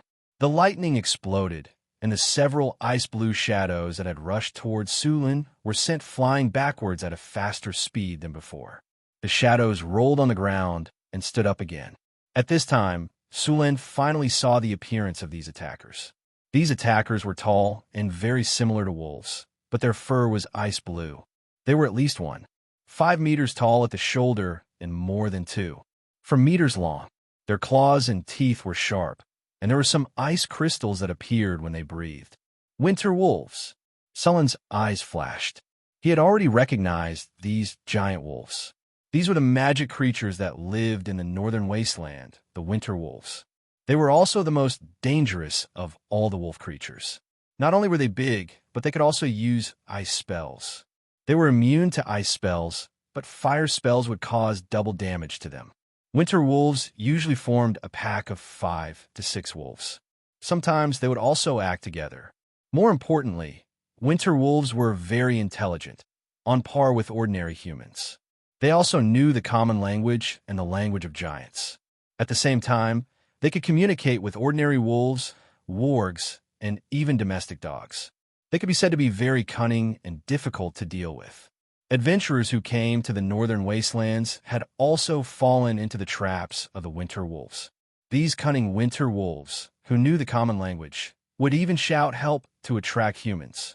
Often, careless adventurers would fall into their traps. Of course, although winter wolves were dangerous, their fur was very popular. Ordinary winter wolf fur was sold for 2,000 kiner. Winter wolf fur could be made into cloaks, boots, robes, and other magic items that could resist cold. Some of the fur, with beautiful colors, could be sold for a higher price. Only your own fur was more expensive. The most popular ones were dragon penis and dragon skin. Dragon penis would be crazily fought over as soon as it appeared, and dragon skin could be made into light leather armor. In reality, wyvern eggs weren't very popular among adventurers. Wyverns had a low chance of hatching, and they were difficult to tame after hatching. In addition, feeding a wyvern cost a lot of money. Hence, only a few great lords and countries would breed wyverns. The 5 winter wolves in front of him stared at Su Luan with their blue eyes.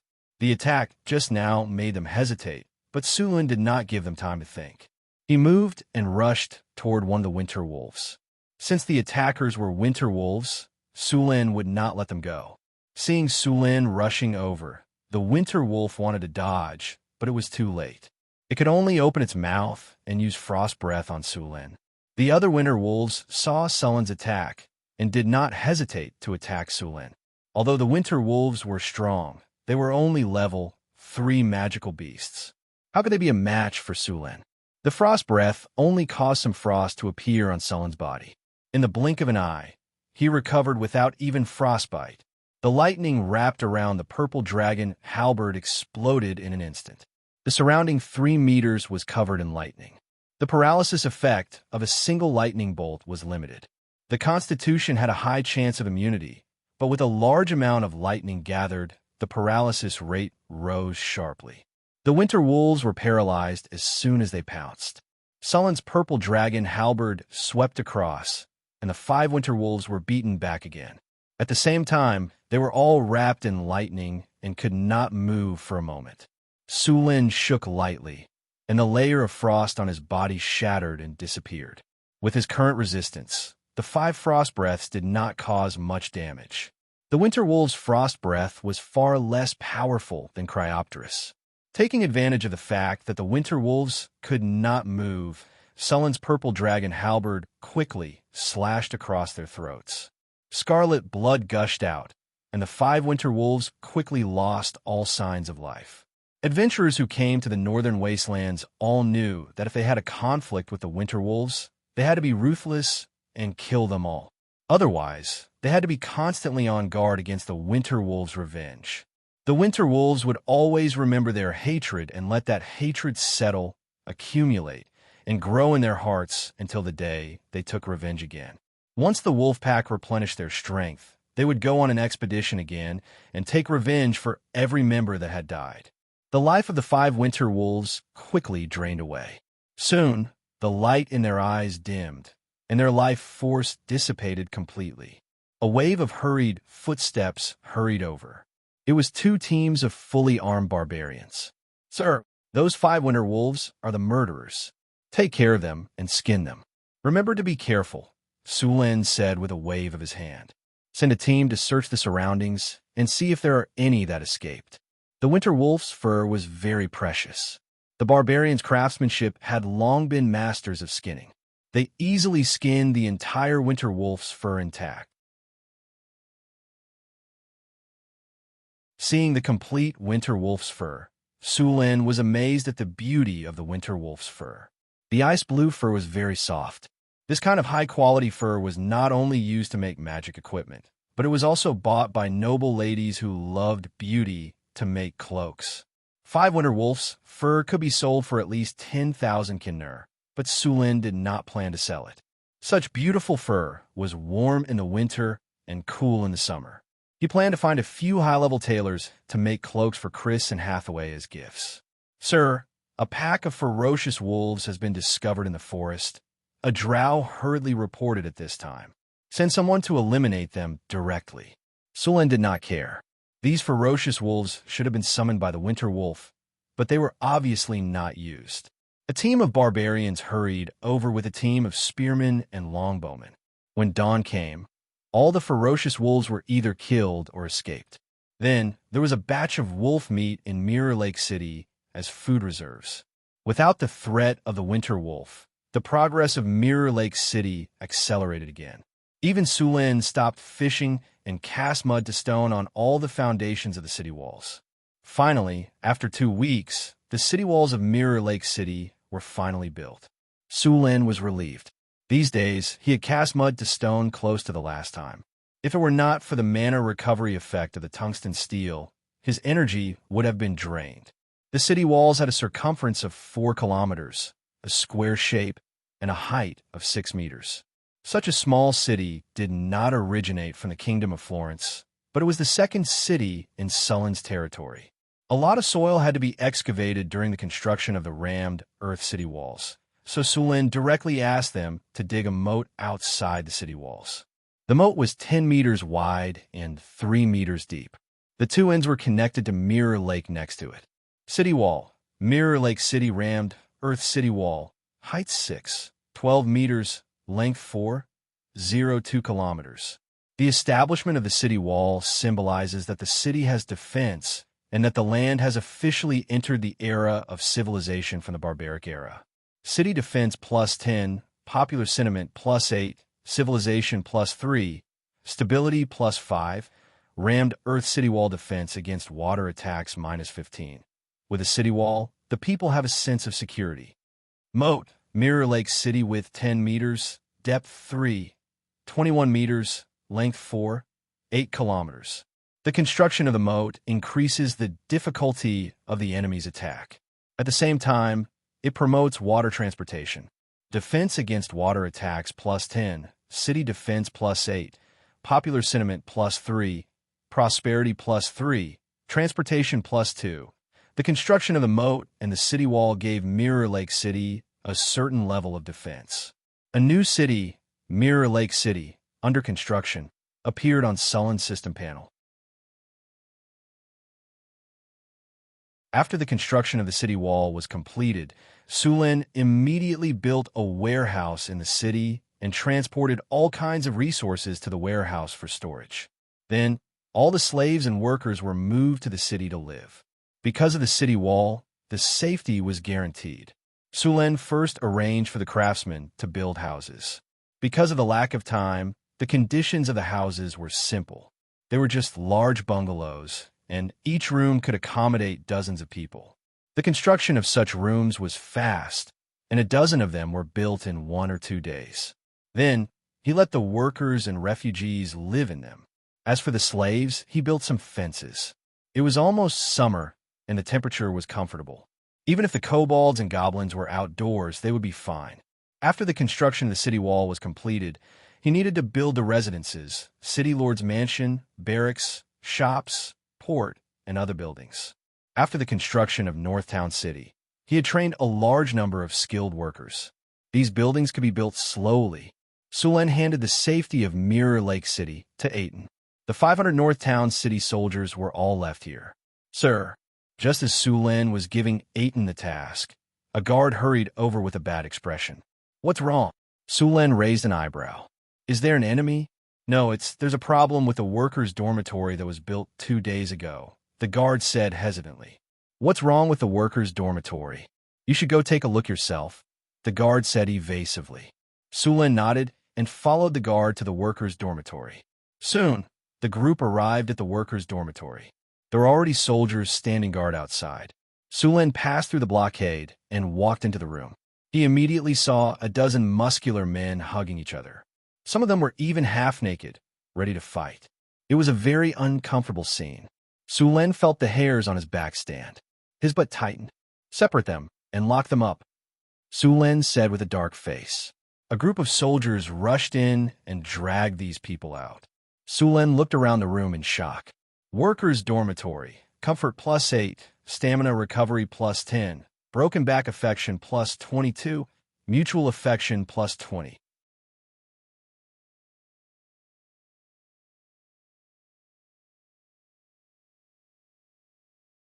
Chapter 212. Brokeback love? Mutual affection? What kind of attribute was that? Like I'll be happy with you. Sulin was speechless. He hurriedly left the house. Tear down this workers' dormitory, Sulin said with an ugly expression. If this house was left for a while longer, all the workers inside would become gay. By then, Mirror Lake City would have to change its name. A team of craftsmen immediately came forward with all kinds of tools and began to tear down the house. This kind of house was simple to build and easy to tear down. After a series of clanking and clanking, the house quickly became a pile of ruins. Burn all the wood and dump the soil. Then, build a new workers' dormitory, Sulin ordered. While they were rebuilding, Sulin went to check the attributes of the remaining workers' dormitory. The result was good. There were no weird attributes like brokeback love or mutual affection.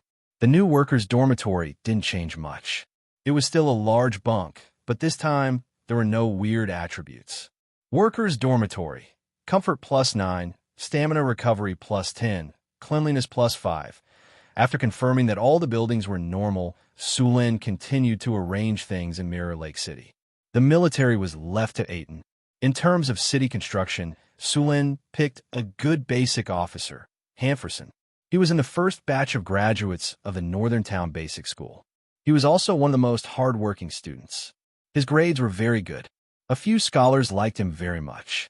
Name: Hanferson, loyalty, 90 profession, basic officer, beginner scholar strength, 8 agility, 7 spirit, 7 constitution, 8 charm, 8 command, 45 characteristics, talent, strict discipline, serious, smart, management, learning, observation skills, quick record, Northern Town law, basic sword skills, deception, proficient in arithmetic specialization, beginner scholar weapon proficiency, sword skills 56, horsemanship 47, bow 61. Sulin let Hanferson take charge of the construction work in Mirror Lake City. After arranging the affairs in Mirror Lake City, Sulin returned to the Northtown City. In more than a month, the Northtown City had become more prosperous and lively. There were still a lot of construction sites in the city, and the construction of residential markets and commercial districts had not been completed yet. However, the central avenue of the Northtown City, Rising Sun Avenue, and the Triumphal Arch were still under construction. The construction of the Arc de Triomphe had never stopped. Now, a large amount of white marble was piled up in the area. More than 1,000 slaves and craftsmen were working on it.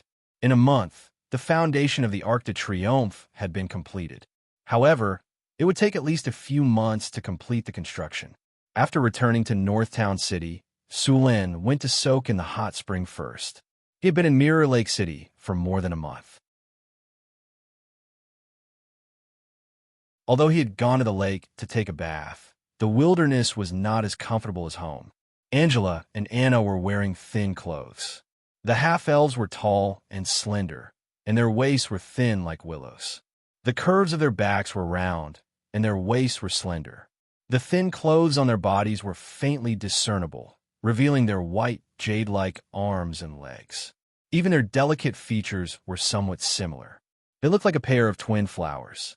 After soaking in Sulin's water, they looked even more charming. At this moment, the two were helping him massage his body. The thin clothes on his body were quickly soaked by the hot spring. Sulin lay comfortably in the pool and enjoyed the service of the two.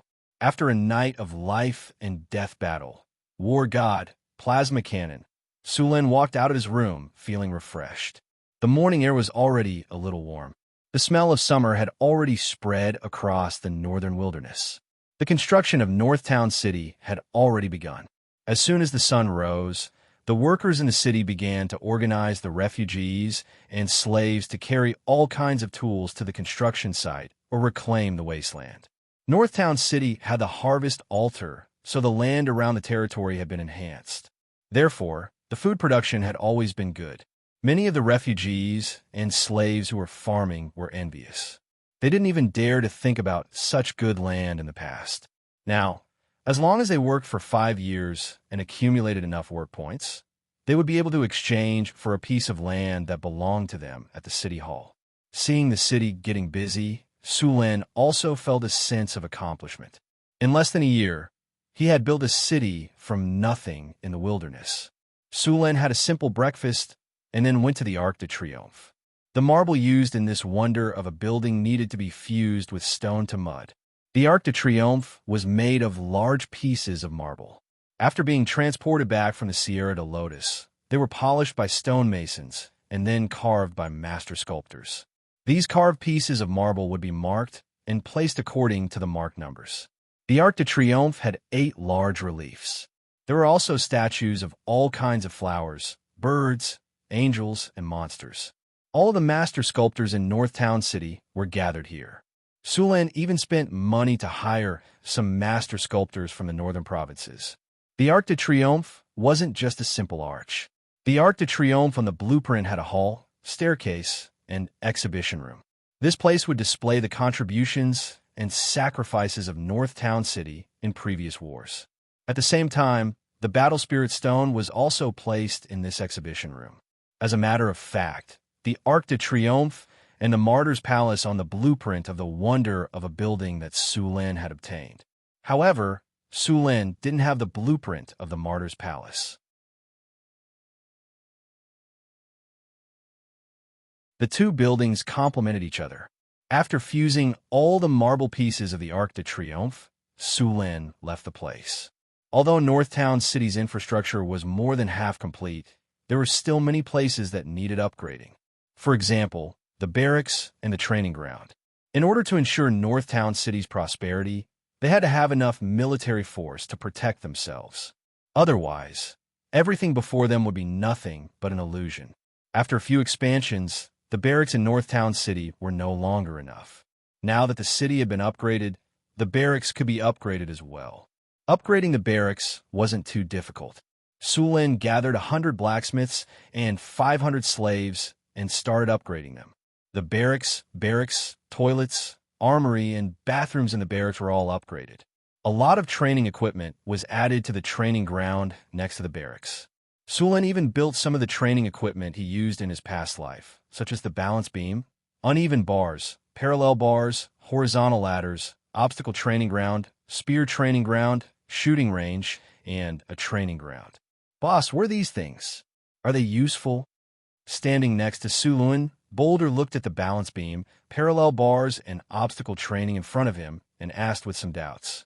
He knew that those stone locks and horizontal bars were used to train strength, but what were these things for?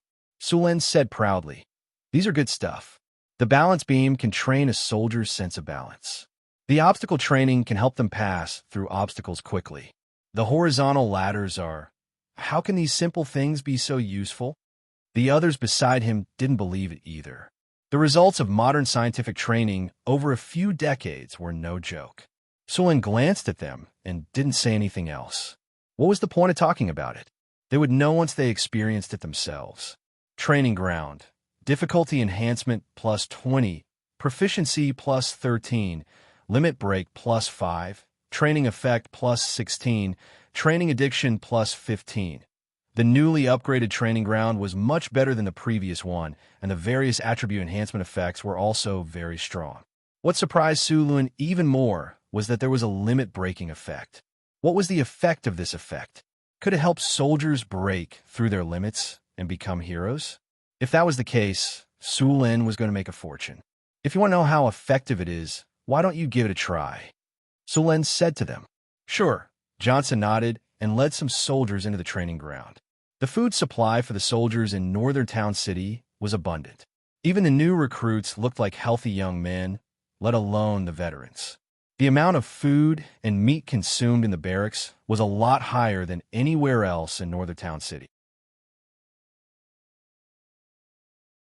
Not all the soldiers in this world were as rich as Northern Battlefront City. The soldiers in the northern provinces were lucky if they could get 2 meals a day. Most of the time, apart from the personal guards, the rest of the soldiers were recruited at the last minute. They would enter the battlefield after some simple training. Only the elite soldiers would get 3 meals a day. Even so, they would only get some meat every few days. The soldiers in Northern Battlefront City had meat every day. Only the personal guards of nobles were treated like that. Most of the soldiers in the city were farmers. They usually farmed and were given a spear when needed. In other words, they were cannon fodder. Every soldier in Northern Battlefront City was an elite. According to the game, they were elites. The generals were like mini-bosses. In the training ground, after Su Luan explained the usage of various equipment, the soldiers began to train. The loud slogan sounded. Su Luan asked someone to bring a reclining chair, and then lay leisurely in the shade of a tree to watch the soldiers train. The soldiers soon realized that the seemingly simple training was not as simple as it seemed. They could feel the pressure when they entered the training ground. It felt like their bodies had become a lot heavier. They followed the steps of the training. The soldiers soon fell in love with the training method. They continued to train tirelessly. It didn't take long before the ordinary soldiers couldn't take it anymore. They were all exhausted, but even so, these people still wanted to continue training. Sulin realized something was wrong when he saw the situation. He asked them to stop. "Boss, why did you ask us to stop? We haven't finished our training yet." Johnson said excitedly, "Look at those soldiers. Do you think they can still be trained?" Sulin glared at him. He mumbled to himself, "Is training addiction really that effective?"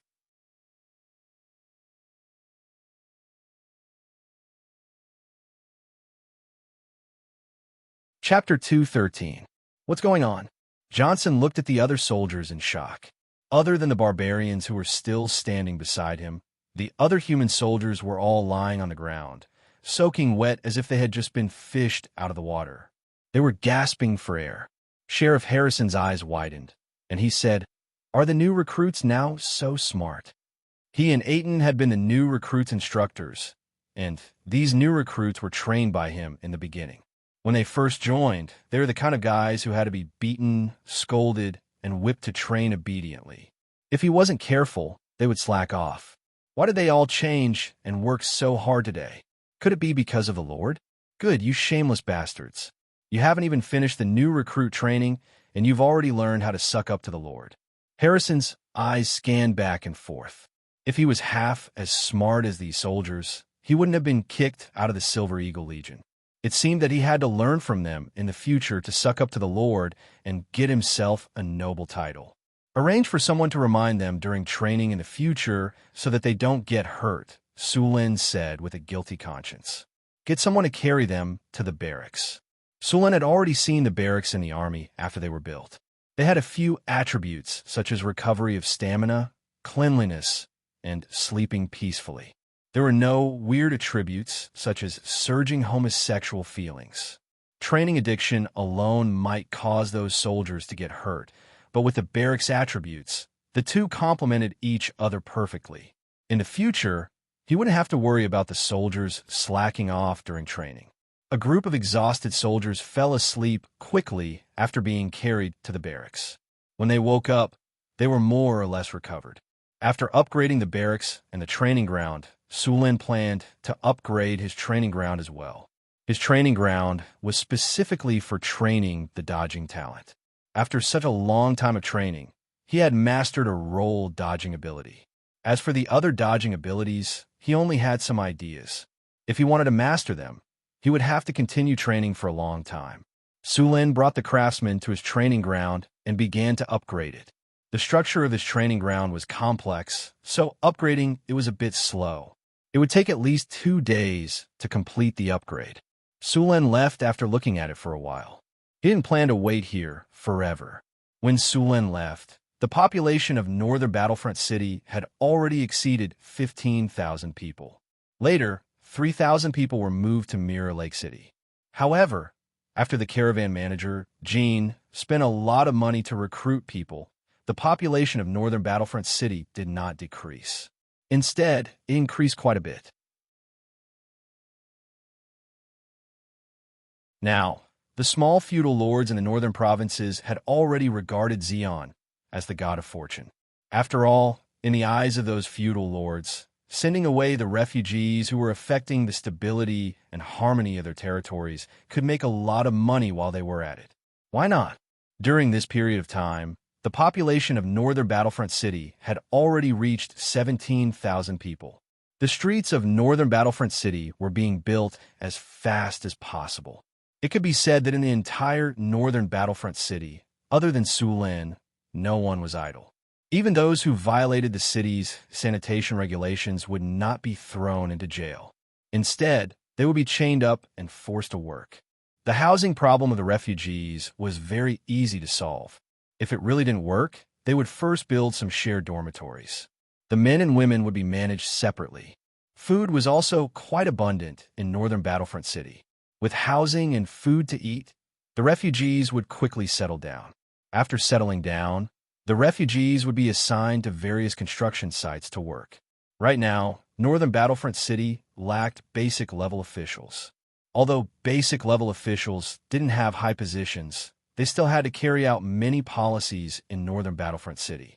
They still had a lot of power, so it was inevitable that some of them would abuse their power and accept bribes. Some of the basic-level officials had too little professional knowledge, so they could only make do with it. Although northern Battlefront City had a basic academy to train officials, it still took some time to train a basic-level official. There were just too many illiterates in this era. The growth of the basic-level officials couldn't keep up with the growth of the population. It was very difficult to supervise the basic-level officials. In ancient China, there was a saying that the royal power was not allowed in the countryside. It meant that the power of the dynasty could only reach the county level. The basic-level officials were all local gentry, clans, and elders. There were still many remnants of this situation even in modern times. Sulan grew up in the countryside in his previous life. He had seen the basic-level officials. To put it bluntly, 2,000 years ago in the countryside, basic-level officials were almost the same as the underworld.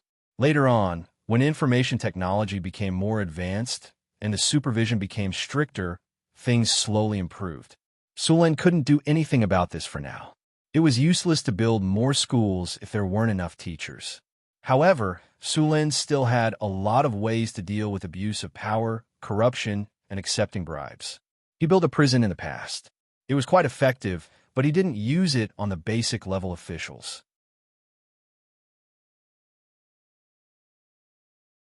However, after this kind of illegal behavior happened again, he planned to make visiting the prison as the first stop for the officials. In order to enhance the effect, Sulan also planned to upgrade the prison. Although the prison in the past was effective, wouldn't it be better to enhance the effect? Since he had already thought of it, he would do it. Early the next morning, Sulan put down Chris and Hathaway, who were wrapped around his body.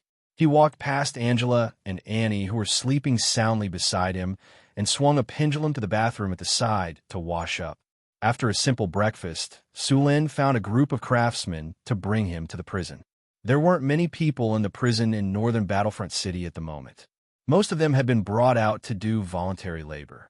The prison wouldn't keep idle people. Not only did you have to earn money to pay for your meals, you also had to pay for your room in the prison. When they arrived at the prison, the warden appointed by Sulan, Abayo, quickly greeted them. "How many prisoners are there in the prison?"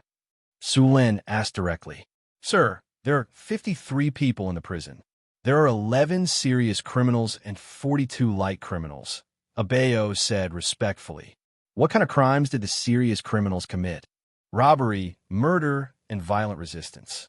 Send them to the mines to work for 20 years. If they survive, let them go."